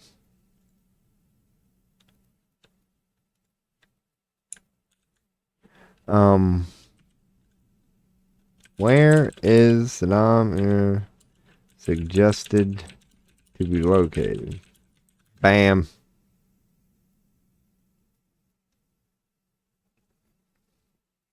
Southeastern shore of the Dead Sea. Somewhere around the Dead Sea. It would make sense why it's called the Dead Sea. I'm going with the Dead Sea. Makes perfect sense to me. Bam. Yeah, so the Holy Land. That's okay. So, okay.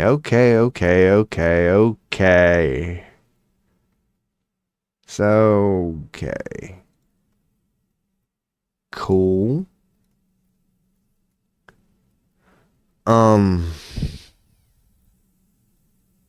Two cities.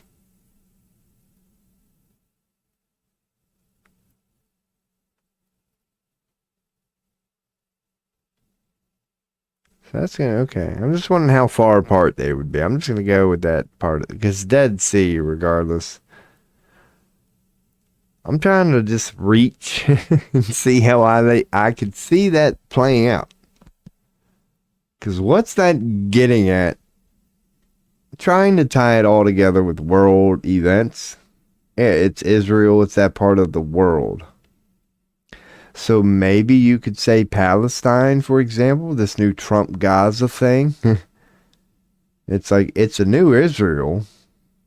You know, it's going to be like that sort of thing. That's going to be one of the cities where at end times, yeah, this is suggesting as the rest of the world is being destroyed, that the final rulers, or at least they think they are all going to congregate around that part of the world. It's going to be built up. You can see them like doing it now. So that would be Saddam and Gormagara. But it wouldn't be what it's called now or whatever. Because if this is end times, again, if this is end times, it's coming soon. And those are the two last cities to fall. But we don't have anything named that currently. But if you see, you know, we got a big golden age thing coming in here. Yeah, if you see, but then again, this is common knowledge to a lot of people, so it's not like, I mean, they're gonna go, let's call it Saddam and let's put Gamal, because yeah. So that's interesting. But this whole Abaddon thing, it's the Greek equivalent to this. An angel in a place of destruction. This is the agreed upon. I see, yeah, this is the wiki one. So it takes me right back to where I'm already at.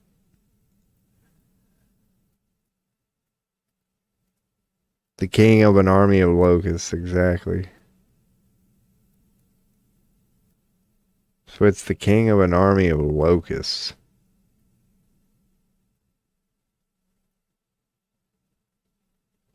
A fiction. Okay, that's not important. Yeah, man. So it pretty much says what it's already confirmed. I'm wondering if there's anything cool here, but no. The cool part was revelations. Like this image, for example. That, I don't know. It's not really worth a save. I don't see the whole locust thing here.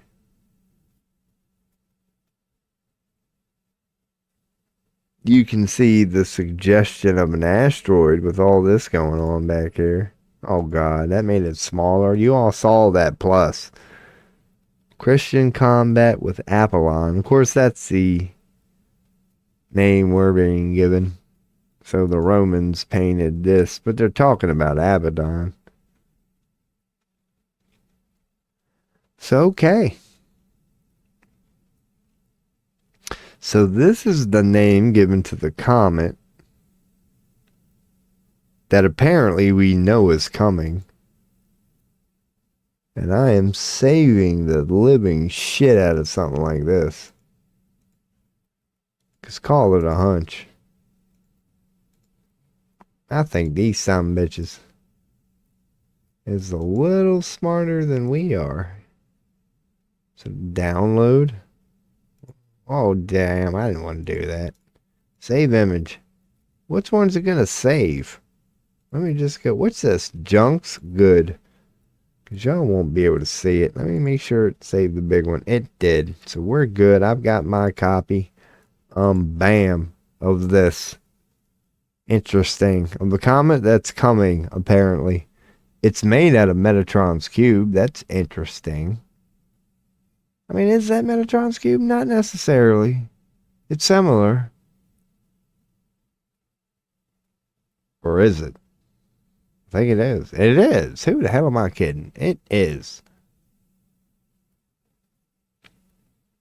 Okay. Oh, yep. Makes sense. That is the building block of the universe. So the building blocks of the universe are coming our way in an asteroid form. That looks like a serpent thingy. No, that would be the water, so it's going to hit the water. That ain't going to be good. That ain't going to be good. There's the sun.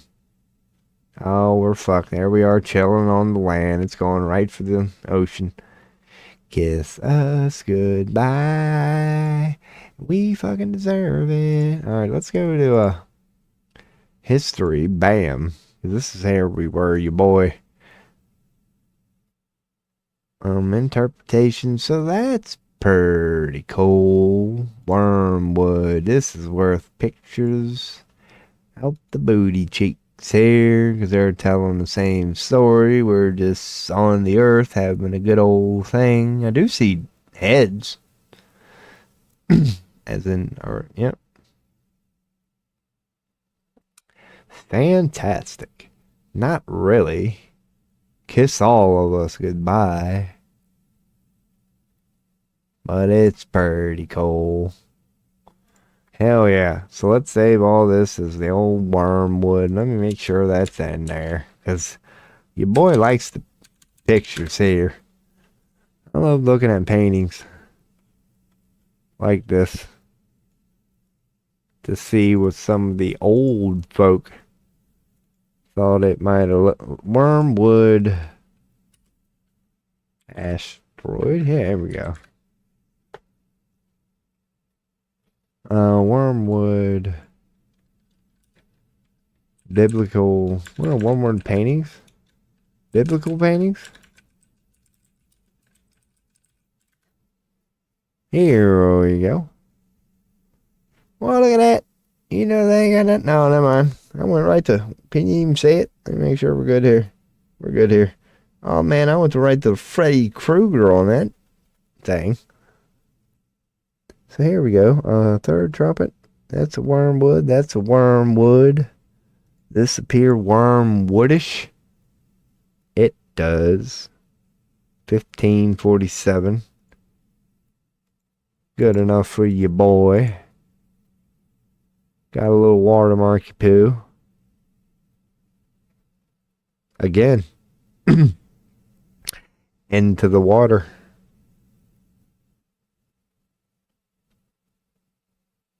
Here's Aquarius, the man with the jug of water. you could say, or perhaps not. Broken tree. They don't look to be having a good day, if not dead. Another man with a jug of water. That's what I'm suggesting. Age of Aquarius. Bye. So, let's go on and save that one too, man.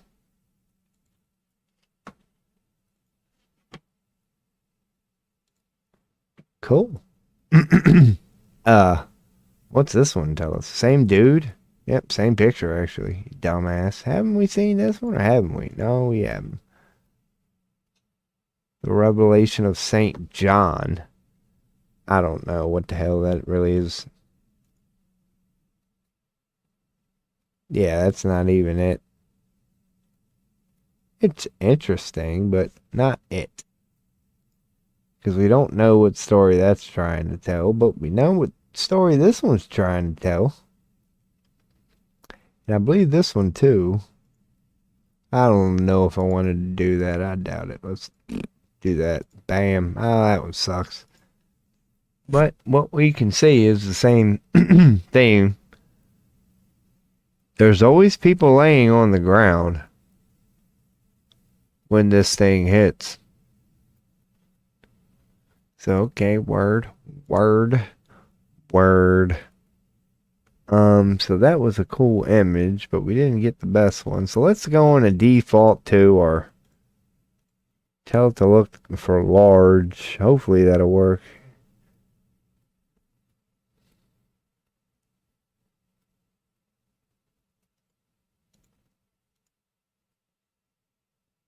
That one looks old,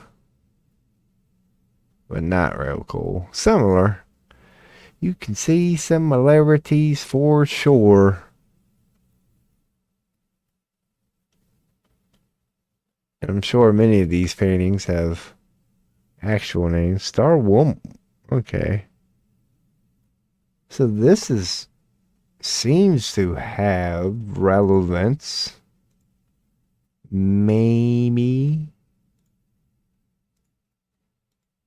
German, the same. Forgotten the Elders. Nope. This one might. I don't see wormwood in here. Unless that's it. That's something sitting in water. So up here you would just have astrological shit. Yeah, the trumpets and the horns. Okay. So, yeah, this is Revelations. Trumpets and horns and the yada yada yada. I wonder if the locusts are in here. Because wormwood isn't the one that released the locusts.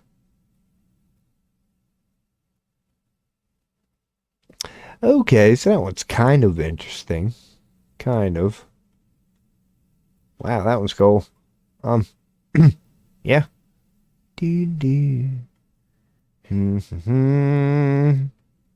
Interesting. I think I'm getting what I want to out of that part, this whole wormwood thing. Because again, a picture is worth 1,000.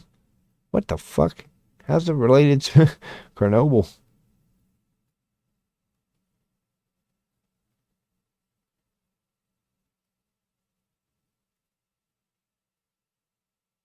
Okay. Nice try, Chernobyl. That ain't wormwood. Come on now. Alright.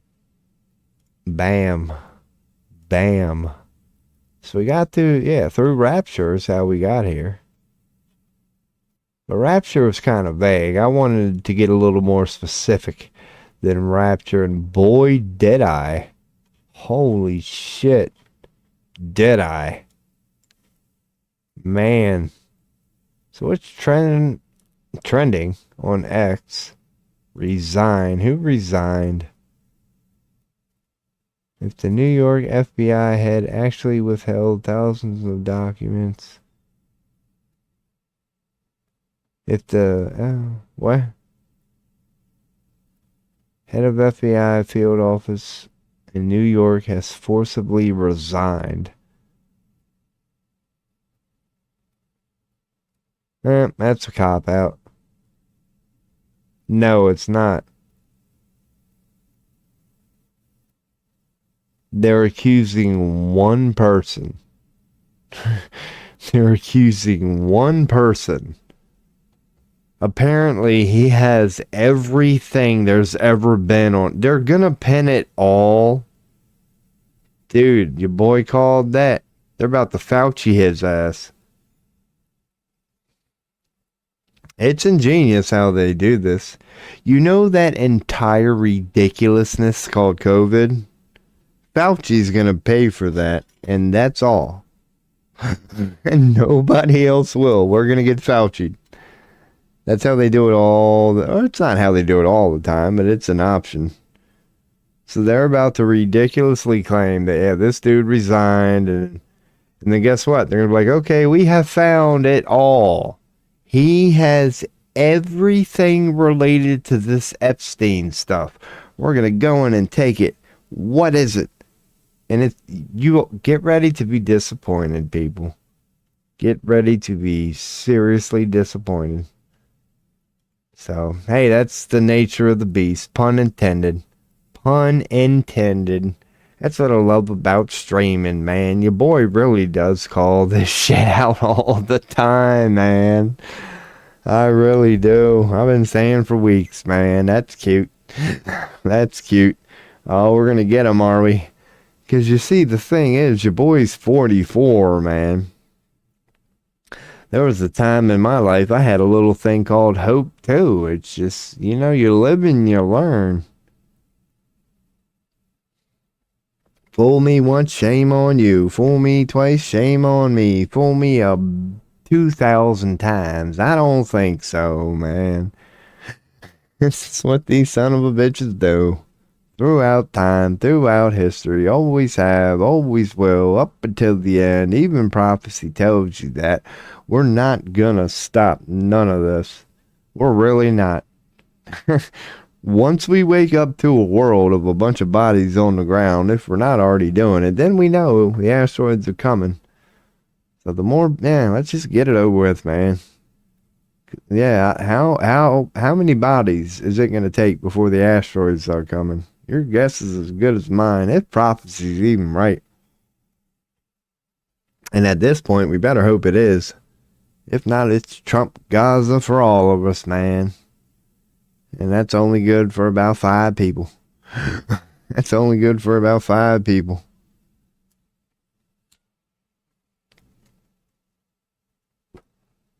So hell yeah, man. We out here decking her up. Just hanging out in the roof. We're going on 8 hours out. It probably would be a bad idea to shut her down unless I get something going on. It don't take much to get your boy going again.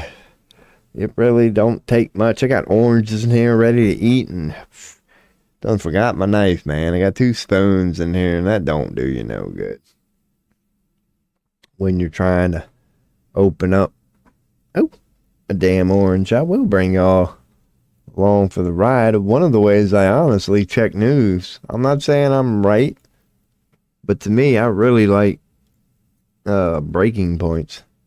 They tend to cover what I am interested in. So part of my way of catching up on news frequently is just seeing what they're talking about. So again, your boy told you that the other day, because they announced a couple days ago there's some ceasefire. I'm like, dude, they always announce there's a ceasefire, and then the next day you always wake up and they didn't ceasefire at all.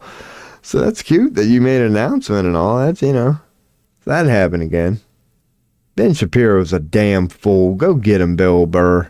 Ben Shapiro, man, anytime you want it, come get it. You are not hard to expose. Way to get him a comedian on his ass. That's how bad he is. You should be insulted, anybody who's buying it. I mean, I haven't watched the video, but dude, it was so bad.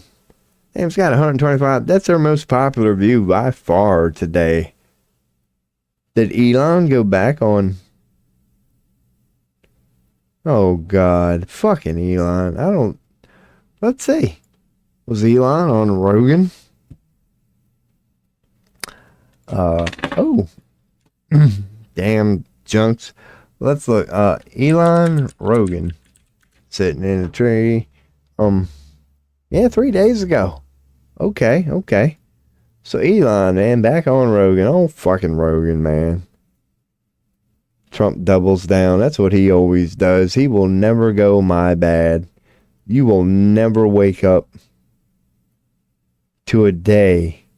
You will never wake up to a news story as an American of Trump apologized today. Trump backtracked on a few things. Trump admitted he was wrong. You know, that ain't happening. So, yeah, man. So now let's see the bullshit version of news here, as in look up actual news. If you want to know what ain't, I'm not telling you I know what is. But if you want to know what ain't, here you go, man. Just look up actual news and that'll tell you at least what it ain't. You can develop your own opinion from there. Pauses military aid to Ukraine. Ooh. Come on, even though that's temporary. Because he even told you there. He didn't stop it. So we'll see. Could backfire for Russia. How in the hell is that going to backfire for Russia? But withdrawing military support does not mean it's over. It just means more politics. The pen is mightier than the sword, so they're about to sanction their ass or something. Could be affected by blah, blah, blah, blah. No one wins a trade war. No one wins any war. I wish they could realize that. They tend to agree on the trade part, but not the actual artillery part. Alright, with that war, just don't get in the stock market war. That's a no-no. So, word. There's no actual news. Sometimes the old trending on X will tell you 79% Americans, can't tie their shoes? At this point, I would believe that. Oh, and according to Trump, or I don't know, according to America, most Americans believe we should not. Well, no shit. Oh my God. They just insult all of our intelligence every chance they get. So, I'm not even getting into this, man. It's self-explanatory. I cannot believe... Well, I can. Documentation of end times. Here's Zelensky. Because the hashtag is Putin's puppet. So it means... Dude, do the best treason, believe me. Nobody betrays this country better than me. That's true. I don't even give a fuck what that is. I'll give that a like. So it's not what I thought it would be. Hey! Here we go. Might end the stream on this, man, or whatever. We're definitely going there. So now I gotta get back to the old stream, you poo. I hope the damn camera holds up. That's why you're getting this weird angle. He's back. I do gotta pee. So hold on. Here's what we're gonna do here. I don't know if he ran or not. If he did, let's get some activity in chat. I might end the old strum. But I'm gonna pee. Give you all a nice instead of my usual BRB. Ooh. If there's a mouse there. Hopefully this ain't too bad. Oh man, maybe I could make it a little better. Bam. Okay. Maybe you'll get a mouse. Maybe you won't. I'll BRB. Ooh. Ooh.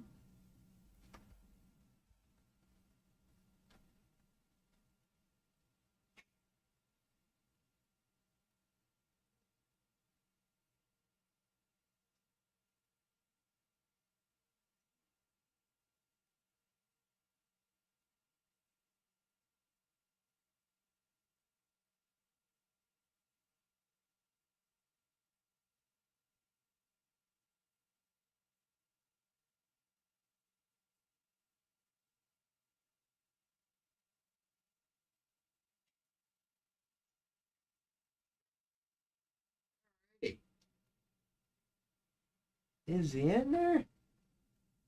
I just see him. Hey! Yeah, he's in there.